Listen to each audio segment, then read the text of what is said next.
Hear ye, man. Welcome to the show. If you would not mind, go ahead and find yourself a spot, get comfortable, grab a snack, do all that good stuff that we need to do, and we're about to get started. It's not important who I am.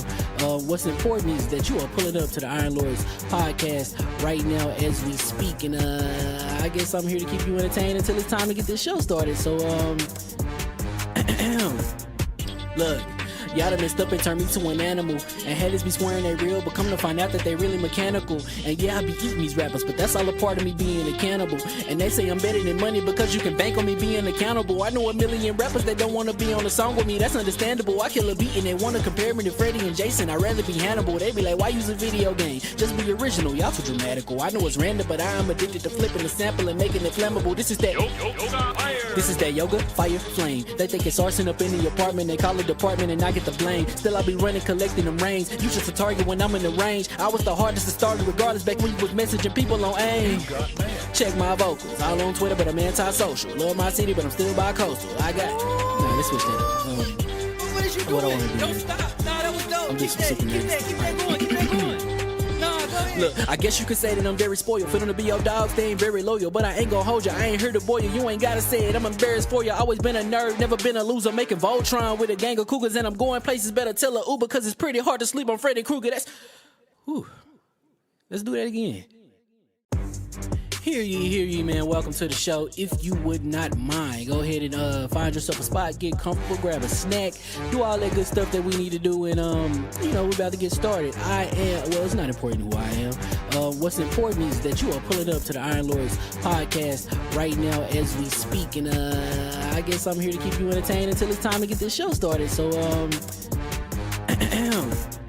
look, y'all done messed up and turned me to an animal, and haters be swearing they real, but come to find out that they really mechanical. And yeah, I be eating these rappers, but that's all a part of me being a cannibal. And they say I'm better than money because you can bank on me being accountable. I know a million rappers that don't want to be on a song with me, that's understandable. I kill a beat and they want to compare me to Freddie and Jason. I'd rather be Hannibal. They be like, why use a video game? Just be original. Y'all too dramatical. I know it's random, but I am addicted to flipping the sample and making it flammable. This is that yoga, fire, flame. They think it's arson up in the apartment. They call it department and I get the blame. Still I be running, collecting them rains. You just a target when I'm in the range. I was the hardest to start regardless back when you was messaging people on AIM. Check my vocals. All on Twitter, but I'm anti-social. Love my city, but I'm still bi-coastal. I got... Nah, let's switch that up. What is you What I doing? wanna do Don't is- stop. Nah, that was dope. I'm Keep just that sick of going. Keep that going. Nah, go ahead. Look, I guess you could say that I'm very spoiled. For them to be your dogs, they ain't very loyal. But I ain't gonna hold you, I ain't here to boil you. You ain't gotta say it, I'm embarrassed for you. Always been a nerd, never been a loser. Making Voltron with a gang of cougars. And I'm going places, better tell a Uber. Cause it's pretty hard to sleep on Freddy Krueger. Whew. Let's do that again. Hear ye, man. Welcome to the show. If you would not mind, go ahead and find yourself a spot, get comfortable, grab a snack, do all that good stuff that we need to do, and we're about to get started. It's not important who I am. What's important is that you are pulling up to the Iron Lords podcast right now as we speak, and I guess I'm here to keep you entertained until it's time to get this show started. So look. Y'all done messed up and turned me to an animal. And haters be swearing they real, but come to find out that they really mechanical. And yeah, I be eating these rappers, but that's all a part of me being a cannibal. And they say I'm better than money because you can bank on me being accountable. I know a million rappers that don't wanna be on a song with me, that's understandable. I kill a beat and they wanna compare me to Freddie and Jason. I'd rather be Hannibal. They be like, why use a video game? Just be original, y'all too dramatical. I know it's random, but I am addicted to flipping the sample and making it flammable. This is that yoga, fire, flame. They think it's arson up in the apartment, they call it department and I get the blame. Still I be running, collecting them rings. You just a target when I'm in the range. I was the hardest to start regardless back when you was messaging people on AIM. Check my vocals, all on Twitter but I'm anti-social. Love my city but I'm still bi-coastal. I got let's switch that up. What is you doing? What I wanna do, Don't stop. Nah, that was dope. I'm just Keep that going. Keep that going. Nah, go ahead. Look, I guess you could say that I'm very spoiled. For them to be your dogs, they ain't very loyal. But I ain't gon' hold you, I ain't here to boil you. You ain't gotta say it, I'm embarrassed for you. Always been a nerd, never been a loser. Making Voltron with a gang of cougars. And I'm going places, better tell a Uber. Cause it's pretty hard to sleep on Freddy Krueger. Let's do that again. Hear ye, man. Welcome to the show. If you would not mind, go ahead and find yourself a spot, get comfortable, grab a snack, do all that good stuff that we need to do, and we're about to get started. It's not important who I am. What's important is that you are pulling up to the Iron Lords podcast right now as we speak, and I guess I'm here to keep you entertained until it's time to get this show started. So look. Y'all done messed up and turned me to an animal. And haters be swearing they real, but come to find out that they really mechanical. And yeah, I be eating these rappers, but that's all a part of me being a cannibal. And they say I'm better than money because you can bank on me being accountable. I know a million rappers that don't wanna be on a song with me, that's understandable. I kill a beat and they wanna compare me to Freddie and Jason. I'd rather be Hannibal. They be like, why use a video game? Just be original, y'all too dramatical. I know it's random, but I am addicted to flipping the sample and making it flammable. This is that yoga, fire, flame. They think it's arson up in the apartment, they call it department and I get the blame. Still I be running, collecting them rings. You just a target when I'm in the range. I was the hardest to start regardless back when you was messaging people on AIM. Check my vocals, all on Twitter but I'm anti-social. Love my city but I'm still bi-coastal. I got let's switch that up. What is you doing? What I wanna do, Don't stop. Nah, that was dope. I'm just Keep sick of that going. Keep that going. Nah, go ahead. Look, I guess you could say that I'm very spoiled. For them to be your dogs, they ain't very loyal. But I ain't gon' hold you, I ain't here to boil you. You ain't gotta say it, I'm embarrassed for you. Always been a nerd, never been a loser. Making Voltron with a gang of cougars. And I'm going places, better tell a Uber. Cause it's pretty hard to sleep on Freddy Krueger. Let's do that again. Hear ye, man. Welcome to the show. If you would not mind, go ahead and find yourself a spot, get comfortable, grab a snack, do all that good stuff that we need to do, and we're about to get started. It's not important who I am. What's important is that you are pulling up to the Iron Lords podcast right now as we speak, and I guess I'm here to keep you entertained until it's time to get this show started. So look.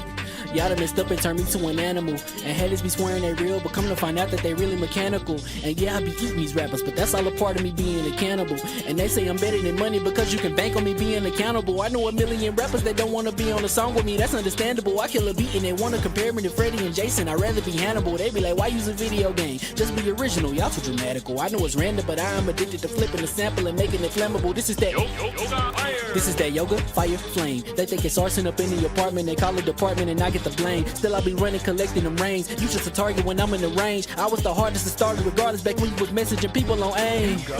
Check my vocals, all on Twitter but I'm anti-social. Love my city but I'm still bi-coastal. I got let's switch that up.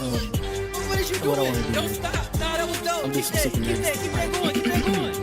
Nah, go ahead. Look, I guess you could say that I'm very spoiled. For them to be your dogs, they ain't very loyal. But I ain't gon' hold you, I ain't here to boil you. You ain't gotta say it, I'm embarrassed for you. Always been a nerd, never been a loser. Making Voltron with a gang of cougars. And I'm going places, better tell a Uber. Cause it's pretty hard to sleep on Freddy Krueger.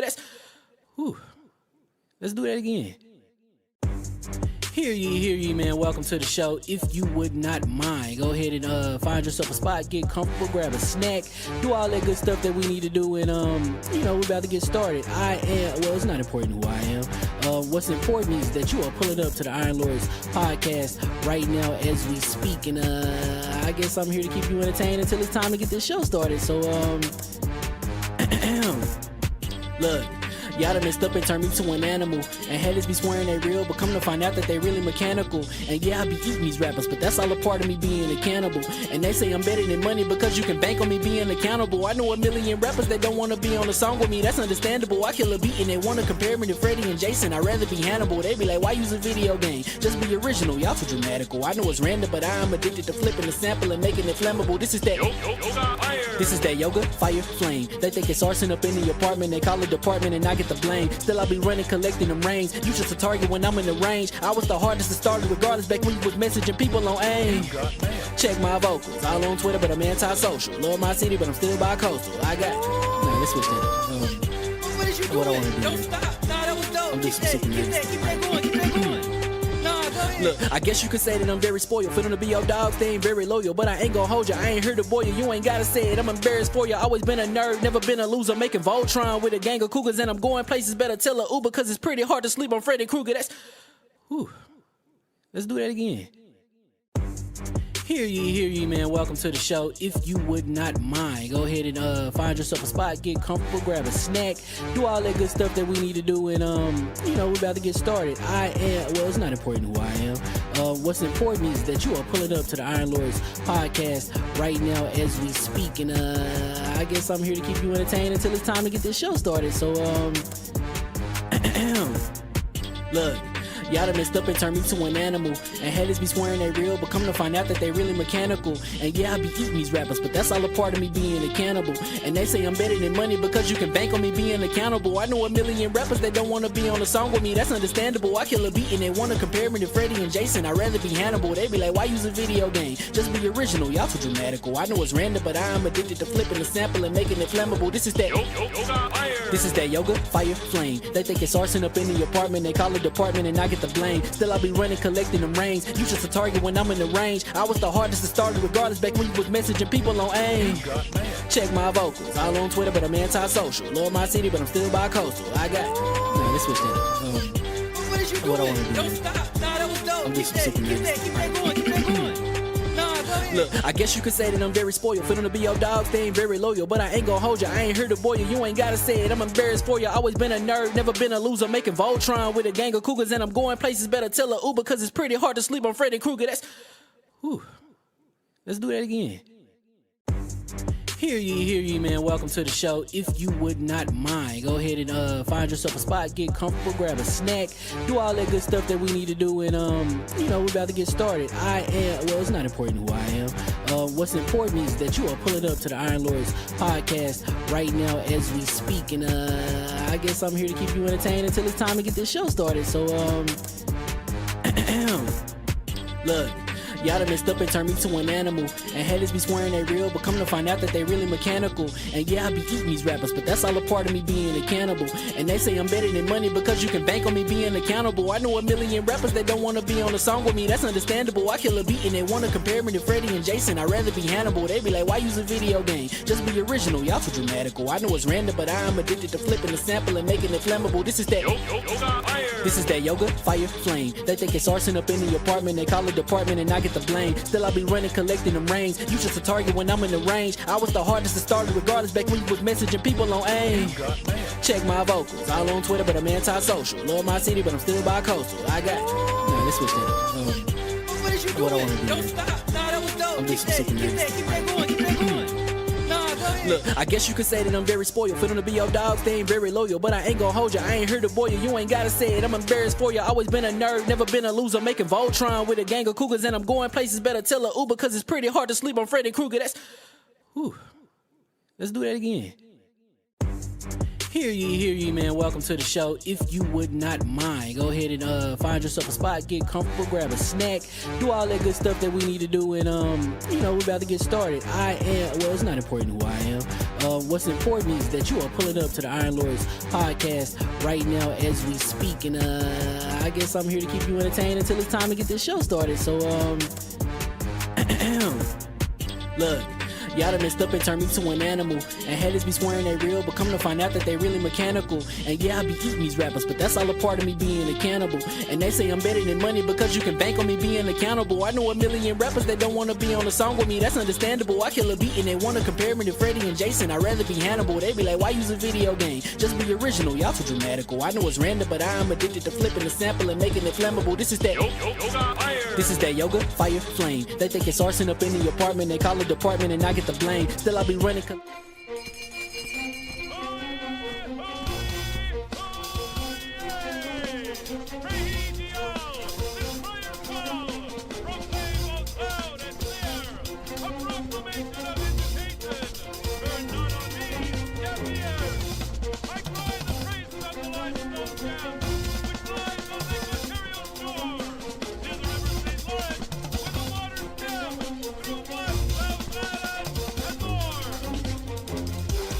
I'ma just chill and watch them and eat snacks in the attic. I wanted to chill with the pack and be like a young wolf, but then they would mistake me for addict. If I can imagine it's cool to give you some advice, then invite your girl to your squadron. Cause if you don't give her that option, you gon' be single player like Sovereign. You gon' get tossed in the bushes by King David. Royalty and not a pretender. Detrimental to an elemental, what's an avatar to a knee bender. I gotta be me though. I know it's my destiny, word to Carnito. Who cares if you fly, if you still a mosquito? You swear you ain't stuntin', but really be Steve-O. You like to collect stuff and that's cool, but I got bad news. Even if you really was that dude, King David still be the king of the statues. Since a juvenile, I've been cursed with a curse to be musical. And if you hate it, we'll meet in the crucible. Other than that, then it's cool and it's beautiful. We let you know that your dreams are pursuable. Whatever you wanna do, then it's doable. If you got work on a Sunday, it's suitable. Cause you can listen to this in your cubicle on the Lord's Day. Woo. If you got work on a Sunday, it's suitable. Cause you can listen to this in your cubicle on the Lord's Day.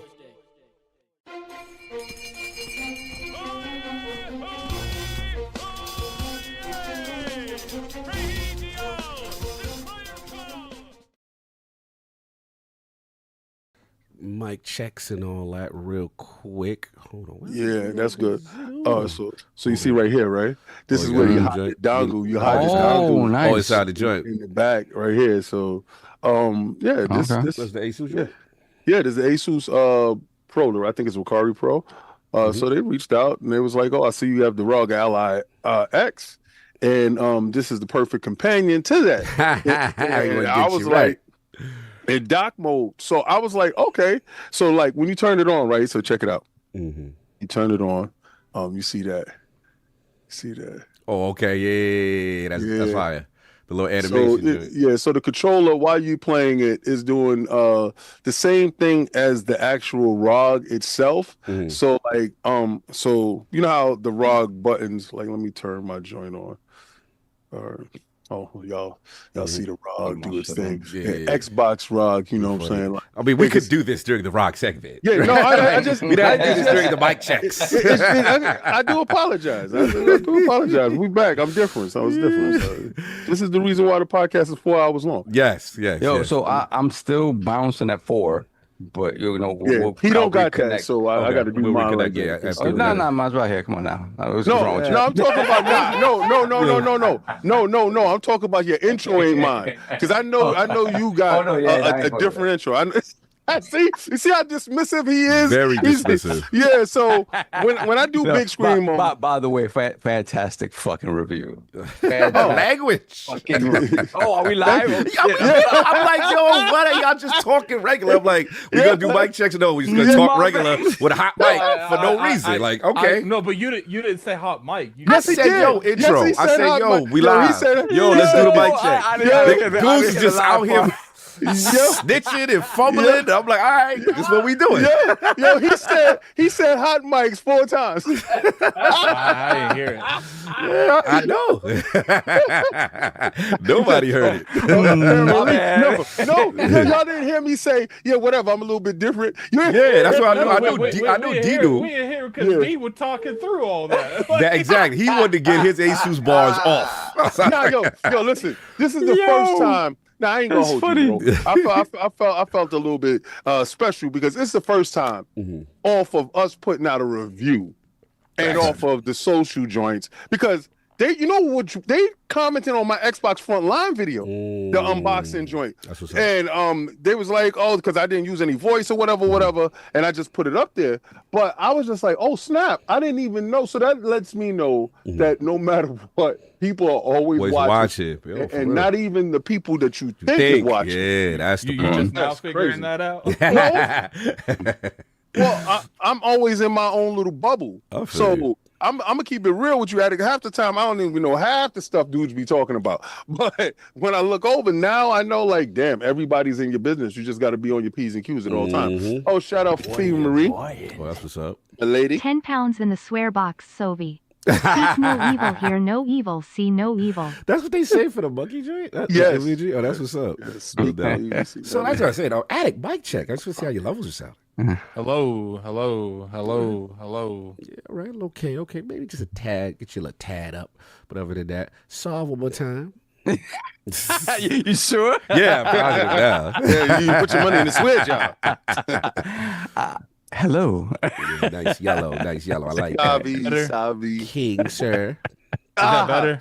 I have ascended, sir. I have ascended. Attic, one more time.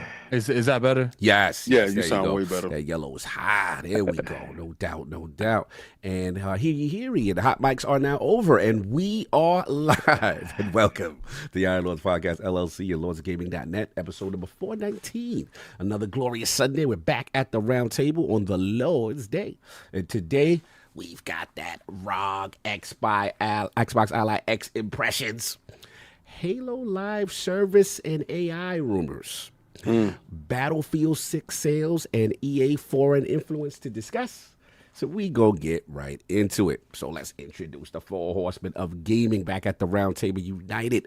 My co-host, Nicole Most, my brother from another mother, the difficult game conqueror, Lord of the Spin Clap, and the Howl of the Young Wolf. My man, Lord Attic, how we doing? So back to back. Doing pretty good. There's a couple things I actually want to talk about in my intro. One, that final season of My Hero is finally live, and they 2 episodes in, and I'm like, whoo. Actually, it might be 3 now. I think it's 3. Like what I like is when shows or anime builds up correct ways of pacing. That way, like the last season is just crazy stuff happening constantly because they don't need to explain anything else. They've already done it. Lucius is going in with you. He say, My Hero is crazy. It's incredible. He's with you.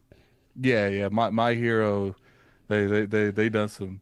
They kind of a little bit when it comes to the aspect of like sometimes they'll give people like buffs for no reason, like just out of nowhere, and I get it to a degree because like we had in the final season, this individual's had plenty of time. I don't know what you're talking about. There can't be new Xbox consoles. Okay, I've been informed by very well-informed horse talking. face that Xbox is I dead. didn't know we were doing. Hashtag ponies no more than Sarah Bond grin, rolling Sorry. on the floor, Yeah, I laughing, don't hear it. rolling Yeah, on the my floor, friend, because laughing. Solve is here, so technically it should be off. Yeah, wait, so you don't hear it? I hear it. Yeah, No, they did because it was a login. I didn't log into it. He didn't log in, so I'm just gonna pause it for now because we have Solve on limited time, and then while we will utilize him, put him in the sweat mines, put him in the super chat sweat mines. What was it that Attic said? He said you're the Spanish something like that. Yeah, Do your Spanish thing. He's like, do your Spanish thing. This is what Spanish this is thing. what you're here for. Do your Spanish the thing. Latin representation of the show. I like that. Do the Bilingual Spanish. doors. Bilingual doors. Yes. My Hero is kicking off. I went and watched Black Phone 2. Ooh. I finished movie. Black Phone 1 last I night. don't I'm gonna like go the today name of and see this. Black Phone 2. I don't like the name of this. Well, I mean, it's a phone for black people. I don't like the name of this. Sir. That is not what the movie is about. Yeah. I watched the wrong film. Do not take that as an R&R preview. I don't like black phone business. Nah. I apologize. I saw the wrong film. I gotta go back. Man, what else film did you watch that was wrong?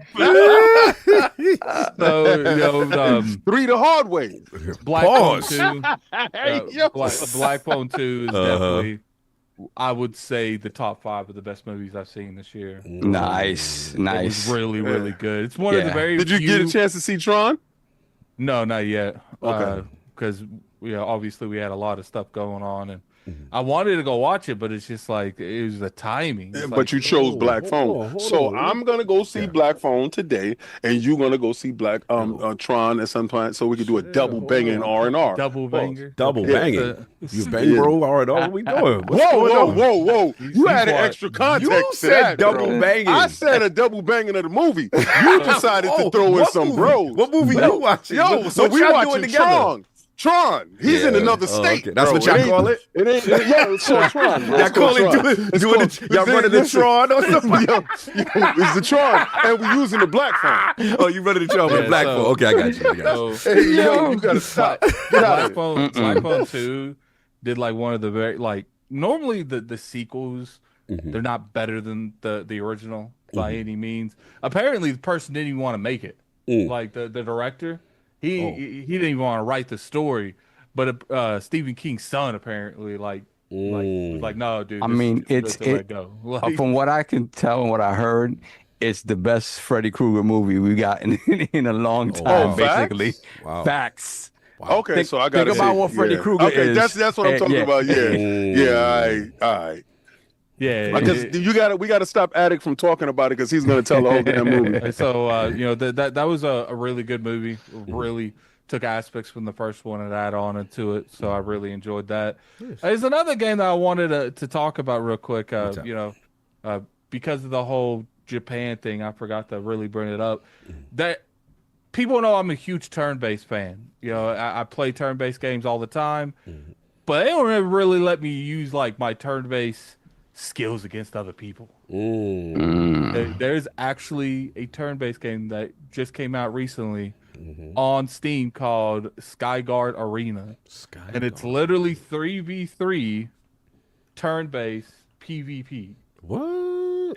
And it's the crazy, like, this game has me feeling like this could be like its own circuit. In like the MLB and stuff. Tactical MOBA is a turn-based tactics with lore-rich single player and a multiplayer PvP arena mode. Yeah, and I ain't played the single player, but I played a bunch of that of that multiplayer, and like some of those people already sweats, man. Like I'm sitting there like, how did you think of that? Like did you just sit there and like digest what these characters do? Like it's because it's like essentially you have to like light up these points. It's like capture the flag, or I don't know, like domination might be more of a better Domination. Like, you have to hold the, Yeah, y'all running Trons again. you have to hold the objective. Can we do anything about you guys turning into some gutter situation? You just said that you're playing the game with domination. I just wanted to Realize know what you was talking there's about. 'cause mad you said, game modes. no, but you in said it games was called turn-based. domination. It's his turn, and then You said it was turn It was based. his turn to do domination. It was your turn for domination. I just wanted to know how you was doing it. That's all. It's your game. It's your game. I'm just listening. I'm just he listening. do got a channel called Attic Arena. That's Yeah, interesting. this is okay. So when it's the domination comes. comes- That's See, domination night. and now when the Tune in for Domination Tuesdays. I can't. now when the company that sent me the code looks at this, they gonna be saying, oh, that they just randomly spoil our game into this wild stuff for no reason. Now we made it hot. And first Dudes off, want to King, see you this have- game based off of First the off, domination King, aspect. you have literally interrupted every segment of me talking about anything. But shout out to Picari Sweat. It got me popping. So Japan. Good. yeah, so I really recommend you guys trying it out. Skyguard's a pretty fun game. Got a bunch of characters. You have different forms of a bunch of the characters too. So like it would be the same character, but he'll play differently. Like instead of being long range, it'll be short range. So when you're playing other people in PvP, you're like, what form do they got? Like what level do they got? Like it's an interesting game. I really recommend you guys go check it out. Yeah, shout out to them, man. Sky, what was it? Give me the name I one time. definitely want to try it now. So you do this on Tuesdays? It's Skyguard Arena. What do you mean Skyguard Tuesdays? Arena. All right, no doubt. Gotta check them out. The little turn-based love. Anything else, Alec? Or that's been pretty much it. Besides playing the Outer Worlds and Ninja Gaiden, we're actually going to record our Ninja Gaiden content literally right after this podcast. So you guys should enjoy that. I think the embargo's tomorrow sometime. Yeah. I can't remember. Special for them. That's not Ninja Gaiden after the podcast. Yeah, as well. So I kind of hinted that too. Yeah, I'm still playing the Outer Worlds, and I think that's Thursday. I can't remember. Yeah, we got so many the embargoes. exact date. So definitely keep that in check, man. I think you guys are gonna enjoy our coverage. You guys know how we're gonna do. We don't do anything half. Like we come in there with full energy. See, and then you wonder. No. I love how he tried to dip and dodge that one, right? Because he said, we don't do anything. He didn't want to say we don't do anything half-assed, right? And he was going to add, I'm going to put it with full energy. You are choosing to make that something it's not. That's not me. That's you. Lobbing grenades. To be fair, we are children. Yes, we are. Shout out to DJ Oros in the chat. Happy belated birthday. Oh, happy belated birthday. Shout out Oros. Nah, you got Saab running around telling other adults that I'm the adult in the room with the children. I'm like, no, that is true. That is objectively true. I think that Picard sweat would go well with the advanced GG. Oh, she's supposed to be showing on screen. So, But yeah, just for the record, that's a great combination with energy. I would love to double bang the energy, Paul.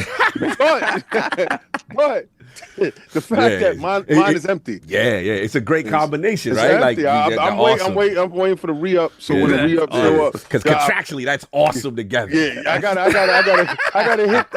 I gotta hit the connect. So it's actually low, but I do have some boost. So right now, I'm going to boost it. I can see me boost live. You going to kill it. This man going to put some boost inside that Picari sweat and kill himself live on stream. Yo, they said, why is King drinking Japanese sweat? Hold on, is that music? Oh, that's music in the chat. Watch out. That's music. Oh, he's snitching? That's music. Get music out of here, son. Music's in the chat. Well, be careful what we say. He been snitching since 85. Since Nintendo. He been being outside since Nintendo NES. He took Sega down. Shout out to Lord Music in the chat. You know what I'm saying? You got you in the street right now. They not feeling you. We're not jacking that. We're not jacking. This is what I'm talking about. Crazy show today. No, see what happens. That's you don't know new slang, so you got that old slang. You still rocking with old slang. Shout out to Music 72 in the bell. You've been doing this since 72. That's what's up, no doubt. And of course, we have our most technical gaming lord, the solo gaming list for the single player experience, and also the Sostradamus, the Lord of Clarity and Messiah, and Lord Patron of the Iron Bank. PC Master Race's own Lord Sovereign is back. I'm good, doing well. As soon as I got back, it seems like everybody in my life knew I was back. It was like, yeah, you thought you was good. 2 weeks off, and I had to miss last week, unfortunately. So I already know. Yeah. So, but thank you. Once again, thank everybody for all the support and getting us to Japan. Yes. I know my brothers let y'all know last week, but again, for me, from the bottom of my heart, it was a fantastic trip. Yes. It was a fantastic trip. We definitely got the bag from a couple of big entities. According to the internet, that's what happened. Hey. It was real. Don't let that leak out. Pause. We weren't just here on camera wearing foolish costumes for no reason. Just because. Clearly, our community did not support us to get us there. Us at all. Took all the credit away from the community. Man, my God. First class by other entities was so good. Not from our community. Clearly, we flew to Japan on first class. Yeah, with our pinky and stuff. Oh, yeah. Bro. Sipping Picari sweat as you get I had an 11-hour flight with someone twice the size beside me. Oh my God! I wish we were in first class. I looked over at Attic. I was like, damn. And Attic I thought I had it bad. Attic had it worse. bad. Attic had it worse. Attic I had was it in the worse. boom boom room. Man, Pause. I play tactics like this. So his hand was in the aisle playing tactics, and every 5 seconds somebody would knock him and try to knock out his Steam Deck out his hand. But I was in the boom boom room post, like right where I was at was the congregation area, In the back, where every playing. time no, not the back one. I'm talking about the front one post. When we was going back, remember when we was Oh, going you back? talking about going back? yeah, You talking about go- the flight back home? That was evil incarnate, bro. They were there.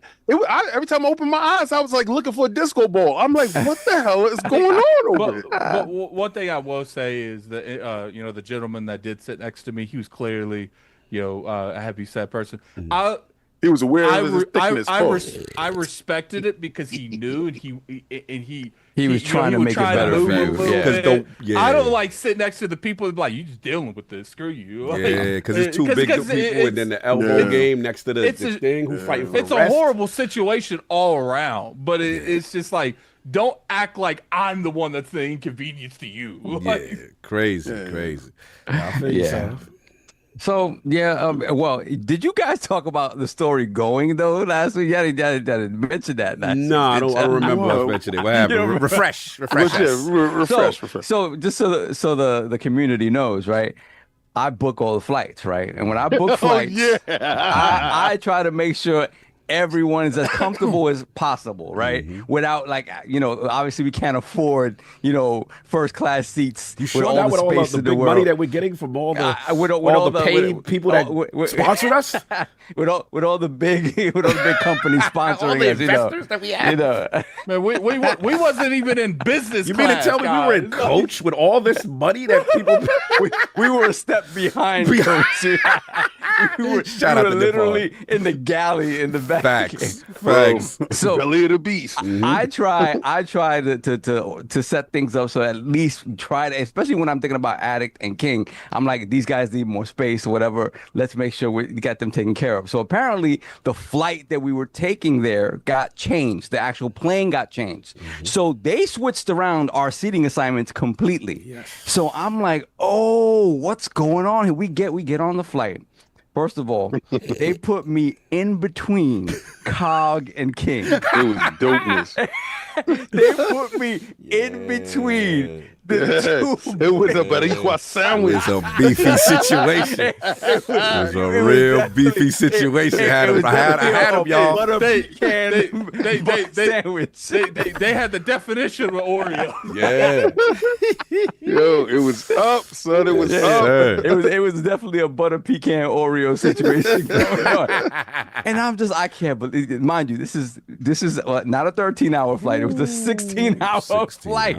And we did the opposite of what that guy did next to Addict. Your shoulders out. The shoulders out. Yeah. I looked over there and saw Soft like this multiple times. Yeah, he was like, I felt bad for you. It was one time me and Soft looked over at you. You were so uncomfortable. Oh, I got it. You talking about this picture? You talking about this picture? Hold on, I got that. You took a picture of him leaning on his pull-out tray on his tray. Hold on. You talking about this picture? That? Hold on. Hell yeah. You crazy? That was the pictures of me asleep. Yes. You had the door open and your legs up. Yeah. So the next time you come for me, bro. Yo. Yeah, that was it. Yo. That I felt so he was this so is ammo for later. I slept so great. That man was so uncomfortable. I was like, damn, he going Yo, this is ammo for later. I know how I am. Like, yo, check it. This is when he really gave up. This is when the give up mode happens. That's the check engine light with it. Yeah, that's what it's about. What's funny is like, I know myself. The moment I'm able to fall asleep, nothing's waking me up. So I was like, I just got to be comfortable enough just to fall You asleep. actually fell asleep like that? Yeah, he was for out like three, cold. 4 hours. Bro, you fall asleep. Oh wow! I could not do that, dude. I was awake. You slept a little bit though, so I give you credit, like, because I felt bad for you. I fell out. I don't recall falling out. I know you were able. You tried to sleep a little bit, but again, it was tough. It was. King fell out. I was like, yeah, King out bad. He fell out. I was tight. Yo, I sleep everywhere. It don't matter, son. bro. And then like for me, I'm a CPAP user, so it's just like I try to make it happen. Oh, here we go. Here we go. So check it. You know we got pictures of that. You know you ain't got me the CPAP. No, I ain't got you in that. But check it. So this is the funniest part. I don't care what anybody say, right? So so this is when we go to the connected flight. And the first one, I think we went to Detroit. Was it Detroit, the first one? No, Chicago. it was Chicago. It was Chicago because they had Charles Nuts. Remember Pause? Charles Nuts. So I took a picture of Charles Nuts in the airport. Pause. Pause. Super pause. Y'all got to look at that video. That's crazy. Anyway, so it's a section where clearly it was roped off. It was clearly roped off, and we were not supposed to go. So Solve and I sat on the side that was for us. Cog, he looking like a G.I. Joe character. So he has a big book bag on, he has his stuff, and he has his elbows out, and he looks at that rope, and he goes, because it's empty on that side. He says, I'm not feeling this segregation. And he moves the piece of rope, and him and Addict goes to the other side. So this is how you know Japanese culture, because this is the Japanese side before we can go to A&A and go across, right? So they look, but say nothing. They say nothing. It's like, he is out of bounds, but we shall not speak. Oh, the Filipino lady did not care. Oh, yeah, she was gangster with it. Tell me how. She goes, excuse me, is that a CPAP machine? Oh, I forgot about this. Yes. I said, yes. Come with me. He said, what? Yeah, I never saw that before. Me. Proceeded to make sure that she got his ass out of his seat. Made him take his device, register his device. I've never had to do that. And we need to find. She wanted to make his life. He want to make her life difficult. She gonna make his life difficult. But that helped though, because we realized that we needed to get new boarding passes there. Yes. Right. So she segregated him off into the corner. Made sure that he filled out this new dog tagging situation to get in. And then we found out that we had to get different boarding passes. I don't know why they never told us that. Wow. We had to get like literally boarding passes while they were boarding for the and flight. that was the first gate that was the first flight that I had 2 gates to the same plane. That was stupid. That was wild crazy. But check it. It ain't That's over. the first flight I've ever seen where there's 2 different entrances for both to one plane. There was a left entrance and a right entrance to the same plane. Yeah, that was a racist, and that's when I encountered racism. But so no, I did. I got racism, y'all. Y'all gonna tell? It wasn't even. I acquired racism. I acquired racism. It had check it. It checked me. So check it. So he goes to sit down back in his original seat that he had moved the rope. She said, Yeah, so she came through. You are not a part of this. You belong over there. And made sure that she ushered him out. That was the fun part about that. That's how he got checked on that. She didn't care how big he was at all. And she was a small little witty lady. I didn't know they had like a separate, like I guess that was a special needs section. Yeah. But there was no label. It is saying it did all that. It had a rope. It had a rope, and then it had chairs for them. It is saying no label that said old people in the chart. Yeah, you go about looking at people, right? No question. It was like one person there at the time. It was but empty. It had a whole chart with old people. You saw that. This is for that area. I ain't seen none of that. I ain't seen that. When I walked over there, it was just a little rope. So I said, "Move this rope, big boy's coming through," and I sat down. He came with his New York business. Yes. Anyway, so I'm getting on a flight. They have a machine, and the machine's supposed to take a picture of your face with your ID, and you go through. Oh, I remember this. And this is the same lady. Sav go through, fine. Addict go through, fine. Cog go through, fine. Me, beep, me, beep, me. Everybody went through. Every light face went through. She had to go in, adjust the contrast, and make sure that she got it when it was open. She said, "Ready? 1, 2, 3." It took a picture of me when I was looking like this. I've seen people like, if that doesn't work, they'll shine like a light off their phone on you. Yes, better. The level that I was like, the AI is racist.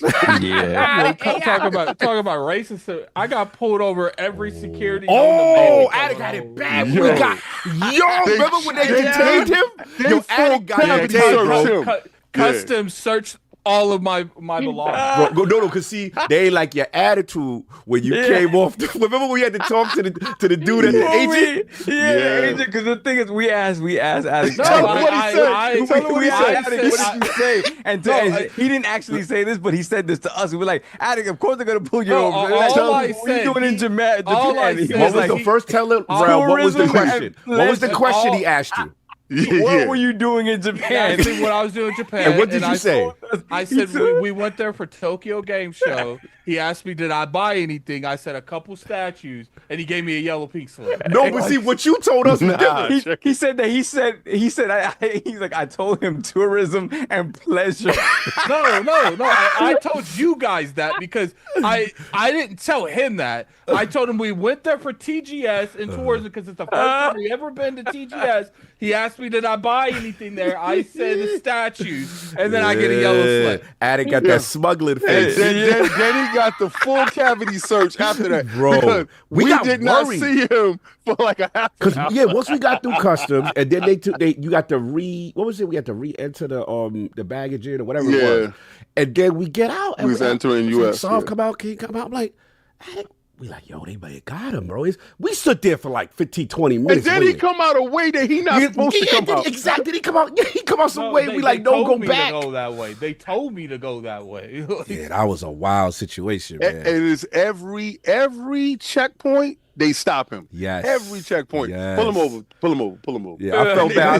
I was like, the white man getting some racist shit. You know, that You was going through that it. happens every time I fly. Nah, they saw you Every with time two I black fly guys and a Puerto They Rican. was like, they was like, he's the mule. mm-mm. Yeah, they ain't slick. They know what they doing. Yeah. They put everything on the white kid so he can get Oh, through. and then when I was coming back off of because I stayed in New Jersey for a day, and then they lost my pillow and didn't Wait, care. you lost your pillow? I didn't know you lost your pillow. Yo, so the blue pillow that I was using, that I gave back to him, that he said, oh, I'm not gonna use.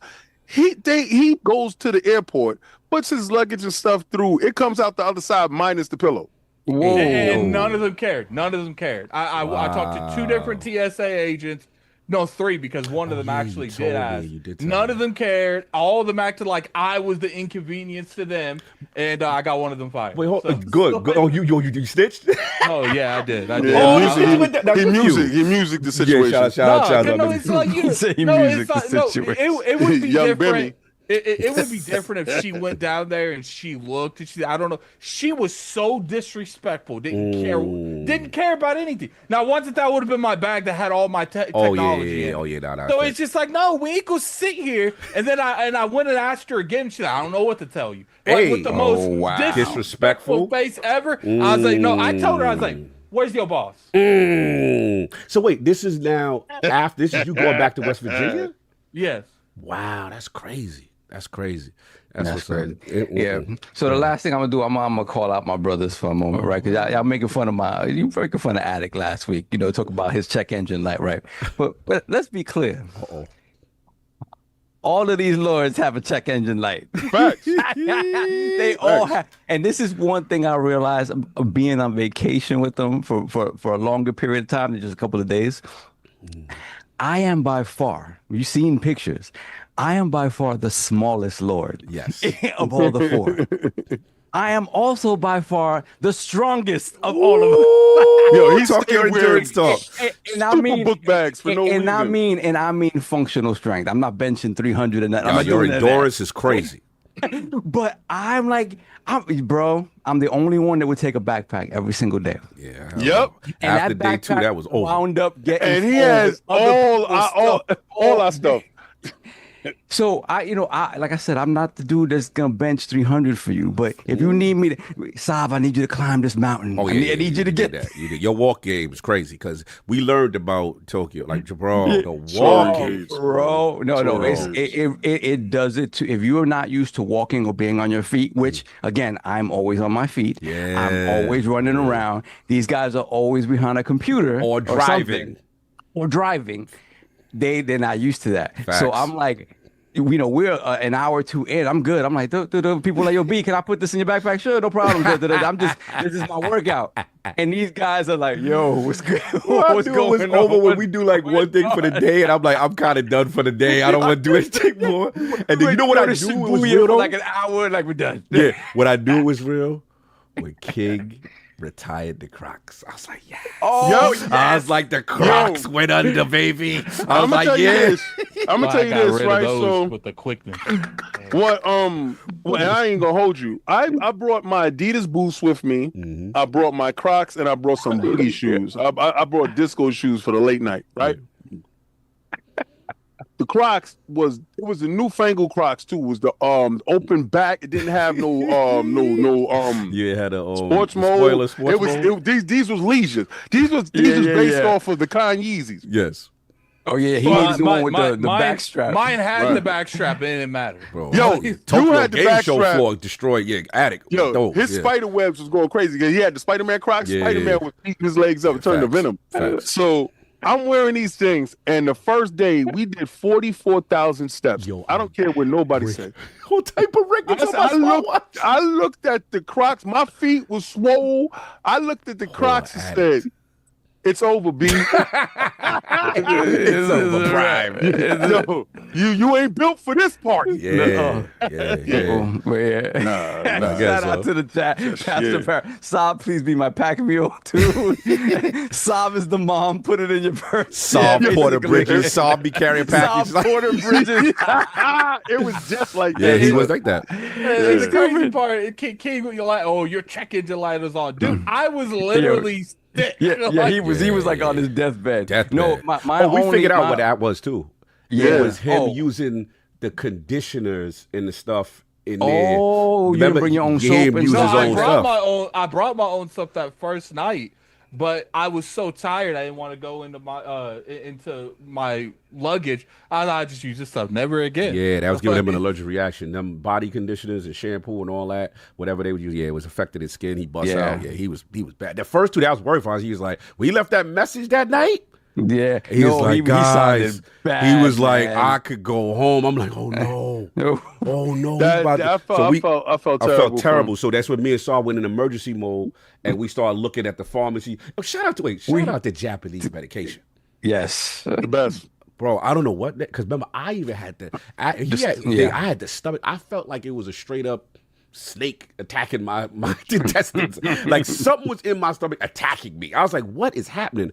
And I remember, and then shout out to my man Expat who put me on to the little, I guess whatever the equivalent of the thing is, or Tom, whatever it was. Bro, that thing saved me, man. But yeah, whatever you got, addict, was whatever that joint. that helped. He was and the whatchamacallit and the emergency. He hated the emergency, but that helped. We just need some vitamin C. Facts. But yeah, man, it was a good time. For me, it's funny. What I realized what my check engine light is, I can't drink 2 days in a row anymore. It's like, no. Bro, so when I stopped, because remember you asked me the first day we went to the Ezekiah, and I pounded the sours. I got the Cassis joint that King got. I was like, I'm lit.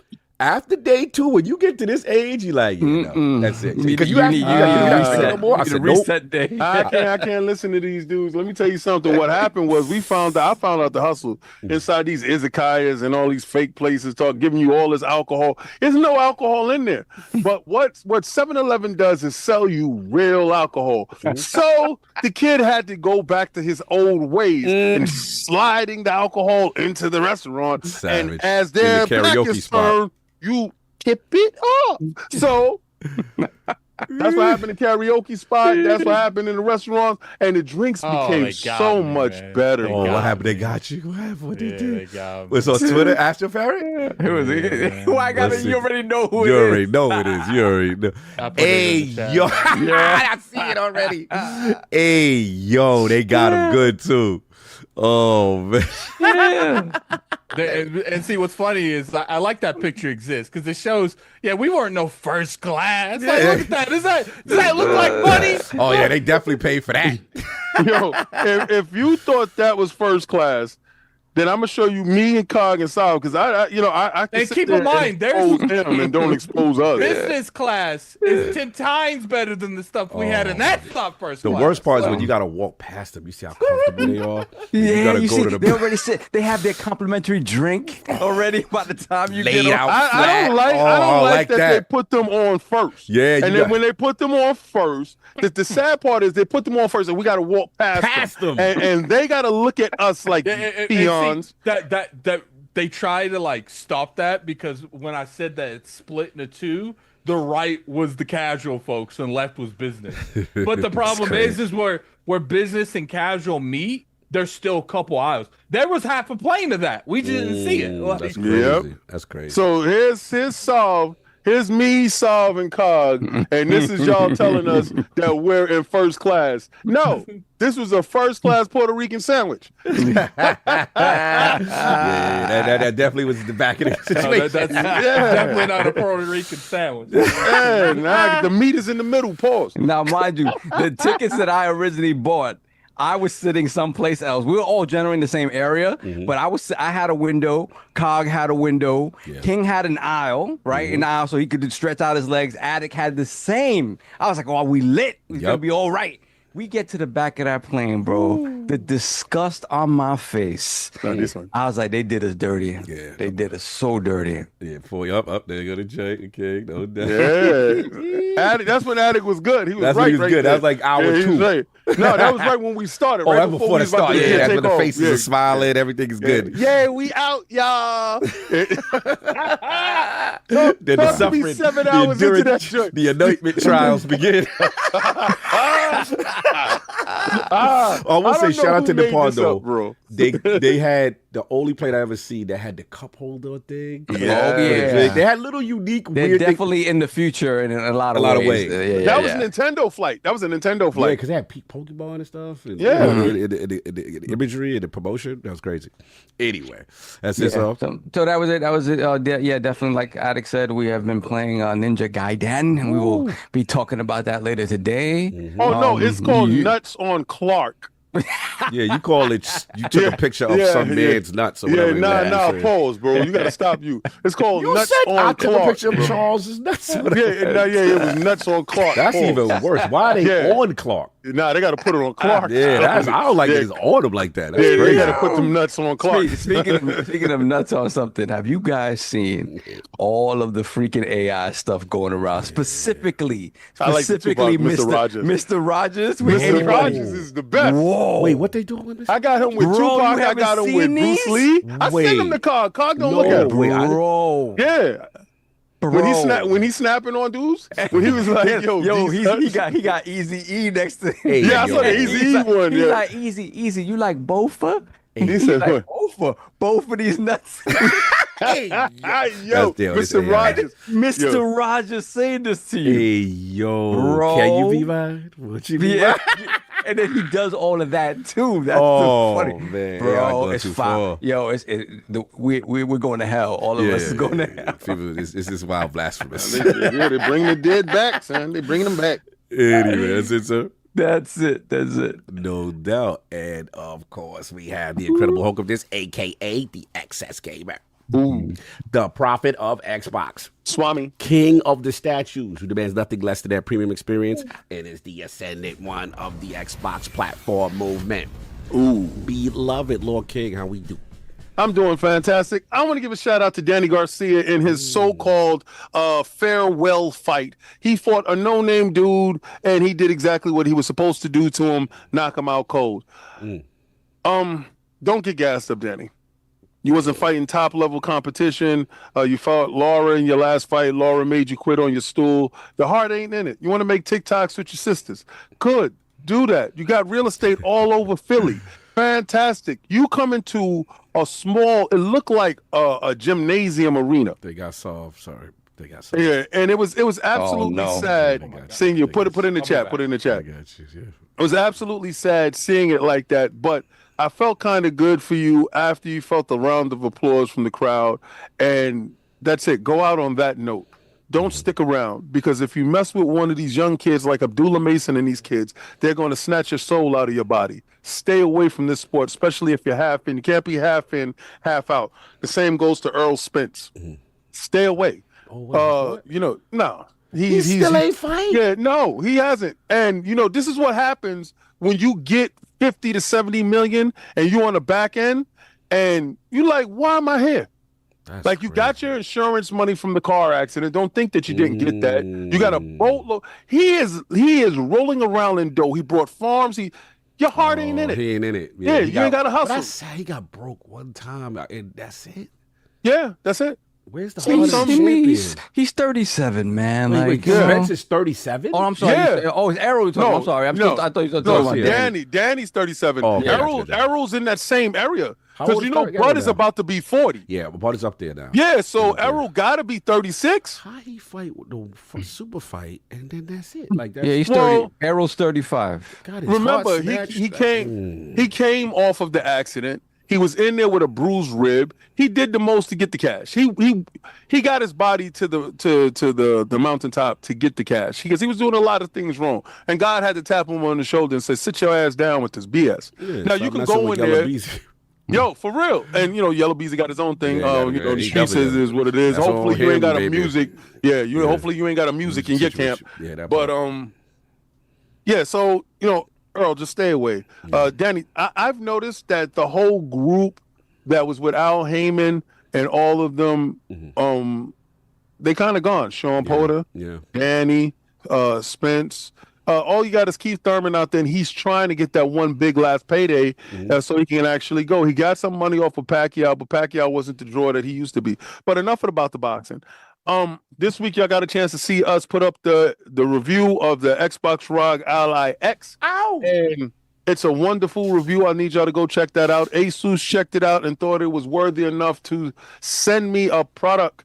And we are outside. They send me the Recari Pro controller, and this controller is definitely what it does.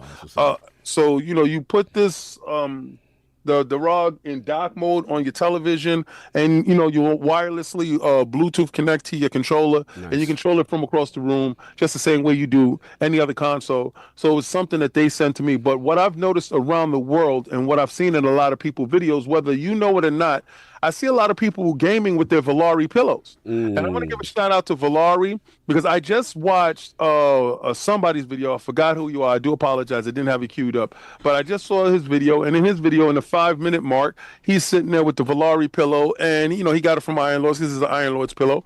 And we do appreciate that, because Butters, you got that Butters? facts. He had the other one. He had to hold the line, though. But you good. Yeah. You good with that, Yeah.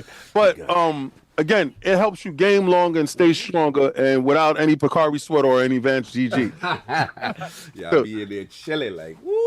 Yo, for real, like so you game with your elbows up? Yeah, because I have to put the Valari on top of the joint, and then I put the phone, it'd be a whole situation. I had the phone here, and then I'll be like, I'll be getting my joint on like this. I don't game with my elbows. I actually rest my hands on the Valari, like and I game, I game like down like that, Oh, wow, all right. You know what I do that regular, like OLED with the old school controller to the TV. Okay. But with this, I gotta be like this.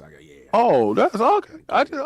It's just funny to see how somebody else games on a Valari. It's different. That was nice. I agree. But give a shout out to them. Shout out And this week, so I think Microsoft has a huge problem. Uh-oh. All right, so PAX Die dropped inside Xbox Game Pass, right? And on PC.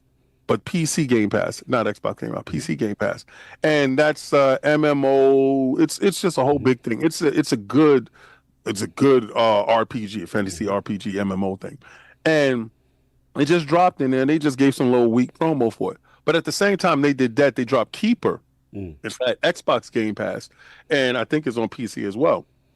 And that's $29 for anybody that's going to buy it outside of Game Pass. But I'm just like, y'all don't have enough marketing to talk about all these games, because these games are coming out and there's not too much fanfare, but these are really good games. And I said, damn, they have come up against we have too much, like a spoil of riches. And I want to know how that's going to affect going forward, because I went to check on Game Pass. I said, let me see what they got so I could play this week.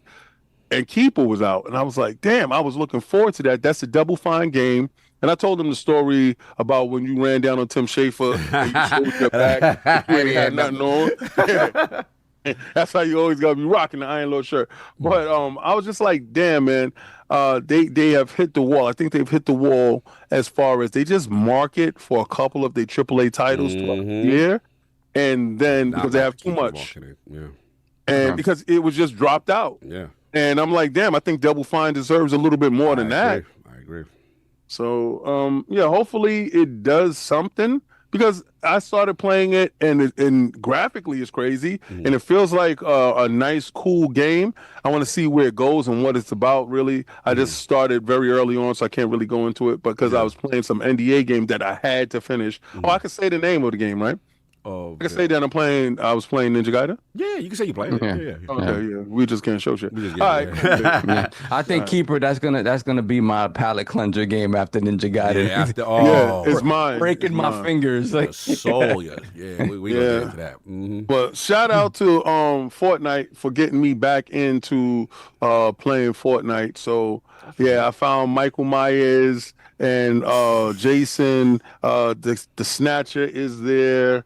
And also Screen Guy is there. So Screen Guy leaves today. So if you want to get the Screen Guy going, then go get that. Remember, the crew is going to be part of Xbox Ultimate, Game Pass Ultimate next month. So I'm going to be right back to where I belong, gaming with them. But other than that, doing my Marvel rivals, apparently they're in trouble from what I hear. So. Really? Yeah, well, I don't know. Apparently, I saw an article, and they're talking about the numbers aren't exactly where they wanted to be. So, yeah, well, Battlefield's outside. A lot of titles is outside. Arc Raiders is outside. Yeah, the chat talking about Arc Raiders heavy. Yeah, Arc Raiders is doing big numbers. I want to play some Arc Raiders this week. Also, we got a chance to see that there's a PvE mode that's coming out, and they're gonna use Marvel Zombies as their PvE. So hopefully they can just make some headway somewhere, because I don't really want that game to go anywhere, because it's actually utilizing all the characters I've grown to love ever since I was big. So. No, for sure. Shout out to the homie Ariel Knight in the chat. He says, two questions. How do you market Keeper though? That's his question to you, King. Like, what should they have done? Is kind of what he said. And then shout out to him. By the way, his game is out. I believe the Steam or CMX download. It's called Drop Shot. Got a chance to play that. Oh yeah. The demo on Steam. Next Fest. Yeah. So I got a chance to mess with it. Yeah. Download that Ariel Knight Butters. You know what I'm saying? I like the art style as always. Flying down. I can't wait till we in the game. Yeah, the figures. You know what I'm saying? You got stuff. I'm gonna give you some feedback. I got some 1 2 feedback. I think it could be something. I think it really could be something. I just want to give him some feedback offline. I give him some feedback. He need the Iron Lords in it. Yes, we know. We know about that. So how would they market it? Me personally, I would lean heavily on Tim Schafer's cachet. I would have leaned heavily from the incredible mind of Tim Schafer, who brought you titles such as X, Y, and Z. Nothing too big, just something small enough to know that Tim Schafer has made another incredible game. He is the mind behind Psychonauts and other titles, and just show a quickie puzzle thing, and just a real small, the same way you do the trailer, but do a voiceover like the movie phone guy, and just have it, talk about Tim Schafer a little bit more about how he is crafting. He's the brainchild behind the game. So that's how I would have done it. Because if it's a little known game, it's $29. You lean on the celebrity that's attached to it. That way, because it's not a sequel to anything, and it's not a platformer. So if you're trying to say what it's gonna be, you can just lean on the celebrity aspect of it. That's what I would have done. You're like from the creator, the mastermind of Psychonauts. I see what you're doing. Shout out. Yo, go check out my man Ariel Knight. Got his game out there, man. Check that out. You know I'm going to get that right now. Yeah. he said, you can't build Tim up and then fire him in 2 months. Yo, you wildin'. He's stupid. Yo, stop it. Don't put that energy out there like that. We're trying to get your game in Game Pass. Watch your mouth. No doubt. And of course, we have the gaming ninja himself, the Shinobi, Lord Cognitos, friend that rolls around the ILP. I tell you what you want to hear, what you need to hear. Shout out to my man Matty Play. Shout out to we had Jimmy Champagne. Oh, that's my guy. I just watched his video the other day. Yeah, so he from Steam Deck Ready, so we were breaking down that Ally X. Got my joint now that we paid for. It's called Deck Ready, not Steam Deck Ready. Yeah, correct. He's Deck Ready, but he is the bells and whistles PC guy. Hardcore. So check that out when you get a chance. He really gives some good insight and good input and feedback. So things that they could do to improve and stuff like that. But as far as what I'm playing, obviously the Ally X. I was going to pick up my joint. We will get into the nitty gritty later in the topic. As far as what we playing, yeah, we're all beta boys here. We've playing the the Ninja Gaiden 4, and also me and Attic are allowed to say we are playing Outer Worlds 2. We got a lot of content coming. Stay tuned for next week, and also stay tuned for after ILP. We got something really special. Actually, I won't spoil, but I just like it was my favorite interview from TGS. Like, actually, not just TGS. I feel it's one of my favorite interviews of all time that I've done. And I'm very proud of it. And it's, not saying it's the biggest thing. I have people with very more high profile and stuff like that. But if you stick around, it would really appreciate it. You know what I'm saying? Because I feel there's a lot of love and care to the people I talk to. Yeah. And, Okay, sorry, guys. I'm in the middle of negotiating, trying to get a Final Fantasy Tactics interview. So. Yeah. So it's like when you had those ones, you know what I'm saying, you really, I think, Ben Fouquet was another one that was really special for me. This one was really special. It kind of came organically because it was me, Addict, and shout out to Mark, and we were in the a certain section of the TGS, and we were like, oh, they're here. Let's talk to them. Don't say I don't support. I got you, bro. Put that on the screen. That drop shot. Is that aerial night drop shot? I got him. I'm in the building with him. For free $99. It's free $99. Go get that demo, y'all. Go check Yeah, that out. it's getting down. I'm doing the same exact thing the King is doing right now. We got allies. It's perfect on the allies. The wildest part about it is it's a beautiful thing. I could just seamlessly drop into any storefront and just grab what I want to grab. You understand? That's what the ally does. No doubt, you already know. So that's pretty much it as far as that. And then, that's pretty much it. So we got no other page. Let's get the super chats over there before we start. All righty, give me one moment. We start yet. Yeah, that part. I wonder why, King. We have a Fia Marie, £2 super chat, £10 in the swear box. Savi, my apologies, Lady Fee. Then we got Hargeet Chani, $10 super chat. I don't know what you're talking about. They can't be new Xbox consoles. I've been informed by very well informed. Is that a horse emoji? that Xbox is dead. Hashtag ponies no more than Sarabon. I'm gonna have to block that word in the chat. Yeah. I'm about to probably get on timeout with that word, man. We can't be using gaming slurs. And we have C. Thomas, 1415, $5 per chat. Yo, I feel bad for King's Ally X. The way he unboxed that joint was despicable. Hey, yo. Well, first of all, I sped it up. It's moving at 3 times speed. So relax. You guys saw something after the fact. Why would you speed that up 3 times the speed for the unboxing? Because it's dope. You know why I sped it up for 3 times speed? Because Asus said it was dope. Asus said, we like what you did. Here's a controller. God bless. I can just see that now. Yeah, here's the box. Well, maybe if you actually saw the video, you would have context of what you're saying instead of looking foolish. Oh my Lord, here we go. Video watching wars from content creators. Then we got Don Otaku member for 28 months, Lord Silver. King ducked the fade on KI Killer Instinct, I'm assuming, because he tried running it on that underpowered Ally X. Who said that? He couldn't, Don Otaku, and he couldn't even get the background slowed. Hashtag is this your King? Where's this coming from? Oh, what's going on? What happened was it was Fright Night Fridays. Don decided to jump in. He thought that his Switch can actually hang with us. From what I heard, first of all, you came there late. All right, Fight Night Friday starts at 6:30 p.m. Eastern Standard Time and ends at 8 o'clock. I stayed there half an hour later to actually play Dip down in the game because he's a member, and I do that for members, to play a game that he wanted to play. That I heard he beat you so bad that you threw your Switch across the room because it overheated. So tell the truth and shame the devil. I heard Oni put hands and feet on you so bad that you wanted to go back to Pokemon. But in what? In what? Was it Killer Instinct? Killer Instinct. We took your title. We had Xbox dudes teach you how to play your title and show you need to go to Pokemon and Donkey Kong to get it right. Isn't that right, Diddy? Ain't that the truth, King? All right, so get away with yourself. Get away before I put the footage out. We got footage on you, music. What else you got? Oh, dude, hold on. Damn, my thing froze. Oh. Yeah, hold on a second. Give me a second. This thing is. Oh, we running it on Switch too? Yo, you stupid. Oh, what happened? All right, let me see. Okay, Let me I got see. it, bro. Why did Switch get a random shot? Because he came in here and he wanted to act up, so you gotta get these hands, huh? I got the I'ma Switch do right it. here, actually. Yo, do that. Switch too. If froze, hold on a second. All right, now, damn. All right, Akizi Boo Boo, £10 super chat. The Lords don't got help from the community. It was definitely well funded. I saw the photos. Hashtag Cogley. Hashtag shake that tail cog. Hashtag addict cards. And King is right. Ooh wee. Bless him. Definitely bought and paid for.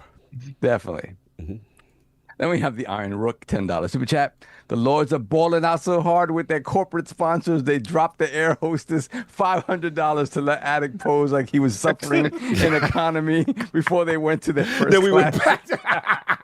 Hey guys, crazy. let's take the that's wild. Yeah, imagine, first off, you would probably have to drop money at the person sitting in the seat too. Yeah, if I give you $250 and I give you $250, this ain't going past this. Under Okay? some, we got it like that. We good. You know what?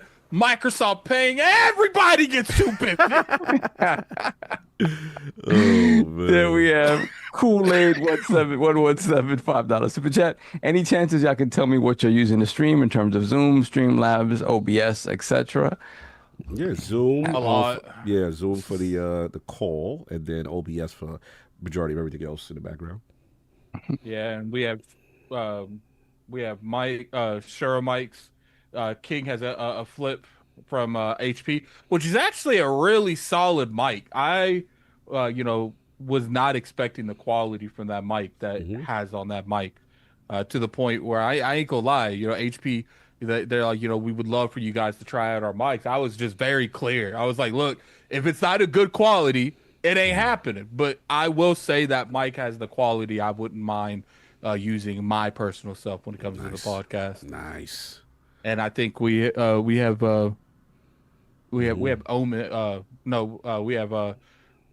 NZXT desktops too. Yes, sir. Oh yeah, I forgot about that. Shout out to Shadow Dragon Lotus, who says King left before he could get his turn on, and Killer Instinct got that. I got my behind whip on God and them, son. I'm gonna tell you right now. But what was going on when we was playing King of the Fighters? I went on a 28-game winning streak. Well, why don't you say my name properly, son? Who's If you gonna say my name, say my name for real. Do you guys ever play Mortal Kombat? Yeah, we do. We do all of that. If you want to jump in there and catch hands, we can do that. I don't play it that fight. I got a friend that beats people with blindfolded though. Well, come over here and tell him to put his blindfold on so I could give his eyes back. The only information that he requires is what side you are on the map. If you're on the left or the right. wild. Good. And then I only information I need is where to bury him after I finish him off. Very, very cocky with the head-to-head fighters. Like he's always been like that. Haven't seen him. Well, yeah, because he hasn't shown up to Fight Night Friday. He's not in this community. We can take back his cockiness. Pause. So for the longest time, and my friend Jared came around. He's like, Ronnie, I'm tired of you acting like you all this and all that in a bag of chips. He's like, we sitting there. I was like, yeah, Jared will destroy you. And Ronnie's going, and then Jared's like, you know what, Ronnie? I'll beat you blindfolded. Hey, and he too owed him blindfolded. Hey, yo, that's wild. He did the Kenshi on him. That's crazy. Anyway. Not impressed. Look at you hating. Facts, because he ain't showed up to Fight Night Friday, so I don't know. Let him know where it go down on Friday. We can see what when he you do. lose, you go nuclear. So Yeah. Anyway. Playing Fortnite on my joint, man. Oh, that's what's up. That's what's up. Well, what you got, Sav? Anything else? That's it. We're caught up. All right. We actually get to the topics now. Interesting. How interesting.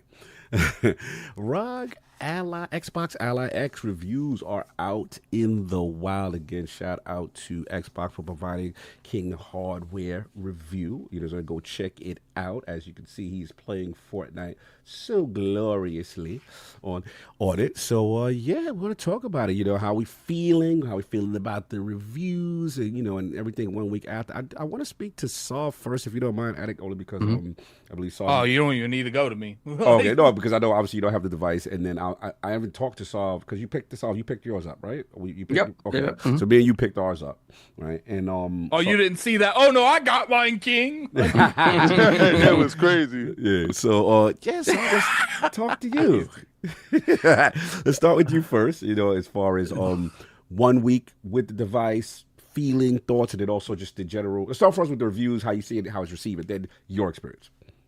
Okay, so review wise, the stuff that I've been seeing online, I think for the most part has been fair. You know, I think the main thing that people are kind of taking away from it is this Xbox full screen experience, is it ready for prime time? And I think the general answer is not quite. But for the people that are genuinely like looking to it to like, hey, is this something that can be worked on? Is this something that can be improved? Is this something that actually works? I think the answer there is yes. I think, you know, the full screen experience is always coming in kind of hot. It definitely could have used minimum 6 more months kind of in the oven to come out as a truly like polished product, maybe even more than that, because it's just tough. And when you think about the comparisons to Steam OS, which is what you're going to get, right? You're going to get that comparison. Steam has had many, many years of honing and sort of tweaking and that front end, that interface to get it to where it is now. And even then, some people, you know, you could argue that some of that stuff isn't as streamlined as it could be, because it's just a tough thing to do, especially with Steam, you know, when you're basically creating this Proton layer over Linux that is still sort of, you know, you're running a computer under it.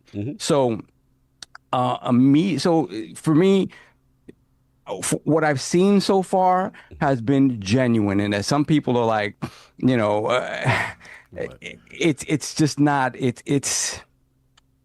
that part of it, which is the most exciting part of it, isn't 100% ready, but you can tell they're working on it. You can tell that it's going to be improved upon. And what's there already, when you power that machine on, it'll go right to the Xbox interface, and it'll immediately, you're using a control pad and a D-pad, and it's like, oh, okay, they really, because that's what I wanted to see. I'm like, is this going to go into Windows mode first and then make me do this? And again, as somebody who is not bothered by that part, the reason I'm getting this new machine is it doing those things that it said it was going to do? And 100% it is trying to do that. It is trying to give you that from the get-go. And like any product, particularly a PC-based product, it's going to be iterated upon, it's going to be improved, it's going to be made better. And obviously the feedback of the community is going to be very important to that. Now, some of the discussion around it has been like, oh, it's not an Xbox. Your Xbox getting these points very disingenuously, because if you like, I don't care who you are, how much money you have, spending $1,000 on a new piece of hardware isn't a flippant thing. This is not an impulse buy that you're like, you're on the line at Walmart and you're like, oh, let me grab this $1,000 Xbox. You know what I mean? So I find it very difficult to believe that someone that has, you know, purchasing this thing in mind is not going to do the research to know that it is a portable PC that has a front end that is trying to emulate a console-like front end in order to try to bridge that gap. That's what it's doing. It is that first step in trying to create an ecosystem that is fluid in that way, that feels like it is a console. It is not, as of right now, you cannot natively play your Xbox games, console games on this machine. And yes, they could have been clearer about that, But again, we're all adults here. Do your research before you go drop $1,000 and be like, oh my God, they lied to me. That's it. I think that's very disingenuous and that's BS. So my experience with the machine, I got it on Thursday. There were a lot of updates, like out the Yeah, we like gotta be off real the about rip. them updates at the beginning because King There made were that a very lot clear in of the review. updates. I was like, damn. And then it just so happened to coincide with like a newer version of Windows 11. So that had to update. And that sometimes takes a little bit of time. I was doing it at work. So I had it all running at work and my work internet is not great. So it took me forever to get that stuff up and running. So that aside, it wasn't an immediate like, oh, once you get into that Xbox console interface, it'll jump you to that other stuff and be like, okay, you got to download this stuff. And that feels very PC like. Right. But once you get past that and you're able to go back to that Xbox front end, it really does boot into that. I love the fact that it saves on a lot of background stuff that you don't need while you're in this gaming mode. And that helps in terms of performance. It helps in terms of a whole bunch of stuff, right? Xbox experience mode. Exactly. So far, I found that to be very cool. In terms of Sorry, son. weapon. I'm talking to Sinister. We was playing Fortnite together. Yo, you out of control. He pulling the addict. No. Yo, listen, this is the first time I got this much power in my control. like this is the first time I'm able to actually play my joint on the go like this. And I do apologize, but I had to download something. I did something because Epic did a favor for me, so they sent me $15, and I was like, cool. Nice. I appreciate them. So yeah, in terms of, I haven't had a chance to mess around with going into the Xbox game bar, downloading all of my sort of like front end like storefronts. Like all I have right now is Steam and Xbox. I still haven't done Epic Game Store. I haven't done all that stuff yet because I have games on all those platforms. I have games on GOG, on Epic, a bunch of stuff. So I don't have that all set up yet. But again, it's a one button press to get to a menu that gives you all of that stuff. And it's just a matter of finding out where that stuff is so I can access it quickly. But so far, the fact that it's at my fingertips and I'm able to do that very quickly is very cool. And if I wanted to go into desktop mode, it is literally you hold the Xbox button down. I love that. That's my favorite. I didn't realize how much I love the fact that this button exists and you just hold it. Sorry, that was me playing Tekken. Excuse me. Sorry, I was multitasking with Tekken 8. Never mind me. So he calls me out. Yeah, I was doing the most. I was doing the most with Hooray. I was getting my combos. Excuse me. Yeah, I had Ninja Gaiden on this. So I could. We still can't show it, so I can't. They can't. Oh yeah, don't do that. Don't do that. But the thing what you were saying, like when you hold it, right?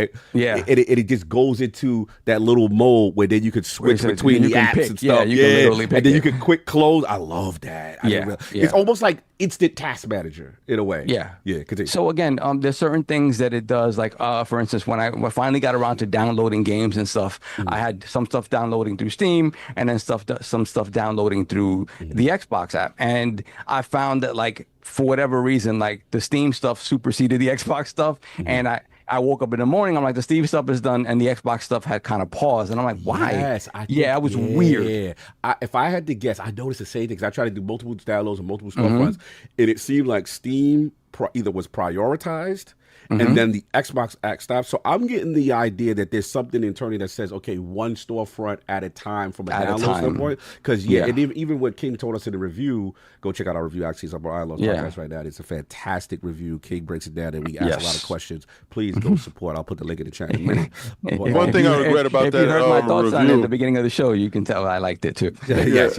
One thing I regretted about that review is the fact that we didn't talk about the Dolby Atmos sound. We were so captivated with everything. I'm going to talk about this my segment. I can't wait till you get to that part because I said something to you and I really want to hear you talk about it. Okay, but let's just talk. We got to get Saul Walls finished. My fault. Yeah. So that stuff was I was like a little bit annoyed by that. But again, if you're thinking about the efficiency they're going for in that mode, I can understand like shutting down some of that stuff. But like, no, we're not going to allow you to do all this multiple stuff. because it's going to slow it down in a way that we want this interface to be snappy as snappy as possible and stuff like that. So if you want to do that, you probably do have to go into desktop mode, and it will just function like a normal PC, and then you'll be able to download stuff from multiple fronts at the same time without an issue. So I can understand if they did that on purpose, in terms of the full screen experience mode. So overall, like I said, I haven't had much time to mess with those menus and kind of see, how easy it is to go to, switch TDP, to switch resolution on the fly, stuff like that. I haven't had a lot of time to play with that. What I have found so far is that the stuff that I have installed and booted up, the stuff kind of, I don't know if they already have this underlying kind of Steam Deck verified type of thing yet, that's official on the Xbox side. But I have found that pretty much everything that I've downloaded, whether it's been from Steam or from Xbox, has kind of worked decently, pretty well right out off the bat.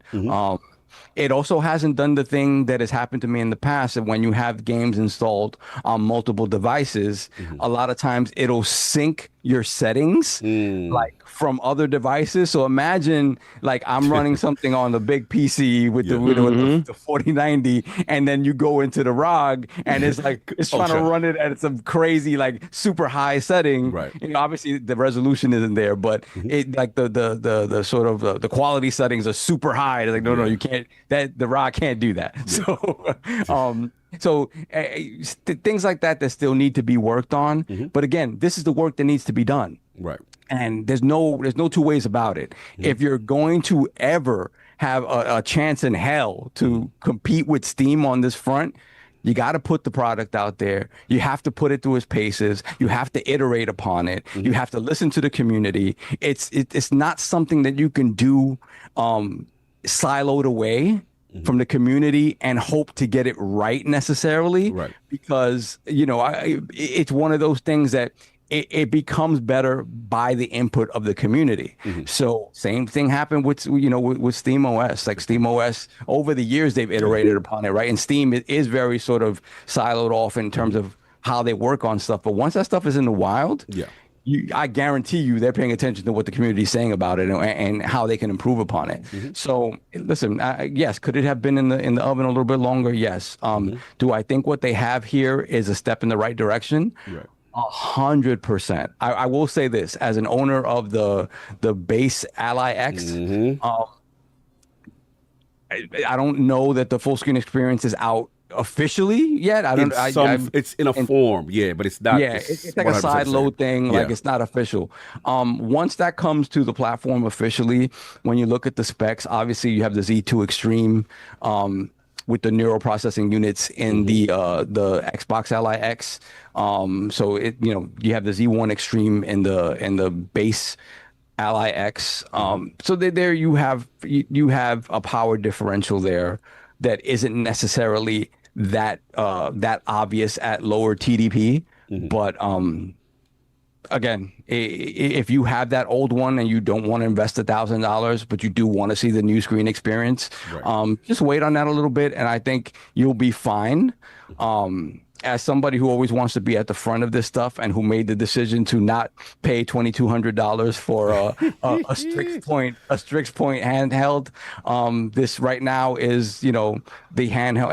Any handheld that has the Z2 Extreme in it right now is sort of the top of the line / still relatively mass market, quote unquote, product on the market. It is the strongest one on the market. So I'm excited to see how they iterate upon it, how they improve upon it. All these things always improve with time. These games are they'll continue to be tweaked. They'll continue to run even better. To continue to get even more out of it. But if you're going into this thinking you're playing your Xbox console games natively on this stuff right now, you should have read better, because that's not what this is.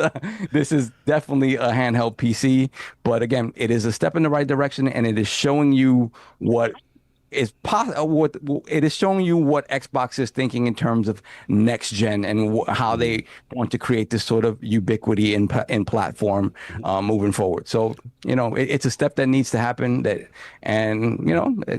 We're here for the ride. So let's do that. Right, no doubt, no doubt. King, I'm gonna get you next. I know Attic, I'll save you towards the end since obviously you don't have the device. But King, now that your review's out, right? Shout out to you and all of us for doing that review with you, but you doing the bulk of it. And now that you got more time with it, what is your feeling, and also how you feeling about the reviews after seeing your own out there and people giving you good feedback? Okay, so there's a yes and no to what Sovereign is saying as far as you can't play your games, because I'm playing a game that is an NDA game and I'm playing it on the device. Yeah. Play anywhere games, yes, 100%. 100%. So yes. I believe Microsoft and Xbox whole goal is the reason when they say forward compatibility and backward compatibility is they're having a foresight in when they talk to the developer, implement play anywhere into your device. That's why we had the problem with Square, because Square Final Fantasy 16, Final Fantasy 7, but Tactics, no. Right? So, it's staying on top of the developers that are putting out the devices. Yes. I mean, putting out the games for the devices. Play anywhere is an absolute must if you want to exist in this space. Because if you're running around saying, buy this game, not every consumer is going to go and pick up the box and, okay, does this one say play anywhere? Okay, damn, I really wanted that game, but since it's not play anywhere, no. Because what that means is consumers buy games based off of want, right? And then you can see what it's capable to do after it gets in the house. Oh, I'm able to play this like I could do my other games. What this is going to lead is to a bunch of frustration in the consumer fan base, where they go and they grab a game that they really like and they get at home and they have another game that they really like that is able to play on a ROG and do everything. But that other game that they just purchased that came out after the game that they purchased, they did everything, doesn't do everything.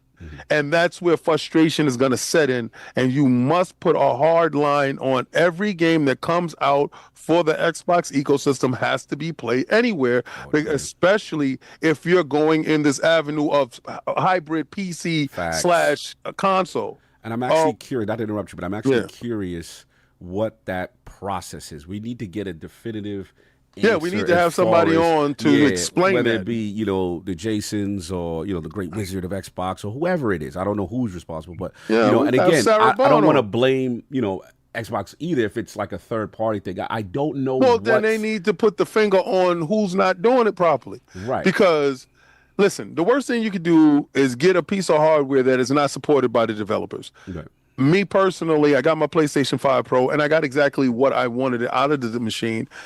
I noticed that different developers support the device in various degrees. And, PlayStation, I did put out a mandate that they needed to make sure that all the games that do come out works with this device in a baseline compatibility functionality to show that the reason why.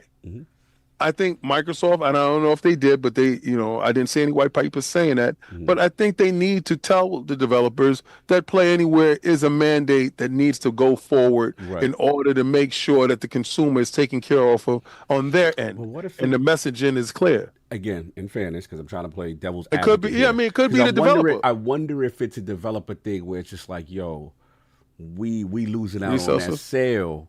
If we, what I'm saying, on that Steam, I would think that Microsoft has to pay extra to a get them third in that party or a program. second But party. maybe it's a money thing. I don't understand. Sorry, I got it. The thing is like they're not pushing play anywhere. Microsoft is, so it's kind of irrelevant, like the back end and logistics of it. If you're pushing this type of future, you gotta abide and make sure that this happens more than it doesn't. No, I get that. Yeah. But here's my question. Again, I'm just being fair. I don't know. Both of y'all could be right. They're a $4 trillion company, bro. I get that. But let's just say we Strauss Zelnick. And he like, that's nice what you thinking. What you changed that on PC. But, whoever EA or whatever, Ubisoft, right? And they like, no, we want the individual sale for every platform that buys okay, it. so get this, right? That's only in the Microsoft store. The percentage of games being purchased out of the Microsoft store is so low compared to whatever's going on in Steam. Right. The PC gamer is going to actually worry about the PC game. So them buying that game on Xbox or buying that game in the Microsoft store is not taking a sale away from Steam. You're going to purchase the game wherever you feel comfortable, regardless of whatever extras that you get with said title. It doesn't matter if, the title came out for Windows and it's play anywhere. I doubt highly, being that Xbox is the smaller fan base out of everyone, to be honest with you, I doubt it very highly that somebody that's going to Steam is going to say, what? You heard Final Fantasy is play anywhere. Let me go over to Windows Store and exclude their Steam library. I don't think that's happening. But I do believe that, listen, it's not going to cost them a sale. They need to be more diligent on this because it's a necessary thing if they want to survive in this space. Right. That's all. Because you can't put out products, basing these products, saying that it's an Xbox, and then these games come out and you can't play it on that new device natively. You're streaming this game. I don't think that is great. Shout out to Ariel Knight. He dealt with the chat. He says it's 3 different ports for one game. It's a money issue. It costs too much for some to pull that off. So maybe that's why, like a smaller game, they need to fund that bank. But the thing is too is like at the same time, like Tactics was. That's what I'm about to say. But so we see a lot of AAA publishers that have a decent amount of money to an absurd amount of money, still not hitting that play anywhere. So it's just like. Is that more on like Microsoft for not pushing or like underlying mandating it like on the down low, or is that they're just like, look, we don't see the benefit of doing it, so we're not doing it? But if it's the dev, let's say play Tactics is a small and Shinobi, which are both the games we love that are not on it, and they're smaller teams and they got to pay for the additional port, then it's hard to tell the smaller team, you got to come up with that bread to make the difference. If that's the case, Microsoft, if you want to really stay relevant, you got to do it. They have to do it because they don't have the leverage to tell somebody, oh, you need to do this. Like a Nintendo might be able to pull that off. A PlayStation might be able to pull that off. Be like, hey, if you want, we need both ports or something like that. Like Microsoft is in a very unique situation in that they don't have the leverage to tell them, yeah, you need to do this.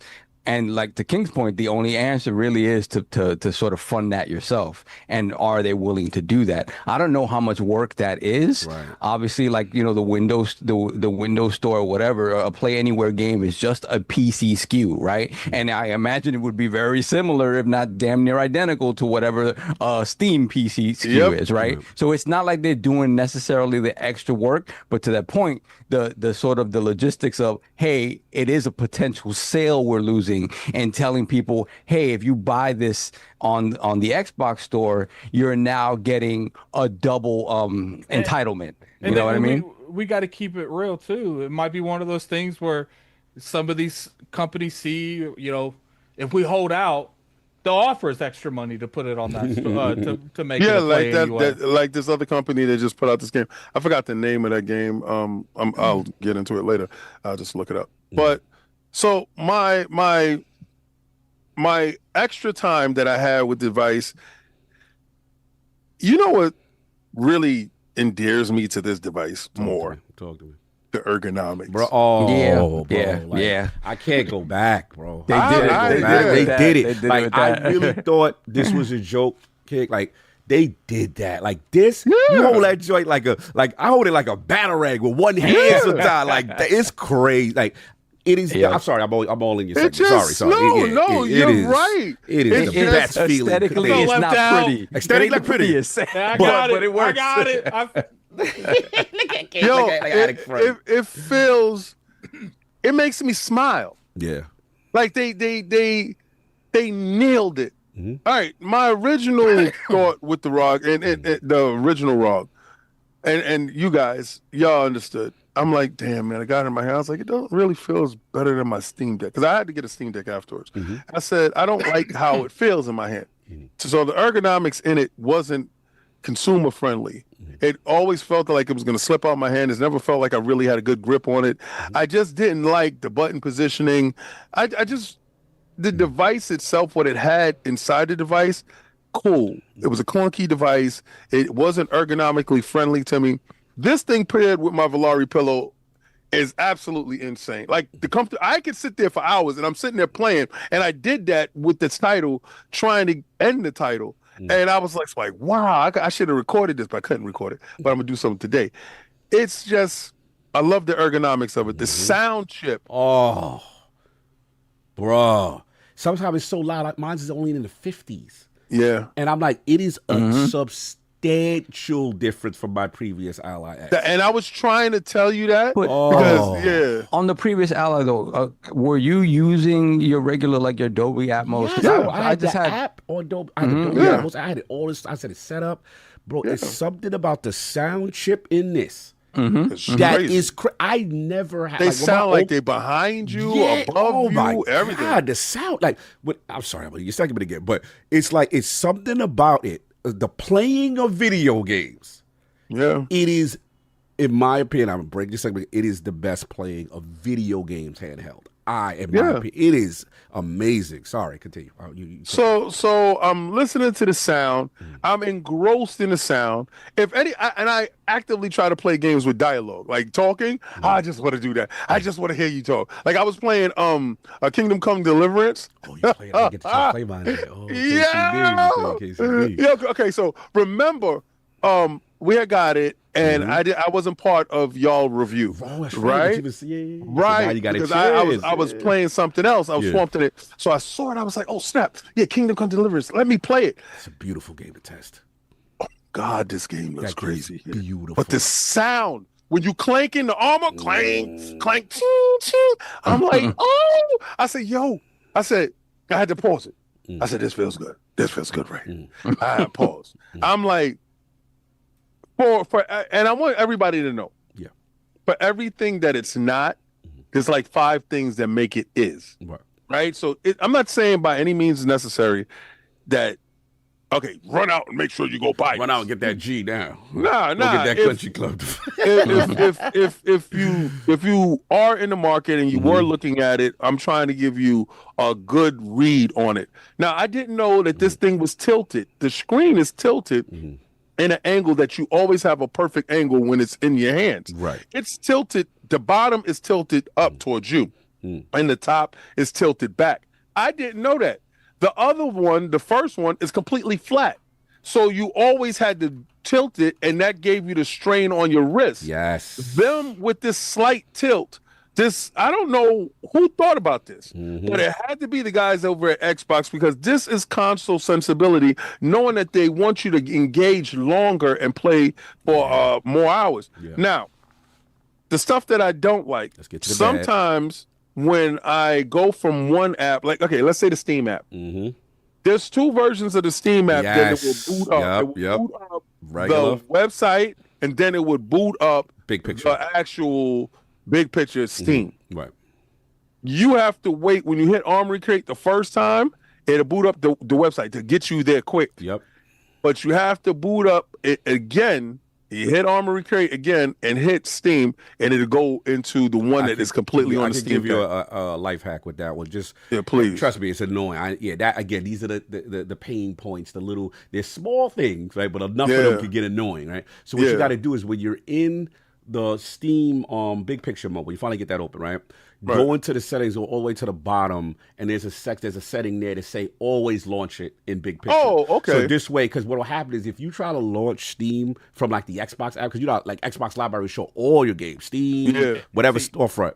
Sorry, I think that's little things that you guys say. It's like there shouldn't be a choice between that. It's like if you're going into like playing something on handheld, agreed, it should by default load into that. And that's not saying that like it's a hassle to go there and change it. Yeah. But it's like, in my mind, I don't understand a reason not to have it launch in big screen mode. Like, no, that's agree. what I was saying too as well. I agree. Just like, these are the pain points when dealing with multiple storefronts and your interface having to interact with other interfaces and stuff like that. So yeah, Alex made a good point though. But at the end of the day, the consumer doesn't want to hear that. They want it to work. Exactly. You know, so that was one of my frustrations. So again, that was a pet peeve. That is one of my frustrations with the device. Pretty much other than that, besides the streaming. Yes. Streaming sometimes is hit or miss. Like I don't know if it's like load management where sometimes you don't have as many NPCs that's inside the world based off of your streaming connection. Yeah. How that works. But again, I've encountered a couple of instances when I'm playing a game and noticeably there's more density in the population in a certain area. And on the native version of the game, they're there. On the streaming version of the game, they're not there. So I guess that is some of the streaming woes that I have to get through. Yeah. But what I've also noticed that it doesn't have as many hiccups. Like, what I do is I try to break the game when I'm in streaming mode. I spin around. I do stupid stuff. Like I jump and do stuff that the game doesn't predict me to do. And then you see some hiccups. Like you see a frame jump, right? Stuff like that. So I notice sometimes if it's if it's heavy traffic time, I get more hiccups in the area. But when I'm playing with times where normally nobody would be streaming, it plays a whole lot better. So it's that part, my frustration with that, the fact that most of my library that I want to play isn't downloadable and back compatible for it. Now, some games are popping up like Hogwarts Legacy that I didn't get a chance to play that is now inside Game Pass that I'm able to play now. So again, it's just little things, but enough little things will grow into something big. Yeah, for sure. I do want to tell you guys that anybody that is purchasing this device, you're not going to open it like your Switch 2 and automatically start playing, just give your credentials, and that's it, small, minor credentials. No, this thing is going to take like an hour and a half downloads in that first for setup you to get that stuff together. You'll be waiting right? for the first setup. Yeah, and I think a quick way of fixing that is when you load it up, because I understand in their mind, maybe people want that experience to like fine tune some of the stuff in the back end, but it's like just have like one of those things where you load it up and it says, do you want to load this for games? Or do you want an advanced load up where you go to the Windows first? Like, but I think, Addict, honestly, there's no way around it because it's a lot of things that they need to put parameters. We may think it's an open system, but there are parameters inside Windows to keep it from doing other things that it's not intended for. So like the parental advisements, those things is necessary for a parent to make sure that they're monitoring their kids because they're high on that part. It's just, I think there's no way around it because you can't preload Windows into it to an extent that it is linked to how you have it on previous devices. Right. So I think it's like there's no way around it. You were saying something, Soph? I'm sorry. Question, because when I had stuff downloading, I wasn't paying attention to the downloads. Yeah. What have you guys found in terms of like shader pre-caching, right? Because Steam does a really great job of that, where it takes shader. They're still behind. Okay. Like when I downloaded Final Fantasy 16, or I think Indiana Jones, the first time, the very first time, you got to go through that pre-shader cache whatever thing. Right. Yeah, you got to go through that. But after you do that, then the game will launch. It will only, once you, like if you update drivers and stuff like that, you have to do it all over again. But because I heard, like I remember like there was an issue with Borderlands. It might have been like a memory leak where it's like it was caching shaders in the middle of gameplay. Oh, and it's like, I ain't never had that. Yeah. That's wild. No, that was Borderlands issue. So that's one thing where Steam, like I got to give them the props on that because they basically have like an entire it's like a server full of shader information. Yeah. So you get that stuff really, really quickly, and it's sort of it's kind of seamless. You don't really see it in the same way you would do when you're just downloading stuff properly on your on your PC. So Microsoft definitely they need to figure that one out as well shout too. out to That's Paris just in the chat who also reviewed fantastic review. Go check his review out as well. Yeah, definitely. Yeah, Paris did his thing. He said AI auto shader pre-cache isn't enabled yet on the ILX. So again, this is a feature that they play, I guess, with the NPU and every stuff that there's stuff that haven't even been utilized yet that are, from my understanding, are still scheduled to 2026. But in fairness, that it still shows you this is still a work in progress on some level. Goes more to like what Saul said. Maybe it was took out of the oven a little too soon. Yeah, it came a little hot on certain things because not all the features are still ready. So I would give you that for sure. So okay, you finish your bars.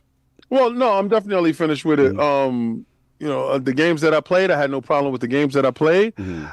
If y'all know, I'm hugely Captain Petty when it comes to this stuff. So all my PlayStation games was running phenomenally.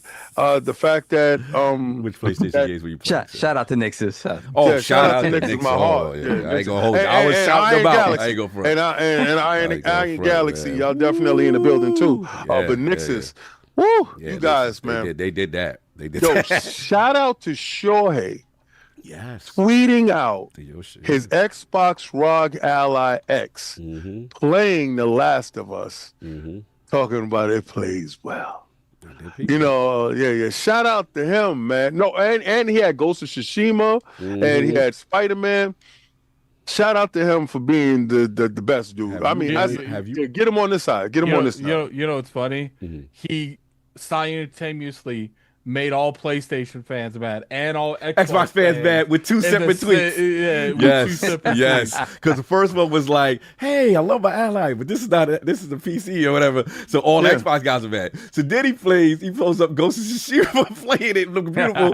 He's like, "Oh man, this is amazing." Then all the PlayStation guys got mad at him. Yo, you guys say Yoshida don't know how to move the needle. Yeah, he's out here, getting the back. He gonna get that back. Get him right over here on Xbox. Xbox, you need a guy like this. I love his level of petty is incredible. But from coming from the same petty nature, you can't take the console warrior out the war out of the warrior. Even though we have ascended to the platform, we are above this petty nonsense. But every so now and then we like to smite thee. But we're above this nonsense, but I gotta add a but to that. King is above this nonsense, but but Lord King David is different. I was playing Spider-Man Miles Morales. I didn't play Spider-Man. How was it? And my son came in, and he said, "Dad, that sounds great, Dad." I said, yeah, the sound is crazy, right? So I said, here, play the segment real quick because I was doing something with the dogs. I had to do something with the dogs. And he was playing it, and he said, wow, this looks better than the PlayStation. So I'm like, I said, well, it's a small screen. It's a small screen. So he goes, wow, is that ray tracing? I said, yeah, I went in there, I tweaked and twerked that. He's like, Dad, how much this costs again? I said, far out of your reach. That's not going to be a birthday gift? Not for you. Far out of your 14-year-old reach, sir. I said, this is for experienced gamers only. But again, he's looking at it and he's interested in it. And somebody had asked me because they saw my grandson online yesterday, and they saw him and they was like, is he an Xbox dude or is he a PlayStation dude? My son is neither, and neither is my grandson. They will game wherever they games are. My grandson loves his tablet. He will play Bluey. He will play Fortnite. He'll play anywhere that his tablet allows him to play. And the games, it doesn't matter. And I'm the old fart in the house. I'm the dude that got to pick up a controller. I'm the dude that got to talk about, you're down with this team. They don't care at all. And I guess we're at a point where, and this device tells me, it tells me every time I pick it up, you're old. All your little sensibilities that you were holding dear, all that crap that you was talking about, all those lines that you were holding, whoever you was fighting, they forgot about you. They've been over that, fam. They forgot about you, and they have moved on to where everything is anything. And they don't care. They just want you gaming on their device as long as possible. And I find myself in my downtime that normally I would not be gaming in the kitchen with this thing, and sitting in the car with this thing, sitting inside the living room after I'm waiting for the dogs, to do their business. Looking for with this thing. To play it. Yo, in between sets, with this thing, like, okay, let me just real quick, my engagement level with video games is higher based Higher off of now. this thing. Yeah, that's how I'll be honest. That's why the handheld spaces got me to finish stuff. But I'm sorry. If you, Go ahead, you I'm finish. done. No, It's and- just and- yeah, I can finish that game based off of this. yeah. Before I go on, I just want to make sure I know Attic is not part of. I know you didn't pick up the device, but Attic, like as far as the reviews, like what do you feel about what you're seeing from people's reviews, and then I'll go after that. It's about what I expected. Yeah. I here's the thing, like I couldn't tell you like the last time something was like assassinated, like a handheld. For the most part, handhelds are like widely respected. Like I couldn't tell you, even with all the nonsense that happened with the Switch 2, still so crazy. So it's like people like the handheld market. So I never expected the thing to review bad or anything. I expected people to love what it is, because it's not like Microsoft was like delusional and like telling you something it's not. Like they were pretty open on what it is. I feel like it now, as far as like the whole is it an Xbox thing, I don't consider it an Xbox because you can't play your digital library on your Xbox. You can play your Play Anywhere games, but that's not your Xbox games. That's the PC counterparts of your Xbox games that are not your Xbox games. So that's just my opinion on the matter. But at the same time, it's like, why people care? Like, Yeah, it's very just like- emotional. I'm gonna talk about that too. It's like, calm down, man. Like, There's a lot of It's serious like, in the what- streets about that. I can tell you why they care, Addict, because their checks is tied to it, and if they don't talk about it, then their monetization is going to be low this month. So that's why they care about it. These dudes with these YouTube Doing the channels, assets? they need to make sure their AdSense makes sense. So, it's not an Xbox. So the Xbox is dead and all this other stuff. So that's why they care. Hilarious. Shut up. Paris said, but Xbox PC games are Xbox games. They're the PC counterparts, the Windows. You're playing the window versions of your Xbox games. You're not playing the Xbox versions of those games. You only have access to the Play Anywhere games. If I had a ROG Ally or a ROG Ally X, I could guarantee you the bulk of the games that I have on my personal Xbox are not on that list. So that's my big thing, and it's just like to this point, I don't even do the handheld stuff that much. It's not even worth like trying to invest into something like that. I like the people that want it have access to it.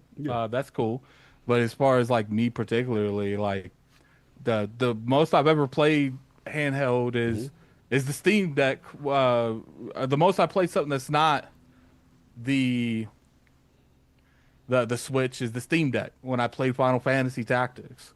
So it's you just played like, a lot of that. Yeah. That was your whole flight. That saves you on the flight for pretty much. That's the most I've ever seen you handheld game.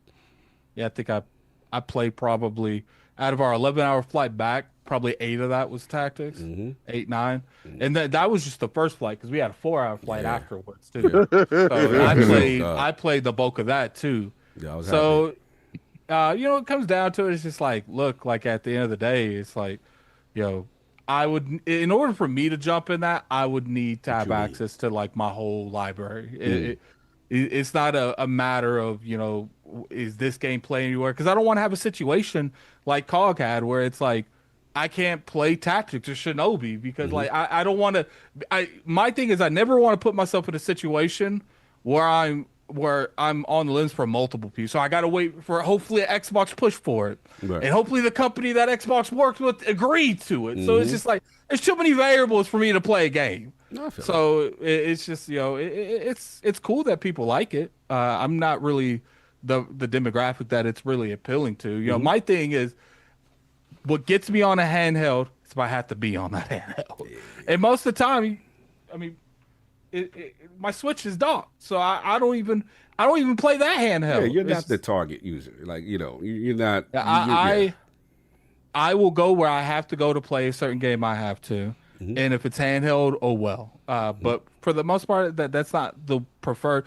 When I'm on the go, I don't I don't be looking at screens and stuff. Like for the most part, when I'm on the go, like I'm listening to a podcast or listening to a YouTube video or music, like I can't be in a scenario where like my attention is like, cause a bulk of your attention, like I have extreme ADHD. I can't things walking around. I can't focus on a screen like that, like in the long term.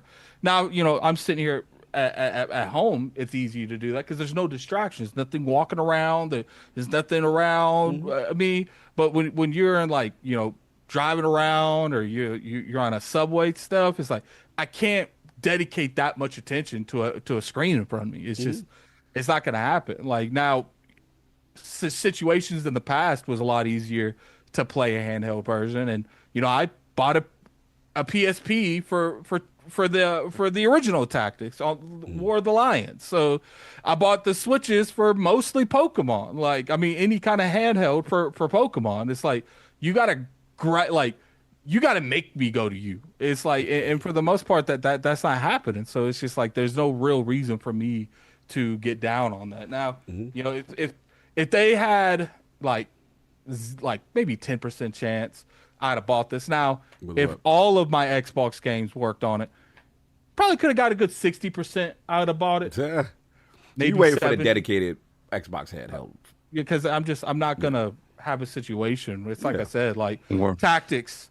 Oh, now I have to get this on Steam. I might as well just get it on Steam at that point. Then if there's so much inconsistency on Play Anywhere, now hopefully Microsoft works on that, and Xbox works on that, and they really incentivize, because I don't want them to mandate it, because I feel like that would actually cause more issues if they mandated Play Anywhere.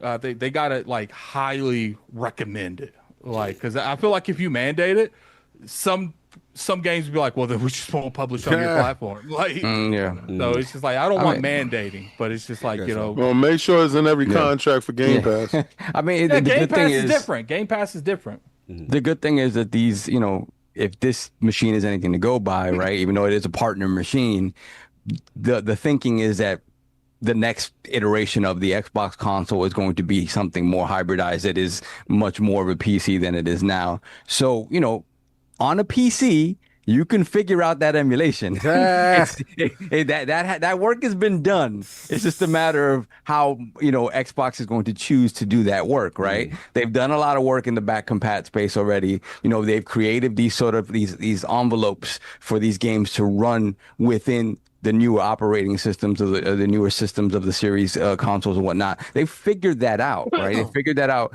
It's just a matter of how do you figure that out moving forward with the rest of your library in the case that these however many games are not going to release as Play Anywhere games, right? So that work can be done. It's just a matter of, are they going to do that work, and what does that what does that undertaking look like? For me, that's what would really be the kicker, right? It give me a single solitary device that is what I'm playing right now, this sort of PC based Windows machine, and either give me an Xbox mode where I can play my my console games on it in that mode, right? Or figure out how to have those things run natively on your machine. You come up with a machine that can do that. That's very interesting. That's a very interesting proposition.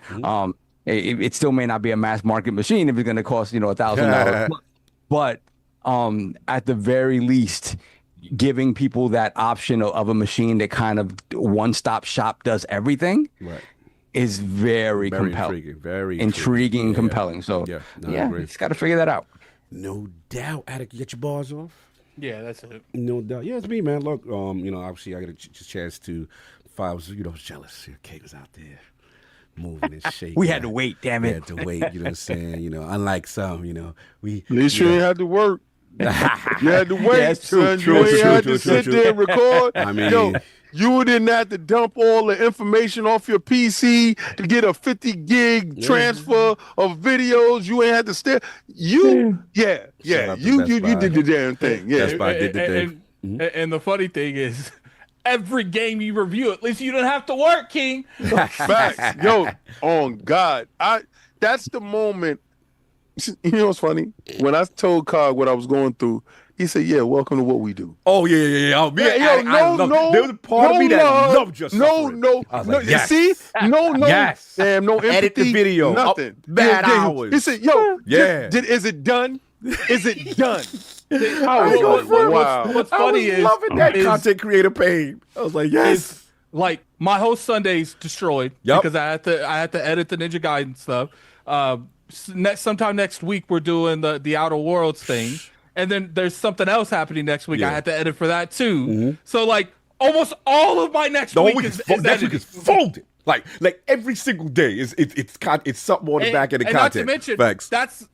that's not just ILP. Yeah. I have to do my own stuff on Yeah, top on of that. top of that. Yo, and by the what- way, you what gotta suffers- play and finish games. What suffers is Yeah. I was not able to stream because normally I stream every day on Frontline Gaming Stream. Yeah. I could not stream because I had to dedicate time to end this game, Facts. and I put in the work.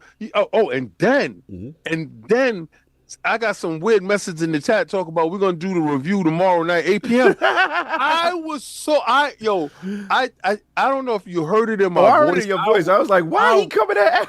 I was like, what is going on? Like, livid. I was like, Addict did not make this decision. I said, if I had to guess, this was him and Solve talking about potential times that were convenient for bro. Solve. But the way Yeah, you came and at then- Addict, I was like, oh, he mad. He got to do work. I was like, it's no way for me to do it Because he's like, I'm I said, playing this damn but game, and I ain't gonna be able to this damn talk. game. Yo, I sacrificed my soul for this Yeah, game. yeah. I said, and then he gonna say, "Well, we're gonna do it at 8 p.m." God damn it. King, like I sacrificed my soul. I beat it 3 days ago. What you acting like you did it? Well, we all did it. Like I'll be so mad. that- First of all, he didn't, so stop. Yeah. Second of all, Sav did it the other day just like me. Third of all, you got more time than I did me it this to do morning, anything. literally. Yeah, y'all all at it. So We'll get to that. we don't ever compare our life schedule to yours. So we're not gonna do that. He's a You ain't gonna savage. try to out here game shame me where you no can one literally game take shamed. You 20 literally You said told me 3 days ago you you said beat you it. had to sacrifice yourself to play the game. I did. What kind of logic is that? You're asked to play a game. You got to sacrifice your life to play. Well, it's That's different when usually you how got a it review goes. though. When you got a a review, review. it's different. It is like different because I'm a fully be like it's not fun necessarily. Because here's the thing: it's like again, we're not complaining. Like obviously, no, not at all. We But are the Lords are blessed. We're finally at the level of getting content right, and we're very thankful for that, right? But what it is it's a different mindset because when you just play the game for fun, you just fun, Leisure. But then it's like okay, notes. And yo, I got to talk about this. And then sometimes I don't know how hardcore y'all I do. have Sometimes, 6 pages of notes. God bless on you, your multitask himself. But me, I am so ridiculous. Sometimes I have to stop, pause, so I don't lose the thought. and write it Yeah, down. because otherwise I'll just keep playing for fun and forget key things that I want to talk about that's pertaining to the experience. So it's different for us. That's the advantage I have. I do all of it at my desk. So See, yeah, that's the thing. like- And as a person who's naturally a console gamer instinctually, it's harder for me to do that here. And a lot of times I want to be there. So I get it. It's just a different mindset, kind of thing. But I hear what y'all say. It's funny. You playing with a notepad next to you. next That's to not you. Like, it's different. It's Yeah, different. you wanna Like, give the audience- very grateful, but it is work. It's work, and especially when you have a deadline attached to it. it's like, Facts. all right. Then on top of that, then what I love with kickers, then when you got to get the feedback, and you did all the way, you put your blood, sweat, and tears, and like, all right, yeah, but change half of that. and then you got the sour face, like, I can't believe, like, and then what's horrible? Not horrible, but when it stacks on top of it, we got Ninja Gaiden one day, and like the day later, okay, here's the Outer Worlds 2, and I'm like, oh my god, I got people. It's so crazy. Like, there's people that I've got like queued up as far as text messages, Discord messages that I'm like, I can't even talk to you right now. The minute I stop to talk, it's over for me. Like, I am that swamped. It's just a crazy time. And remember, we I coming put back my off. phone on Do Not Bro, Disturb. we coming back off Tokyo Game Show. We didn't even talk about like, stuff that we got to do. But anyway, enough of complaining and love. We're blessed. Thank you. Happy. We're very fortunate. Just want to get that out there. But anyway, let me get my balls off. This is fun. Look, yeah, I'm definitely. I am loving mine. Was worried as an LIX owner at first that the jump would not be as substantial. I'll be honest. I'm like, let's see. You know, look like minimal when you rent it on paper. You know, beside the Xbox, but nah, man. You know what it is for me, Solve? The jump in the process is minimal for sure. The Z2 is not going crazy, but to me, it's the jump in the RAM. Yeah.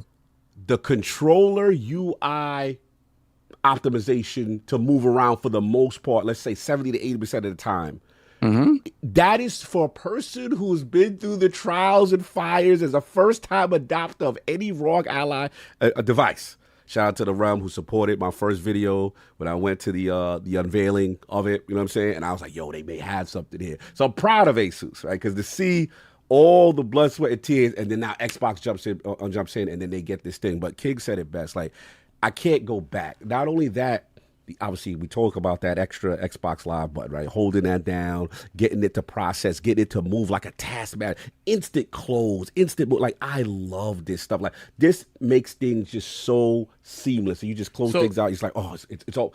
That's what I'm sorry, I get at it. What's your question? Let me ask you a question, like, because it seems like when you guys talk about it, the bulk of the things you like about the evolution between the Ally and this new iteration is like aesthetic has changed to make it more appealing, and like a lot of it's like UI and the way I'm moving around with the D-pad. It's rumored that they're gonna update the other one with all the UI changes. Like, if that happens, is it worth upgrading at that point? Like, I feel it depends, because again, the standard one, but I told you they don't have this button. This right here does so, and that's just me holding it. Then when you bring up Game Bar and all that stuff, now granted, Game Bar is there in the new UI for the older devices, but you're still losing a lot of functionality. And then, like King said, when it comes to the player game and this damn control that I first thought like it looked like the stupidest thing going, I thought it like a batarang, like a goofy batarang.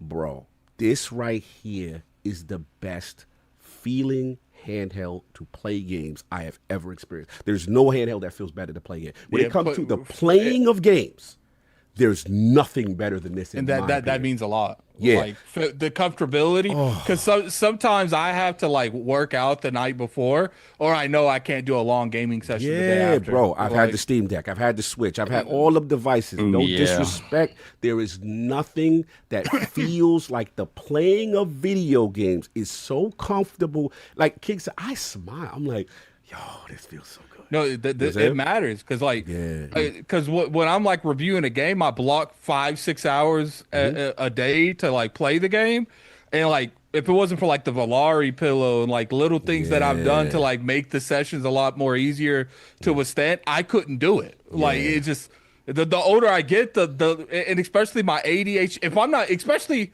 if like I'm liking a game but I'm not feeling a game, like 100%, because then you could. That comfortability keeps me going. Like, bro. Like, again, it just makes you want to play more games, and that's the key to the device. So you got that. We still got my Armory Crate button for my OGs. You know what I'm saying? You still got your Armory Crate. And this is when you want to tweak it, and you could customize this to everything you want. I got my thing. Oh, pro tip, y'all. Whenever you do have that, let's say 80% everything with the controller works. But pro tips, change that when it goes from gamepad to desktop mode, and that's how you can bring the mouse cursor up, and you can move that with the analog, just in case you open up another app and all of a sudden the controller's not working. Oh, what's going on? I can't do anything, and you want to close out. Switch that bad boy to desktop mode. You bring up that little mouse and keyboard thing, and then from there you can switch it back. That's just a pro tip. Again, it's going to take time. And shout out to King for that great, like, the editing, the B-roll on that was very well done. King did that. He did a really good job on that. That was through your direction, because very early on that was you. Like, you can't just. We sent you with some feedback. You took that feedback and you did the right. He leveled up. Because sometimes you can give feedback and the other person ain't listening halfway. Yup, Like, he did exactly. I really wanted y'all guys' input.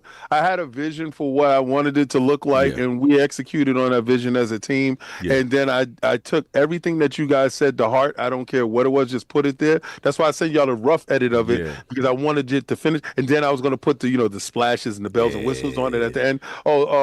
But yeah, we had a contributor to put some stuff for Wolf of Darkness, send me that little end piece of the Xbox logo thing. Nice. He sent that. So, and that's from Wolf of Darkness. Yeah, you did that. So shout out to that. Like I said, then for me, for the positioning of these buttons in the past is so much better. So now I map this off. I have this as my take an Xbox screenshot button. Yeah. This one I got Xbox record that. You know what I'm saying? On the other side. So like now we're gonna get to the bad. You know, so if I finish with the good, we got that. Oh, one last thing. Like I said, the playing of games. Now I know some people are like, bro, they should have went with the OLED. I get that, but I'm taking 120 hertz refresh rate any day over games. Because I don't know what that price would have been with OLED at 120. No, It would have been $1,300. It was $1,399. So- like the MSI, because the MSI is $1,399, right? 120 hertz. Yeah. And plus, if they gave you the OLED now, what are they gonna sell you like? What they go, exactly, yeah, in fact, you already know the hustle. You know, Well, exactly. that's the thing. Like Cog and I, this is the third handheld in 3 years. Bro, it's like every year we one get per it. year. So they haven't even done the upgrade path of like, oh, here's the same thing with an OLED. No, Yes. they're just giving you a new thing every year. This game, let me tell you. So again, when it comes to the playing of video games, so the ones I tested, man, y'all gotta throw in that Indiana Jones. Oh my okay. God, Machine Games that did that is optimized. See- it's play anywhere. It's gorgeous on this device. It's one of the things I would miss if like I was doing, because I'm not the kind of like, I don't buy new hardware and go play older games. Like when I buy new hardware, I literally load what I'm playing currently. Oh, like, I don't download I'm loading what I'm anything. playing Like, later, but I just can't talk about it. no. I'm talking about like I know some people. I think I think Paris said he downloaded Cyberpunk, and it's just like, see, I don't download games to see what it looks like or anything like that, like or see how it runs. Like I never just, that guy. it's just okay. What am I playing next? Let me just download that. That's the only game that's being downloaded. It's like, No, you play. You definitely got a different player style. Like for me, it's more about my favorite games, right? You know, playing my go-tos, my Tekken 8s, like looking glorious, man. I was just like, man, this is. well, this Tekken's is a little good. different because Tekken has like replayability, but Yeah. like certain games, like I saw someone downloading like what it was a single player game, and like they beat it like 8 years ago, and I was like I just don't, I wouldn't find it like the urge to try it. Like, No, I get that. I mean, back to me, like most of the stuff I'm playing is modern stuff, and obviously, the Demios and the battle marks and all that stuff. But I want to shout out that the standouts was that Tekken 8 Ghost of Tsushima. Good Lord, have y'all fired that up yet? No. Yeah, I mean, it already ran great on the yeah, it this. Oh, it's great. And then you sign into your PlayStation Network. You can get your trophies on the joint. So I connected my account. I was rocking with that. Shout out to Nexus King. I ain't gonna front. Nexus is my heart. They my heart now too, because they the PC. Bro, players, first of all, she rock with me. Mind your business. All right, fair All enough. for that. You know what I'm saying? I just want a little side. Yeah, You know I what I'm was saying? there. A little Nah, side. I was there from the Yeah. beginning. I think that was the hardest thing for me to cut, is because caring Yeah. about achievements. Yeah. Like, because I haven't cared about achievements in a while. Like there was a time where I didn't want to play something unless it was on Xbox. But like, I guess because like the review codes that we get, one on here, one on there, one on here. It's like slowly throughout the years, it's just like, you just give me whatever you have now. feel you. Like, Did RoboCop. Oh, yo, shout out to King for putting me on. When you press the Armory Crate button, you can customize your video intros. Yeah, So I what's got the yours? RoboCop joints. So did you see you got the RoboCop? joint? It's crazy. Yo, hold on. What do you mean? Hold on. Check it out. Check it Let out. me see, Check it out. let me see. Check it out. Check it out. That joint is crazy. Oh, he already missed. Damn, I already did it too fast. King, when you talking through the segment, you talking through the joint. no, I'm I closing. didn't see it. No, I Saul was didn't talking. see it. It didn't Yeah, pop Saul up. was. No, it didn't pop up. It ain't pop up. That joint is so lit. So hold on a second. Let me turn the volume up. So, what did you put on yours? What you put on yours? Hold on. I don't know what y'all talking about. I haven't had a chance to you, mess with know, it. when you press the Armory Customization, Crate you gotta- button, you yeah. can customize your joint. Yeah. Oh, wow. I put I didn't do bleachy it yet. bleach on mine. Hold on. Let me see if I can turn the volume up on that. And I should have pinned myself doing it, but it's all good. Put bleachy bleach. You put bleach on it. Yo, it's dope too, Addict. It's crazy dope. Oh, Mozzie, I forgot to set it up my fault. I did not set it back up. So I changed what it. Sorry, he's my trying bad. to do, I'll show I you want what to show. It's what he so can- lit. what he Oh can't man, show I you. want to show y'all that. It's so dope.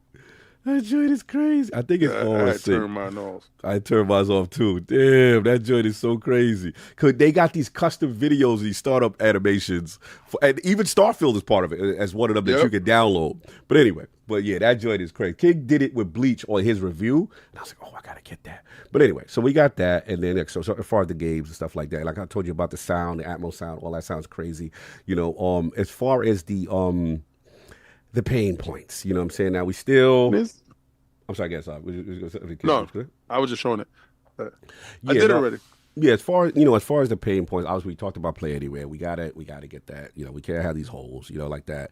I'm gonna be real with you. I know King mentioned the streaming. I'm not streaming any native Xbox game. I just don't want to do that. Like that's just me. I'm not interested in that. Coalition, y'all gotta come to the front of the congregation for Gears Tactics, bro.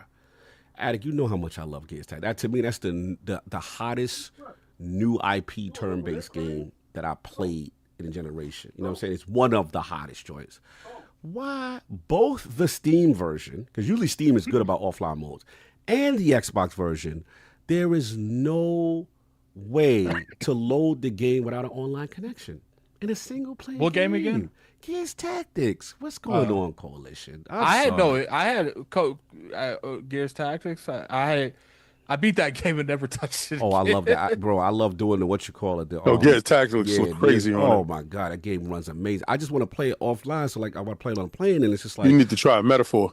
Oh, I didn't do Metaphor yet. Yeah, that's what's up. I got to do that, but I got to come at Coalition, bro. I got to fix that, man. Like what they do? It's just they require it logs onto the Gears server just to get to the start screen, and I'm just like, so if you're playing normally, you're fine. But DMR. Yeah, it's like, bro, like, come on, man. It's Gears Tactics is my joy. So you got that, and this is what y'all gotta get smoked though. Xbox. The thing I don't like, I don't know if you see this all, is when you do like you sharing and you go into like your screenshots and stuff. Mm-hmm. Like how it used to be, you used to use Armory Crate, and then from there, you know, like you go, like see how it says see all your captures and all that. Like, if you try to hit that, it's going to open up Windows Explorer with the thing. I'm like, no, it should be in the UI and let me share to Twitter or something. You know what I'm saying? Like, if you that's crazy. Yeah, don't be taking me to know.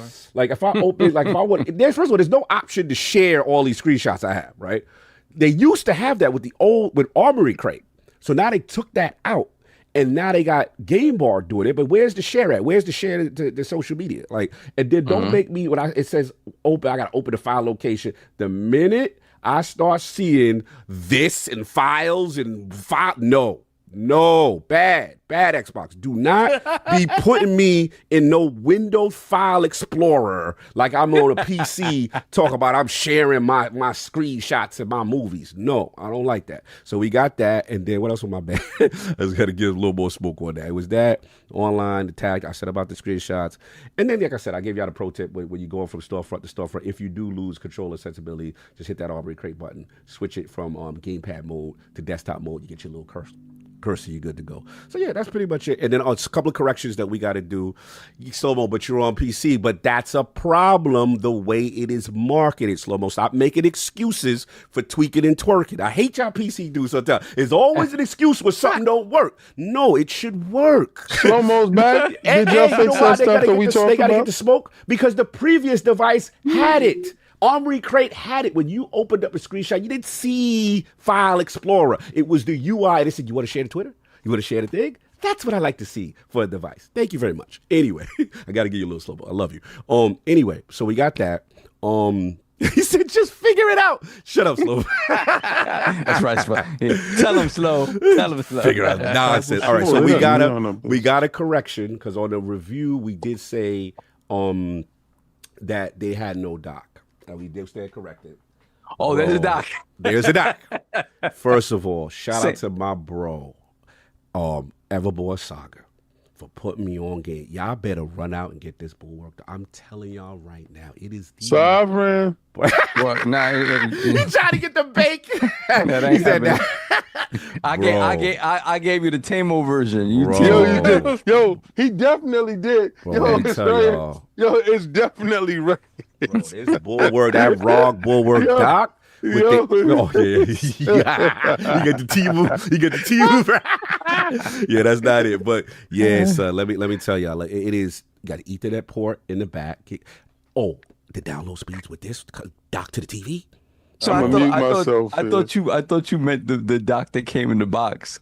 Oh, you talking about that little plastic cardboard? Oh, That's not a dock. That's not a dock. Son. Yo, bro, shout out to Best Buy. I had to travel to a Best Buy, damn near in Central South Jersey to get this bad boy. It was sold out everywhere. Almost. There's one Best Buy that had one left. I went and got it, bro. Now you got that. You got like three USB 3.1s in the back. Right, so you got more functionality for more devices. You got the HDMI. You got that that Ethernet, that gigabit port, and it's something about their gigabit port versus the JSOX joint. Bro, I'm downloading games on Steam, 800, 900 megs, like almost a gig. That, bro, flying through downloads, like, oh my god! And the TV OLED experience. Soft, bro. I got the HDMI on my OLED, pumping it up almost to 4K resolution with the upscaler. Man, looking how though? Look look good, bro. It looked crispy to me. I mean, at least the games I played, you know, saying obviously it brought it down on certain things, but this is the best. And then I got to shout out the other thing. Yo, they did it. Best case going. It's not even close. Don't even get anything other than the Xbox official case. Not only does it secure your joint, then you could transform this joint into a stand, have it sitting diagonal. Best joint going. It's not even close. So yeah, if you can find it, go get that Xbox joint. And it's beastie too. The only get that $29.99 Amazon one. Hold on. I got a better case than that. Give me 1 second. Y'all ain't messing with my case. Let me tell you why. And it's the only case that got the joint for the plug. Nah. So you ain't messing with mine. Here's my case, that's the bootleg. and it come with the stand, and it come with all that too, and it got the huggable. We got the pouch for your. Can you put your power? You can't put your power in it. See, I got my power cord in there, fam. You ain't got that. I ain't got that. Check it out. I ain't got and you ain't got this. I got the ergonomics, but see look what it say. Look what it say. Look what yours say. This is the Xbox case. You ain't got that. You ain't got that, homie. Nah. This was from my original ROG. Look how big it was. Nah, it was goofy big. It was goofy big. But how much was the case, Carl? Oh, I don't even know how much that was. That case was like $70 for that damn case. I don't know what it was, but I had to have mine was a hard $20. How much was the dog? The dock is like another 100. Yeah, we was outside with the Best Buy credit card. We was outside. I got a lot of Best Buy credit. And I use it once a year. Best Buy is very good to me. I'm a premium elite tier member, and I'm very good to me. I use this about once a year purchase from Best Buy. But anyway, salute to them. I'll be hearing a lot, talk from a lot, man. I'll get that Best Buy about once a year purchase. Listen, man. Listen, if you got that Best Buy, that's that country club life when it's time. But, it's 140. Yeah. It's for the case? The dock is $140. Oh, that bulwark. You gotta get that bulwark, son. You gotta get that bulwark. I'm telling you. That dock is crazy. That dock is it, man. Yeah, he told me about it yesterday. I was like, that's why they ain't put it in the box. And they got the RGB lighting to match your joint. And your joint be like it's like a disco ball. It's a club. That's the first thing I turn off on this damn machine. You turning your joints off? You want anti-RGB? I go right into Armory Crate and turn that off. He like battery life over everything. I feel that. Nah, me, I gotta look fly when I'm doing it, man. It gotta look like a club. Like when I'll be on a plane, people be like, yo, what's that? I'm like, yeah, we popping in the club tonight, son. That's what you said you paying for the RGB. You're damn right I'm paying for that. What did Mikey Barra do now? Oh, but yeah, Mikey Barra going in. I heard he was doing some stuff. Let's just move on. We got another thing after this. Yeah, we gotta go. Talk about Mikey. Mikey Barra is on brand. I don't even need to hear what he said, and I already know. Tag me in on Twitter so I can check. The only thing I'll say in reference to what he said is this. As far as the marketing, I know a lot of people are hung up with the verbiage. This is the last thing I'll say in the segment, is that, look, I'll be honest. When I first heard this at Xbox, I rolled my eyes. This is corny. Why are they doing this? Right? It sounds stupid to me. But I have to admit, regardless of how you feel about it, the marketing is working because it is a trigger. Yeah. If you're on one side of it, gets you talking. It's got you talking because it's like, yo, no, it's not. And the other goes like, yes, it is. What you talk about. You know what I'm saying? So it's like, regardless to what, it has worked because they are in the algorithm, bro. If you put in this as an Xbox, you put in any of that, you know what I knew it was up? bro, when you go to Best Buy, you go to the storefronts, it's that type of verbiage now. Now they got the Ally next to the MetaQuest, and it's all these devices are all lined up in the Xbox section of the store. And from my understanding, that's what's going on. Remember, a lot of people are like, yo, we're not seeing Xbox in stores and all that stuff. They're transforming a lot of these areas in retail to this is an Xbox section with all the plethora of devices. So it's a transformation of what they're doing. So as much as I thought it was kind of cool there first, like, they going too hard with that. It is where it got people in their feelings, good or bad. You know what I'm saying? But you know what it does? It does this to the casual. Yes. I saw a lot of news reporters saying Xbox released their first handheld. They're not talking about Asus. They're not talking about anybody other than the fact that Microsoft and Xbox has released a handheld. Yeah. And the conversation is wrapped around it in this same words, where the hardcore people will tell you, that's not an Xbox, this is that and the third. Yeah, you are in the small minority, brother. The majority of the people out there, for all intents and purposes, this is an Xbox, and Xbox has released these devices. COG has the whole stand behind you. If you look behind him, they released VR and they've released a handheld. All the same stuff that you guys asked for. You asked, but y'all wasn't specific in how y'all asked. You asked Xbox to bring this stuff out. To the layman and the people that aren't in the know, they did exactly that. So you have to start faulting yourself for not doing the due diligence to put the fine print in. I want y'all to make it yourself. I want you to go. I want you to get your elves together. And no. They heard y'all. You wanted a handheld, you got one. You want a VR, you got one. Don't tell me that it's not an Xbox. You asked for it, you just wasn't specific with it. You got it. That's yo, bitch. You just want to read the fine print. That's right. You're hilarious. But look, I just want to say that, and then shout out to again, as much as I've been on them with the marketing of certain things, bro, they were on the Queen. You saw the Queen outside? Well, Good Morning America. Oh, she's not playing. She's on Good Morning America. Although they did let slide a lie. What happened? So in the middle of it, they're like, "Oh, you can play all your Xbox games, your Xbox via the cloud." She said, console, no cloud digital. She said your Xbox digital content. Console game. She said, she said your digital. Video? I got it. I got to pull up the photo. Remember, I did the video on it. She said your digital content. that's the asterisk.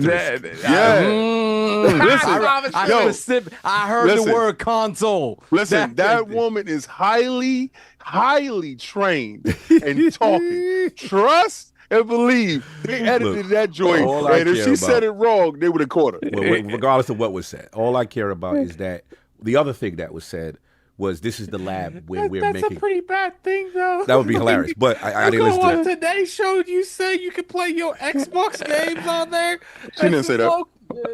I gotta watch it. I didn't watch that part. Remember, I'm the one that did the content. I put out. You put a video. You put a video. All I saw. Sorry. So what you're telling me is I gotta call Saul the liar. Is that what you said? I could put it up right now. I got the video. So I'm not hold on. Like they that. said Asher Park had the. He said Sarah wasn't the one who said it. It was Good Morning America. And they didn't correct it. Them. Right. So no, in fairness, the Queen did not say it. Listen, Sarah was not there at the end for that lady said that. Okay. She said that alone by herself with the camera in her face. So that was her. But when she was standing there and when Sarah told her what it was, she told her digital content. We got clarity. And what I like that Sarah said that I saw was that I'm showing you, I'm bringing you into the lab where all the next generation Xbox console is being made. That's all I cared about. Please give me my premium country club device because I would still like one that actually would be the next. I don't want it. Oh well, you can be by yourself. I'll be online. I don't want it. I want y'all to make this great. So get down and do all the work to make this thing great. They said they doing it. You see Jason Ronald put the tweet out. You saw that. Yeah, good. Listen. Don't make no handheld. Don't make no handheld. No, I don't want y'all to. I'm console after. No. No, they go make a handheld. No, don't do that. Don't make no handheld. Make this handheld. Do all your games back compat. Do all your games cross-play. Do all your games play anywhere. Go into your existing library and go buy each game. I don't care if y'all start from A or Z. Start some damn place and make every game play everywhere. Make every game back compat. And don't tell me about how much licenses cost you. A $4 trillion company. Go make that part happen. And don't put out no handheld. Y'all said this is an Xbox. Make it an Xbox. Don't tell me what y'all got coming later. I don't care about that. I got this now. About the next generation. Now the console's so different. Yeah, that's what I'm talking about. I'm not talking about. She said, "Yeah, we got another handheld coming." She didn't say that. Yeah. I'm talking about their console. That's all. I remember the talk in the street was they're out of the Xbox console business. That's all I cared about. That was just people trying to push the algorithm to get paid this month. That's what I'm saying. Yeah, calm down. You ain't gotta be defensive of your device. You know how it is. You know when she outside running around, the king gotta help. You know what I'm saying? Anyway, that's what I gotta run interference. You ridiculous. So I'll get some chance of that. I want you for the Halo time because I don't know before you had to dip out. And Sov is muted, or he can't hear me. I see him moving. Give me a second. Oh, okay. He's getting stuff. He's getting back to normal. Get back to normal. Give me a second. He said, "Wah." We got Kool-Aid 117 $2 super chat. Thanks. He was thanking us for giving them all the information about what we use to stream. Then we have Con Artistic $5 super chat. When you first boot it up out of the box for the first time, does it go to an Xbox full screen experience? No. I think the later ones do, King. You had it pre day one patch, and it went right to like a PC interface. Mine wasn't. It did all the PC stuff, but the interface wasn't just regular Windows. It wasn't like here you're updating your Windows. So it was kind of somewhere in between. Mm-hmm. So, and then every time after that, absolutely, it'll go right into your Xbox interface. So, but it might have been the ones that went out early for review still didn't have that initial, like that first patch, and that went straight up into Windows. Then we got Selfish Gamer for Life, $5 super chat. What's crazy is Shuhei Yoshida was playing Ghost of Tsushima ROG Xbox Ally X. You love to see it. By the way, I can't wait to get some premium top. Whoa. Yeah, he being messy. That's from last week. This guy, who was that? Who's that that said that? Top? Yeah, that was last. Who was that said that? We got to seize him. Who was that? He's been doing that a lot. That was Selfish Gamer for Life. Yeah, I think it's Selfish Gamer. One of them keeps saying, I need premium top. Yeah. We don't do that here, sir. All right. They messy. There we have THX 1138, $2 super chat. Xbox hardware teams clutch with the grips and the improved Xbox app. Yes, they're working hard. They're working hard. THX 1138 once again, $2 super chat.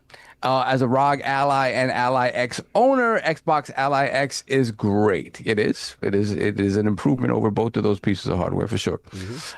Then we have Greek Thunder, member for 8 months, LeBron's. Hope all in the realm have a good Sunday. Likewise to you. You know thank you. Right? You know that's the homie. Nah, who's that Greek Thunder? When we did the baseball game from Seattle, we was in the we driving with us. He was in the back seat with Sean Mason. That's the homie. Yeah. Oh, okay. Shout out, bro. Shout out. Then we have, let me see, THX 1138 again, $2 super chat. With Xbox Ally X, Xbox team is setting up next gen. Yep, that's what they're trying to do. They're getting that. They're doing that work now, so that's good. Yes, sir. Then we have Peter Sark, $5 super chat. Loving my Xbox Ally X. Ordered a 4 terabyte SSD to expand the storage. Yeah. I did the surgery. You did the surgery. I did the surgery early.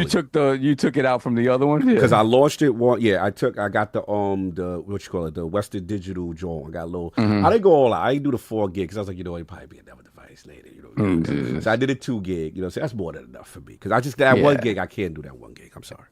Yeah, I don't. It allows me to focus my gameplay. True, where I'm you not all over the place. Yeah. So I'm like, I don't have that much space to download everything. So I'm gonna bounce around. I'll leave it. Yeah.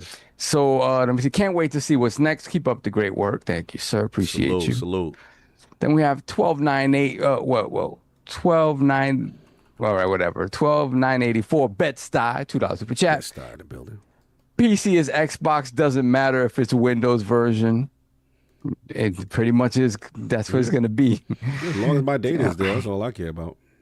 Then we have BT Maverick 707, member for 7 months, Lord Bronze. How do you guys like the angled screen? And would you guys pay the $100 more for the 8-inch MSI Claw Z2 screen if it has all the same functionality? Thank you guys. Yeah, so the MSI Claw Z2 has an 8-inch screen.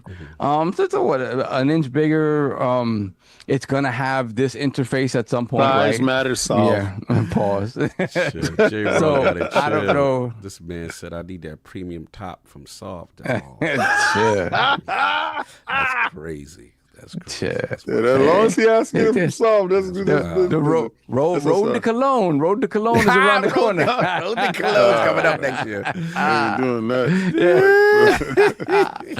This guy said to go to Cologne. That's what's up. Road to Gamescom. So, yeah, I don't know. Like, again, people have said great things about the MSI Claw. That one is the 8 AI. They call it like the 8 AI Yeah. plus or whatever. I like the detachable controllers. Like, Yeah. switch. Well, that one doesn't have it. That they Oh, that's kind of, definitely in the bushes then. yeah, they changed that one up. Oh, they got rid of that?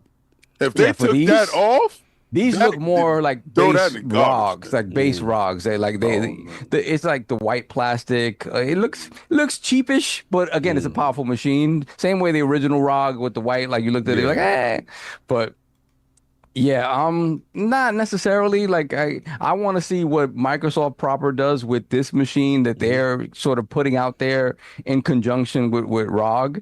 what Obviously, Microsoft machine? Xbox machine. Excuse me. What Xbox machine? You mean talking about the console? Yeah. Oh, okay. I'm just I don't want no handhelds coming out that big. Message. He says shove it permanently. That's right. Throw that away. Then we have Minty Mongoose, $2. Remote play is how you can play your console stuff. That is correct. That is correct. And we have Fia Marie once again, upgraded membership to Lady Silver. Shout out to Fia Marie, Lady Blessings. Silver. Appreciate Lady. you. Then we have 30 below, $5 per chat. From this point forward, that thou shalt not game shame. Facts, bro. It's still gonna happen, you know that, right? There we have Fia Marie once again, £2 super chat, upgraded to Silver Lady of the Realm, my lords. Thank you, Blessings. Lady Fee. Appreciate you. Then we have Darn Thread with the 26. I like that money. Yeah, I like that currency. I heard Cog likes to wear a collar like Hey. Hassan's. Hey, yo, You what like we it now, doing? Cog? I don't know What if you we like doing? sex now. What we doing? Nah, I don't like your currency. Seize that man. Refund him. Refund him. Seize that man. With the Swedish krona. Yeah, that's it. We're caught up. All right, no doubt. This is Addicts Topics. It's a two-parter. Addict will set up the first one. I'll set up the second one. We got news breaking, y'all. Halo's outside in the news again. Here we go. So let's start with the first one. Live service rumors. Halo Studios working on separate multiplayer Halo game. Leaker says it's a long-term live service project like Fortnite. Interesting. This comes from GamePost.com. A new report claims that the future of Halo includes more than just one project. It says one of these projects is completely separate multiplayer Halo game described as a long-term live service game like Fortnite. The latest claims come from Rebs Gaming, a well-known Halo insider and content creator who shared new information in the video released today. According to him, Halo Studios is not only working on a rumored Halo Combat Evolve remake and the next mainline Halo game, but also a new standalone multiplayer-focused Halo title that's being designed as a continuously updated live service game. My source told me a live service long-term updating Halo multiplayer game is in the works. Its live service component is like Fortnite. No mention of it being a battle royale or other specifics. Unlike Halo Infinite's traditional modes, this project is said to focus on an evolving ecosystem, more in line with games that receive seasonal updates, events, and rotating content. No details were shared about gameplay setting or platforms, but Rebs added that the project is separate from the Combat Evolve remake that's reportedly being built using a hybrid Unreal Engine 5 and modified Reach engine. So yeah, this is Well, hold on. Still, yeah, it says yes, obviously Rev said a credible source told him that these two games are released for 2026. One could be this Halo multiplayer title. Still nothing is officially confirmed, so take all this with a grain of salt until Halo Studios make an announcement themselves. So, Addict, you grabbed this breaking one. What are your thoughts on the first part of this rumor, the Halo multiplayer live service? I just hope they handle it better than they handled Infinite. Because it's like, it's pointless having all kinds of plans if you don't set aside enough resources or give a game enough time to grow into something. You know, it's like Halo Infinite had a great foundation, and then it's like the faucet. They were like, okay, it's done. Like We got over the finish line, y'all. We made it. Woo! Now let's turn off the money. And to me, it's like, I don't understand how companies, like, there's no way they don't have people that they work for that or know people that work for them that's come from these companies like Epic and EA when it comes to like Apex Legends. Like I just don't understand how, like, you thought that post-launch the content in the line, how that was going to be acceptable in the long term when it comes to games as a service. And another thing me looks at, it's like, dude, like, you not been seeing these games as a service being crashing and burning? It's like these days you have to land a perfect ship to not get engulfed by the Fortnite wave and get engulfed by the Marvel Rivals wave. Is this sucker gonna be free?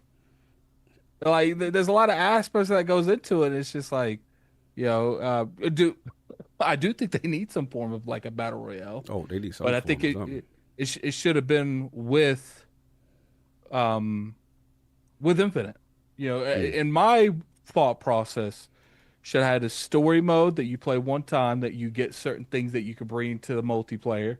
You have multiplayer stuff that you get on unlocks that you bring to the multiplayer, and then you have a battle royale that you unlock stuff and you bring to the multiplayer, and you can play with those cosmetics in any of the modes. So you'll have cosmetic that's in Fortnite. Yeah, where'd you get that? Oh, you have to go play arena. So it's just like, you know, when it comes to something like this, like, I'm not saying that it's not possible to do well, because I do think that you make a good enough Halo game, you can get lightning in the bottle when it comes to games as a service. But it's just like, I gotta see progress to make me think that they learned.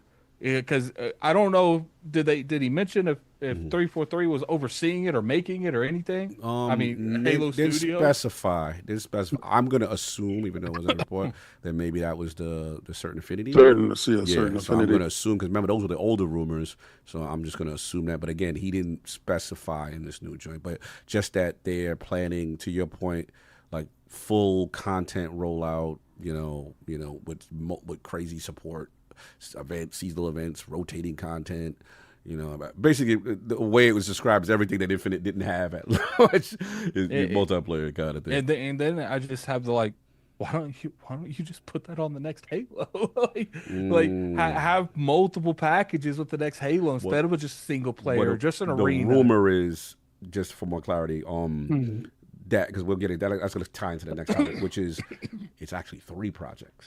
So it's the alleged remake, the this alleged live service, whatever, like Fortnite, but not a battle royale, and then the third project allegedly is, I guess, Halo 7 or whatever would be the true sequel to Infinite. I could see that working. You know, here's the thing: Halo can work as a games as a service. It's just, first off, you got to get the right people on it. Certain Affinity, if they are still working with them, they could do it. I just got to see more of like logistics on how they handle stuff, because even big corporations like Bungie is not doing well in the games as a service. Like, empires can rise and fall. So, and not to mention, like, we talking about the landscape right now for games as a service. I'm assuming in a year or two, it's going to be even worse. You know, you're going to have another Marvel Rivals that has similar, you know, success that comes out and drains up. Then you got Battlefield 6 getting like 700,000 people on Steam. And right now, what you call, not to cut you, but according to King, right? You said Marvel Rivals numbers is down right now, Yeah, and that was one of the hottest things. 100,000 concurrent. Yeah, wow, they dropped like that. Yeah, they had 100,000 That's concurrent, still but a lot, then though. I mean, it's That's still a lot. decent. yeah, but that's for only them- Steam though. Oh, true. That's not everybody, but Right, it goes so, to show they yeah. got the drop now that Big Battlefield is outside. You know what I'm saying, kind of thing. But They take it Arc off Steam. Raid is as well. It's yeah. like it's a ton of these games that are actually really good Mm-hmm. that take up a lot of people's See, time and Here's the bandwidth. thing, I would just hate for them to put a lot of resources, a good bulk of all this budget in this games as a service. It doesn't pan out, and let's say the next Halo does well, like it's received well, it sells well, but this games as a service thing over here didn't hit numbers, didn't hit quotas, it didn't do what it was supposed to. I would hate for one to affect the other, or vice versa. So we'll have to see in the like logistic of stuff. I think these days I'm just, especially when it comes to Halo, I'm on you. Prove me. I'm on. I need to see progress to believe anything of anywhere, because some of the stuff that happened at 343 or Halo Studios, it was so bad they renamed it to Halo Studios. So it's like they, I do personally believe that there is formulas that they could use to really make a games as a service work for the Halo universe. It's like I said, it depends on the talent. Depends, is Microsoft going to allow them to come out missing and then refire and then get stuff right, fine tune stuff? Are they going to come out and say this doesn't meet our what we expected in quotas and just cut it? Like, it's just like, because games as a service, sometimes they come out hot. And they have to restructure and take player feedback and get it back on the right path. You can't play around with that. Is modern Microsoft would allow them to do that for like a year and a half too? I don't know. We'll have to see. But I do think it's possible. It's just at this point when it comes to the Halo brand, I'm on the you gotta Show and prove me prove. that this is Show and prove. this is good progress. show Because and you can sit here, you can tell me everything that they've said has always looked good on paper, but it's always been the execution that backfires. No, that's real. Lord Sav, multiplayer guru that you are. How are we feeling about this live service project? Allegedly a second project next year. I mean, I feel exactly the same way that Addict feels. It's like, well, isn't that what Infinite was supposed to be? Like, you got to deal with a slipstream. yeah, that I contract guess. is to use. I guess that was the only problem, I guess. not the whole idea. It's like, oops, we didn't realize this game required this many resources. What? What? Wow, we gotta support it. You don't it like was- this dirty flame head at the end of the battle pass? Yeah, it was like Naughty Dog building out The Last of Us Online, being like, well, we didn't know we had to keep supporting it. Yeah, that's what you do. So it's, to me, it's like, well, if you're going to go down this road again, understand what that means. It's the same before Infinite came out, I think I said this a million times. I'm like, I think this is the right move, going free to play and giving the multiplayer to everyone and making that this persistent thing.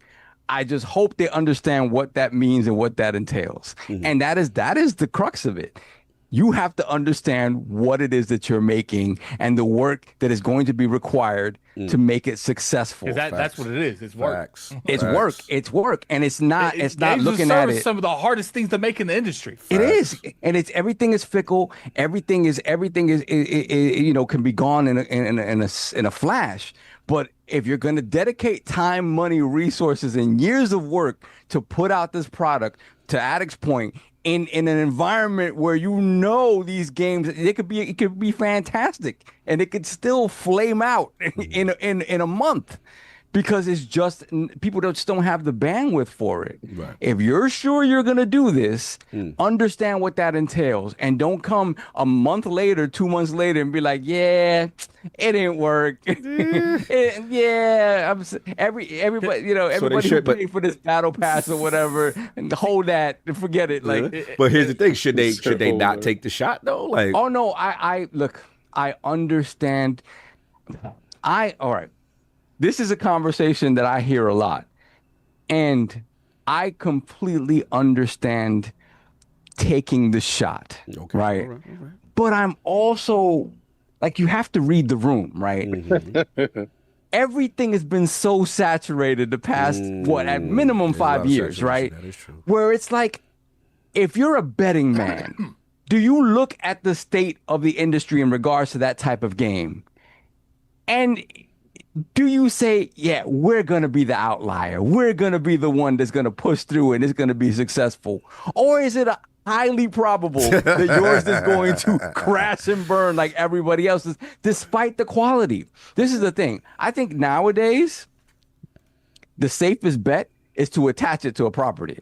Wait till it's my turn. I got to play it. The safest bet is to attach it to a property, and I don't mean attach it to the Halo, because Halo is not the cachet. It's not the cachet anymore, right?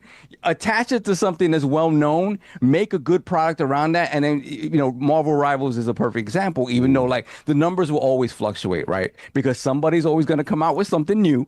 And people will at the very least try it, right? And at the very least, you will lose some of that bandwidth while people figure out where they're going to be. But ultimately, I think Marvel Rivals is going to continue to put out content. Yeah. They're going to keep bringing people back and forth, and people will flow in and out of that game. Same with Fortnite. Like Fortnite has always been like a ridiculously high bar, but Fortnite has had its ups and downs. Fortnite has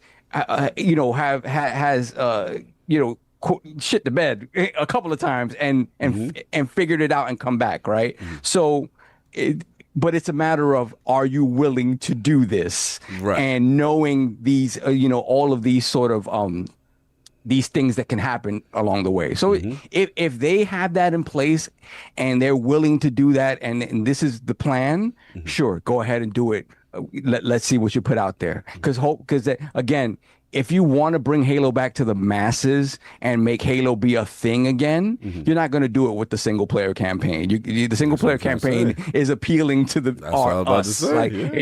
You're not doing that. So the idea that they had with Infinite was correct. It was just the execution that was completely flawed, right? So on the AI front. Like, we almost there. I just want to get that. Okay. We're going to switch over right quick. I just want to get Kig's bars on. We do. Okay. I just wanted to split it. And then I got you. Got you. For King. So this live service, like Fortnite, even though they say not Battle Royale though, but they saying a live service project like Fortnite. What are we feeling about this rumored second project? Why waste your time?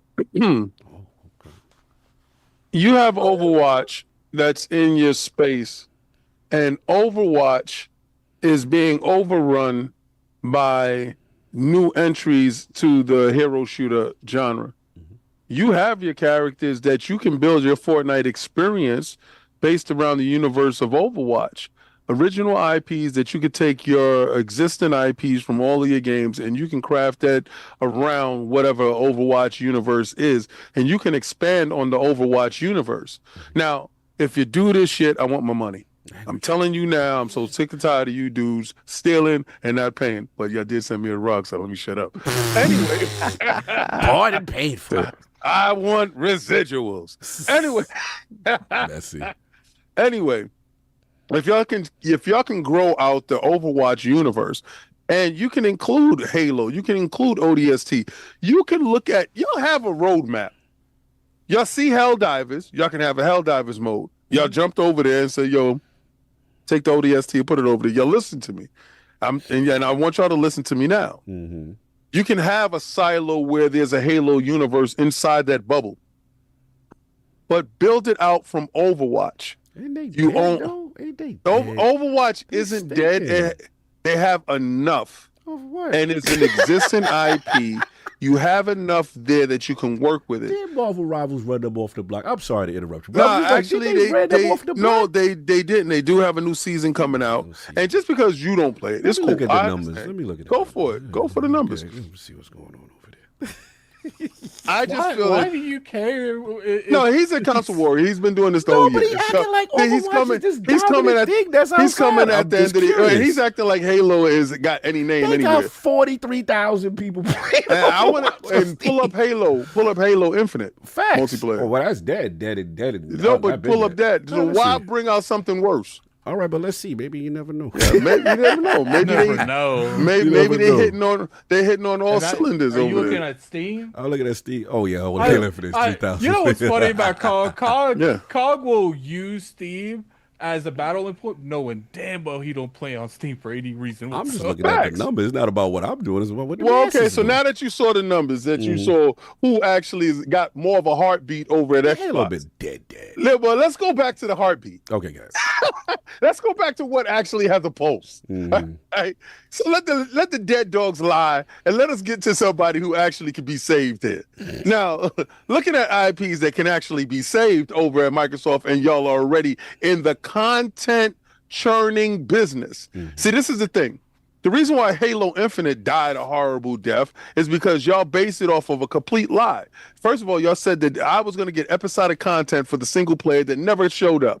One, I will always hold you to that. I hated the fact that I didn't get continuation to a story that you made me invest in.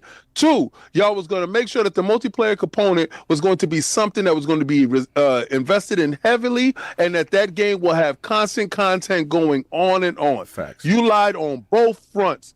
One, I didn't get my single player content at a pace that Game Pass was supposed to facilitate that. It was supposed to be easy for y'all to plug in and play and drop that in there. And then you had the multiplayer aspect of it that y'all, I don't know what y'all thought. I thought y'all maybe thought like every 2 years we'll drop content. That is not how that works. All right. You're supposed to be dropping content every month or two. You're supposed to have new engaging content. So y'all got it wrong, but Overwatch happens to have that one cadence right.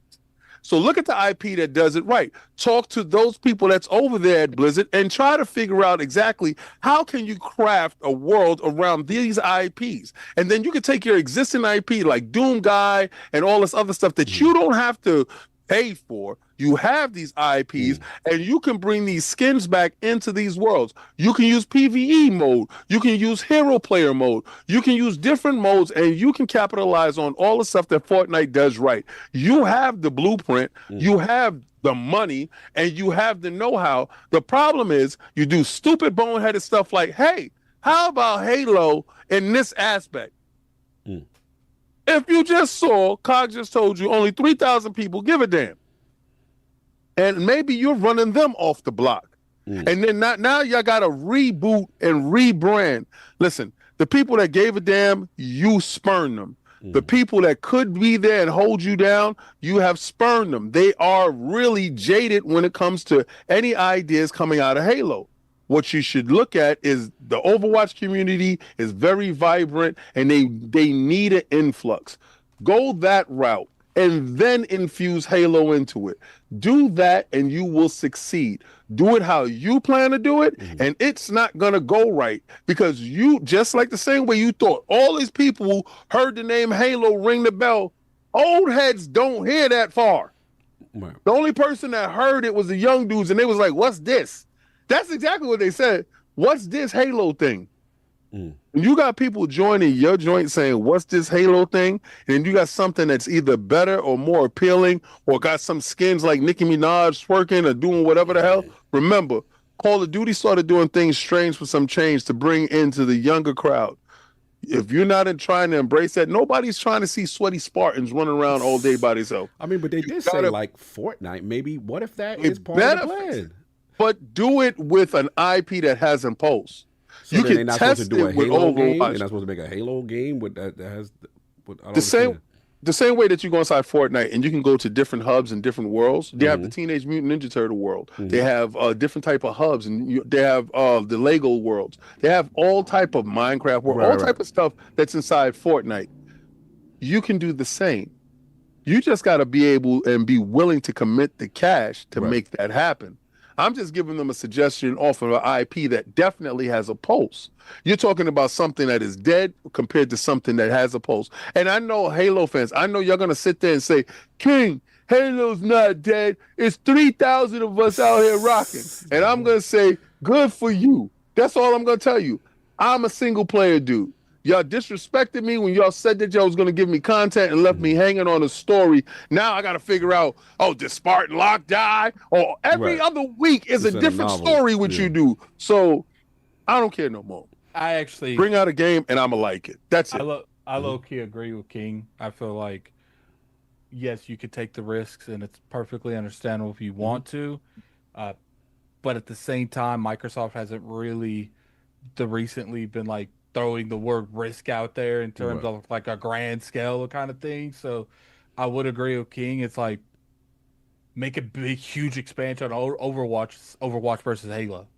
Like implement like a bunch of new characters from Halo, have like Halo characters versus Overwatch characters, and just leave the Fortnite thing to the Fortnite people. Like, because it's just like at this point, you're gonna go out there and compete in the battle royale. They said it's not a battle royale though. Why y'all go? What else is it? But the thing is everything's not a battle royale. You got people over there doing the monster hunter kind of stuff. You've had like 4 of those come up there. You've had people try to replicate Pokemon. It's just like, to me, it's like pour your money to make a great Halo experience with the expectations of a Halo experience, and pour the IP into something that you're already doing to make that experience better, so you don't have both of them conflicting with each other. Interesting. Yeah, I didn't get surprised by your answers on this. Yeah, I don't know. I guess I disagree with both of y'all. Like, to me, it's like, okay, well, what are they supposed to do? Like, you know what I'm saying? Like, at some point, I understand y'all point that the Halo brand is not, the luster is definitely not what it is, right? And I get the whole Halo Infinite fumbled the ball by not having a productive model. But I guess there's a part of me that's like, at one point they had Warzone, right, during the 5 joint, and I thought that did decent. And if they have, listen, this is my thing. You got to use the IP that you have. All that stuff like sounds dope when you're doing the cross marketing, hey, Doom guy and Overwatch and all that. But you got to get that studio involved in terms of my thing. Like Blizzard would have to be involved in my opinion. I don't know if I'm saying let.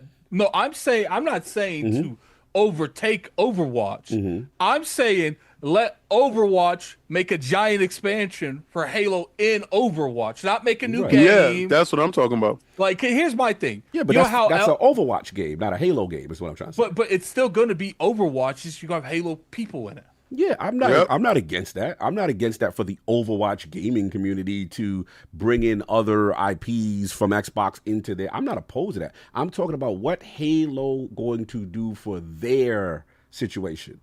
They have to make a game, or if the rumor is certain affinity, they need to do something. So there has to be something from the ground up that they are creating. Don't have to do anything.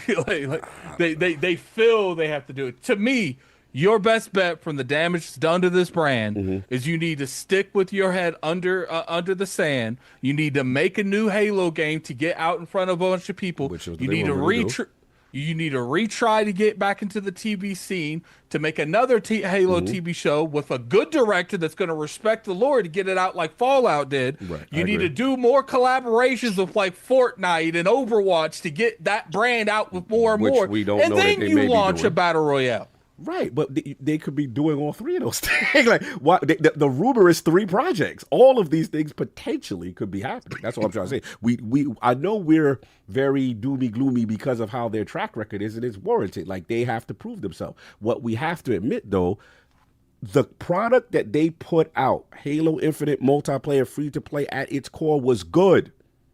We keep forgetting that part. That it was good. The problem was the pipeline and the consistent content coming out. So if the rumor is that they are building this with a pipeline, right?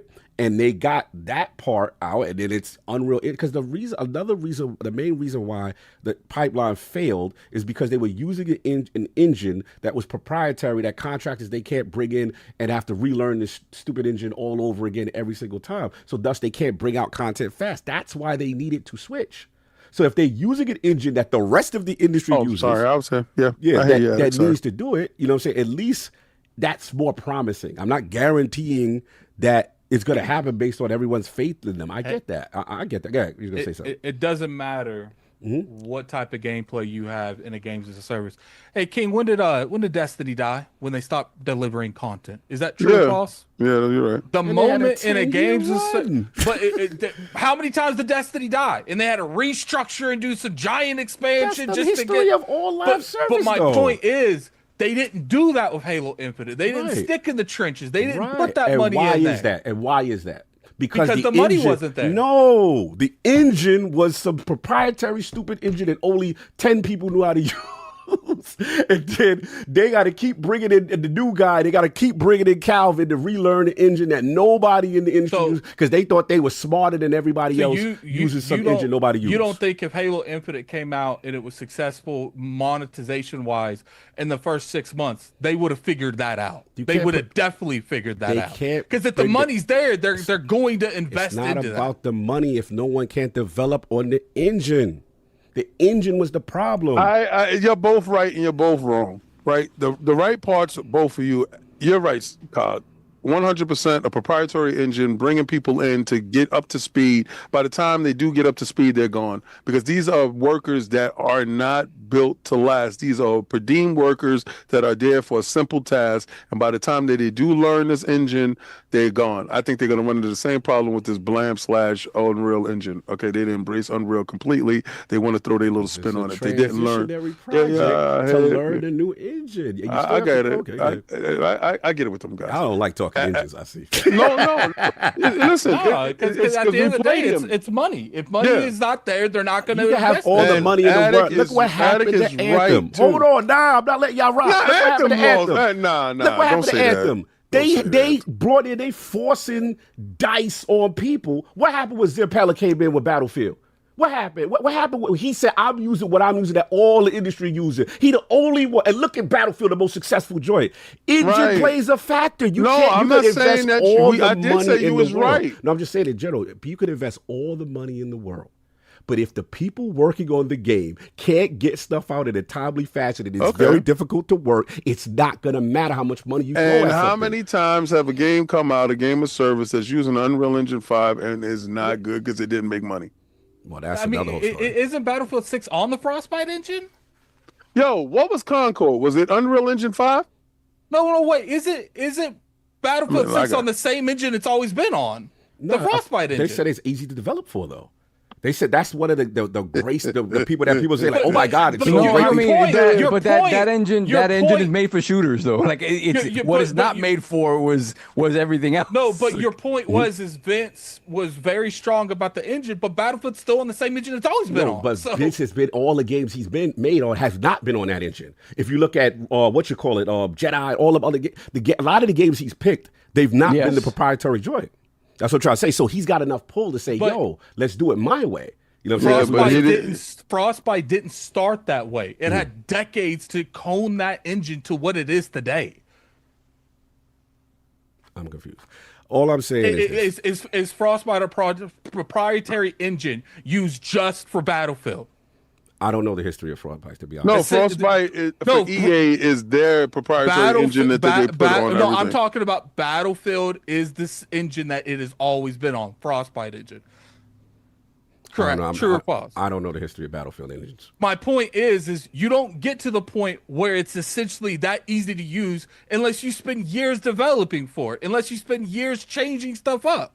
But what to Cog's point is he's talking about the Halo and how Microsoft contracts workers to come in and don't know that- anything about the Slipstream engine. And to, so I'll let yeah, you finish. I'll let you finish. But and with the Battlefield stuff, to my knowledge, they don't bring in a bunch of outside workers. It's really the same teams that are working on this engine that has a working knowledge about this stuff. Attic, you're right. Cog is right. There's no money in the project. I don't care what the engine is. No money there. They're not going to continue with it. And to Attic's point, that's that point. To your point, an easier engine that everybody knows can bring in the money. So you're right at your aspect. Yeah, good engine, brings in people with the knowledge that know they can work in it from the day one. Right. And I'm not saying he's wrong money. about not investing in the engine. I mean, investing in a project. I'm just saying that the point I was trying to go at was that I remember through the Anthem development. Remember when they were speaking to BioWare and they were like, bro, EA is forcing us on an engine that we're not comfortable with. That was really where I was going with this. You know what I'm saying? Yeah. So as far as Battlefield stuff, I don't know the history. I'm just talking about that. The Anthem thing's different because it was janked from another project to work on that. Literally, Slip Space Engine was developed and made for Halo. But they were still forced the engine on making a live service game. That, you know what I'm saying? And people were not comfortable, and that hurt the development. They couldn't get things out in a timely fashion. So it still did play a factor. Again, back to what I'm saying with this joint. The plan to me, right? They have to make, you're going to drop a Halo, the rumor is a Halo whatever, Combat Evolved, a new joint, right? To me, I was like, yo, how ain't going to have no multiplayer with it? So I was like, okay, that seems weird to me. Now you have a multiplayer project. I'm like, okay, cool. Now, if the rumors that both of them joints come out next year, all right, cool. So my thing is, this is where I agree with y'all. I feel the play is you already see the success of Helldivers.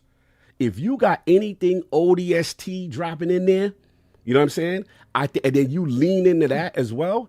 It could be fire, or you could do something with Warzone. At the end of the day, there's still something that they could do. You know what I'm saying? If you want to do some a little Warzone, a little Horde, a little stuff going on. No, my thing is the key, that lesson that has to be learned is pipeline. You have to have a live service pipeline to consistently put content out, because it doesn't matter how good your game is. If your pipeline is trash, it's going to die, because it's like Saab said, it's a very saturated. Well, what if it's AI we're gonna get to that created content that can keep it going on? We're gonna get to that. And the last point, we're gonna give it to Saab, because I know Saab got to go. And the last point I got to say, regardless of all this, both of us could be wrong. All of us could be wrong. If this joint is either free to play or it's paid, that's going to be key. We don't know what that is. I think it's free to play. I would say free to play, because if you figure free to play, they wasted all this money if it isn't. Yeah. Let's say they both come out next year. I would say the multiplayer thing come out first, right? Mm-hmm. And then later in the year you get the Combat Evolved remake, which they said probably doesn't come with any sort of multiplayer, right? Right. Maybe, or maybe. If it's all one, maybe this game serves as the Halo whatever online suite, right? Like a hub, like a hub, yeah. Right? And it's like, okay, whatever multiplayer they were going to put to Combat Evolved remake, whatever they added, Combat Evolved remake is out now. This multiplayer content is coming to the Halo Battle Royale, whatever they call that hub, at the same time or something like that. And that way you funnel all of your multiplayer into this one thing that everybody can go to. Like, Halo multiplayer is here. I don't know, man. I kind of see everybody's point on this. I think there were challenges besides pipeline for Infinite, but I think obviously, but you have to go into it understanding what it is that you're making, that first and foremost. So I think if they have all those ducks in a row, yeah, let's do it. Let's see what it looks like. I would love for Halo. I would love for my nephew to know what the hell Halo is and not be like, what the hell is this? Let's transition. I'm sorry. I would love that. Yeah. Let's transition, because I know you got want your boss on this before you head out. So this is the second part of it, which is very important when we talk about pipelines and all this other stuff. So the other rumor is that Halo Rumor Insider says the Halo studio has generative AI woven into every aspect of its future game development, from core workflows to world building and enemy AI. Again, this is from the GamePost.com. A new report claims generative AI is playing a major role in Halo Studios' upcoming projects, from game logic and world design to enemy behaviors and internal workflows. Over the last few years, generative AI has become the centerpiece of nearly every major tech company strategy. Microsoft, Sony, Google, and others are racing to figure out how to use it to make work faster, smarter, or cheaper. In gaming, studios have been experimenting with this technology as well. Bungie built its own internal ChatGPT tool called BunGPT to help developers write and search code. Under the bus. Yeah, they stitch it. To help developers write and search code faster. At PlayStation's new Dark Outlaw games, led by Call of Duty veteran Jason Blundell, recently listed a y'all laughing. Recently listed a job requiring hands-on experience with AI art tools like Mid-Journey, Stable Diffusion, and ChatGPT itself to refine and polish 2D work created by both human artists and generative AI tools. Now, this trusted Halo insider says Microsoft Halo Studios may be taking things even further, reportedly making generative AI a core part of how its next Halo games are being built. Generative AI, in this report by Inside Rebs Gaming, a source allegedly connected to Microsoft claims that generative AI has been woven into every aspect of Halo Studios development. According to the insider, generative AI isn't just being used for mundane tasks like scheduling things or writing emails. It's reportedly involves, King laughing, all the way up to actual game development at the company. Generative AI is apparently woven into such as enemy AI and terrain generation, the source told Rebs Gaming. I think what they're mostly doing is that, and then touching up the work with human hands. Also, developers are expected to meet similar or quicker deadlines, and the only means to do so is through the use of AI, whether that's mundane tasks like scheduling things or writing emails, all the way up to actual game development. Rebs Gaming said he believes this is plausible, noting Microsoft's huge financial commitment to artificial intelligence. In fiscal quarter 2020-25, Microsoft is on track to invest approximately $80 billion to build out AI-enabled data centers to train AI models and deploy AI and cloud-based applications around the world, said Brad Smith, vice chair and president at Microsoft. With any rumor, take this all with a grain of salt until it's either confirmed officially or backed up by other credible sources. We're talking about price. We're talking about how can it, and pipelines. Seems like they maybe be a solution. I mean, you don't invest, however, hundreds, like billions upon billions of dollars for years to not use this stuff. So we knew this was coming. You know, I remember King specifically saying everything's AI. It's gonna happen. It's gonna happen. It's gonna happen at every level. It's gonna happen. I told him about 2026, right? Remember? Yeah, and you were saying it, and we all agreed, but it was always pushed back as to how much it was going to infiltrate the yes, I'll take my L. That was me. The aspects of the business that are creative, right? I can see it. It's weird that they're doing it to like generate emails and stuff like that. Cause like, you don't know how to write an email. Like use the tool. Use the tool. It's very weird. Like we don't need your personality email. Just send a message. You know what I mean? That stuff gets a little weird when certain implementations just remove the humanity from certain things. But I always sort of understood that in terms of doing things in the development pipeline to sort of facilitate the mundane tasks that are just an everyday part of game development, whether it's like, I mean, and we've seen this before, like things like speed tree and things like that. It's like, you need to put, create a forest here, a speed tree, and you have any number of different trees, and it's going to generate it for you, and you don't have to do, right. And it's literally to do that, right? It's literally to, so but you that's don't a have to go Microsoft in product. there. That's what he's saying. That name is so funny. But it, it facilitates things that otherwise you would need a human being to do by hand, one by one or whatever the case may be. So I always knew that they were going to figure out ways to implement this stuff in the development pipeline. And ultimately, the fear is, okay, you start with the mundane tasks, like, okay, like I said, like a speed tree. Hey, we need to generate this city block or whatever to see how this game is going to look, to see how, the character is going to interact with this environment, this, that, and the other. And then, okay, if we have the basic framework of this thing, then we're going to come in with human hands and say, we're going to put these details in here. We're going to, we're going to add the voice here. We're going to give it, the human touch that it requires, so it doesn't look like it was fully made from the ground up by a machine. The worry there is that stuff becomes so good that the idea of like, let's have Tom go in there and make sure this feels like it's real, like it's something that was created by a human. That stops happening. And it's like, they won't know this. We'll have this whole little section of the game or this entire, internal environment that nobody's going to go into in this, Grand Theft Auto game or whatever. And nobody's really going to see this, whatever. We'll just have the AI generate that stuff. therein lies the problem, where it's like when you open the can of worms, all of a sudden the door, you just kick the doors open for it to sort of infiltrate everything else. So that's the scary part about it. Like, the fact that, and that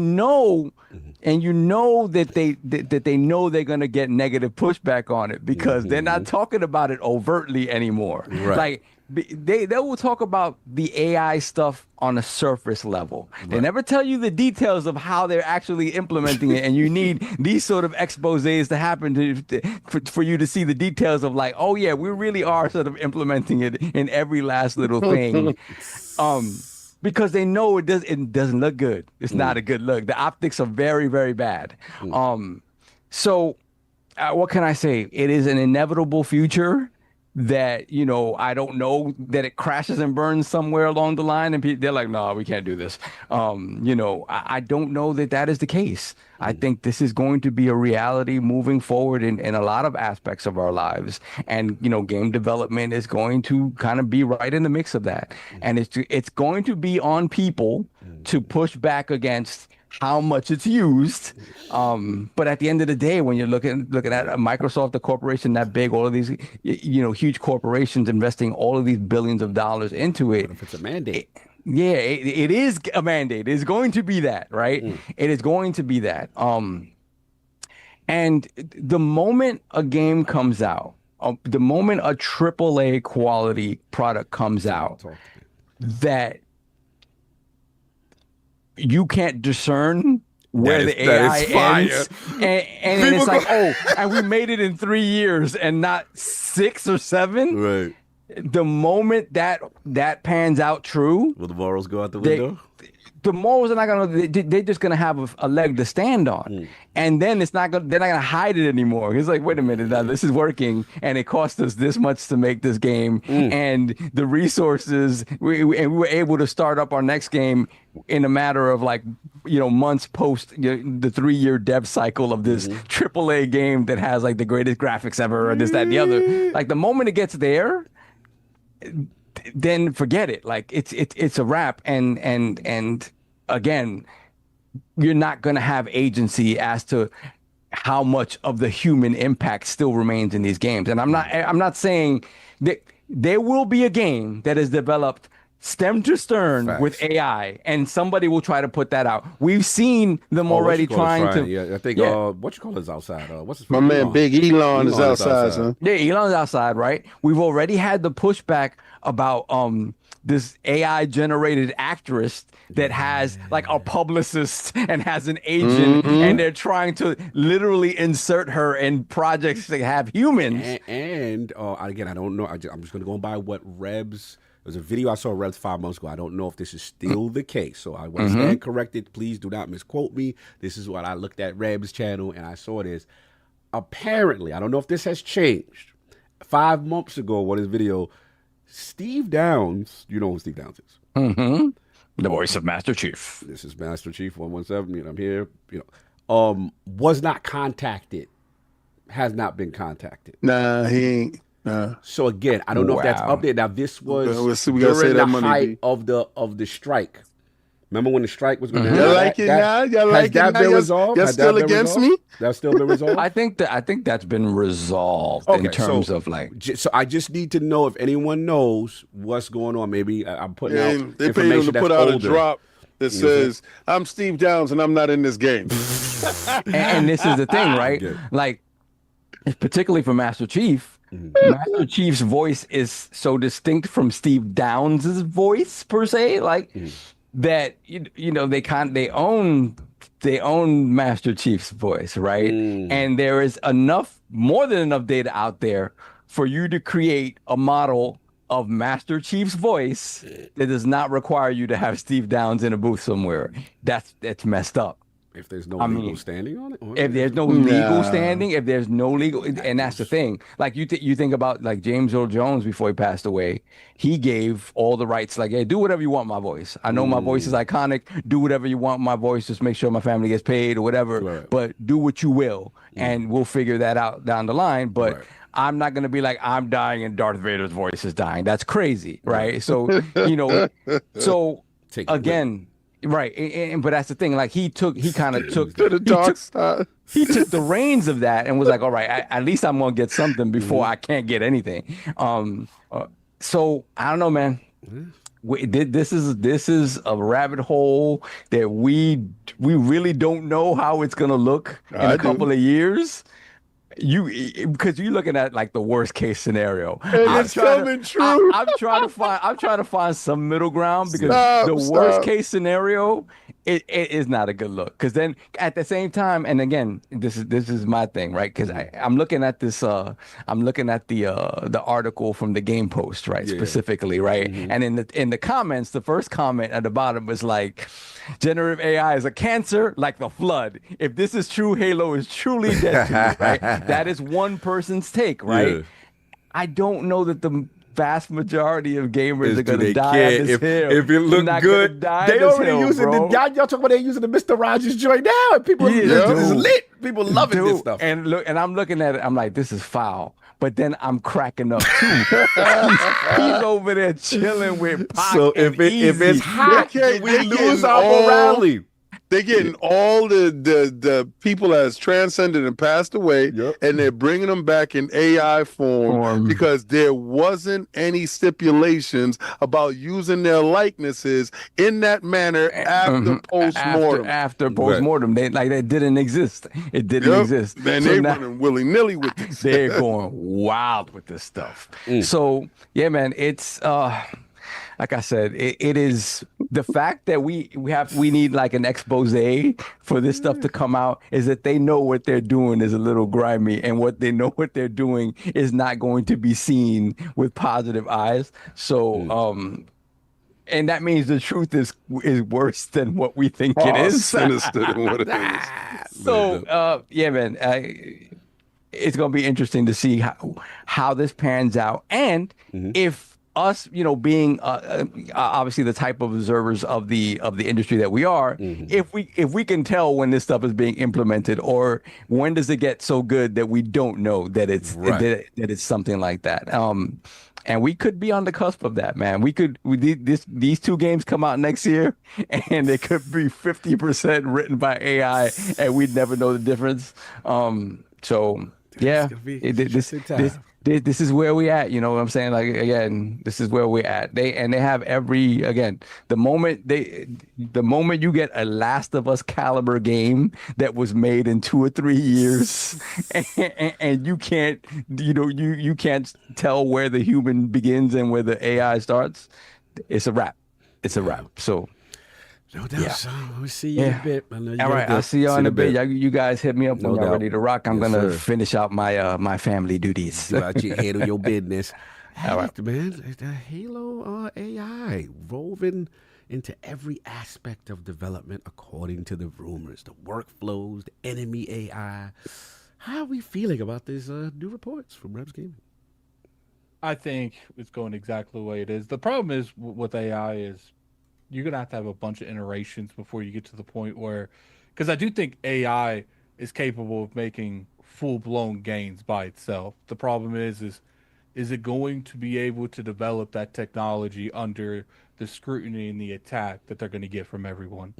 I don't know what that looks like, because here's the thing. We're not just looking at it from like 1-2 aspects. Very few does the industry and the gamer join forces like Ultron. They are not feeling this AI stuff. Yeah, devs going it's I kind of look at it like, I feel like, and not to mention governments are starting to crack down on it. There's always talks about a refrain. There's talks about policy around it, because it doesn't just like, it's not as simple as just developing the process to making a game thoroughly with just AI. They have to get to that point, because how many games do you think it'll take? 3 or 4? Maybe 5? Maybe 6? Because all I know is I have a hard time AI making one image for me the way I want it, and I have to have it redo it like 8 times. Right. And then I get to the point where I'm like, it's good enough. Like, and that's you just don't have the tools that they have. Okay, but once again, it's not as simple as just doing one thing. Like, you have to do a variety. Now, I do think it can help with coding and stuff, but here's the thing. regardless, all that happens. You have the people right now that are doing voice acting. You have developers themselves. You have we've had strikes over smaller stuff. You think that we won't have massive strikes over people are starting to bow down? Because here's the thing, gamers, They don't care. They just lay them off. It's not that simple. If you have no one to do voice acting, you just go do AI voice acting right now, King? Yeah.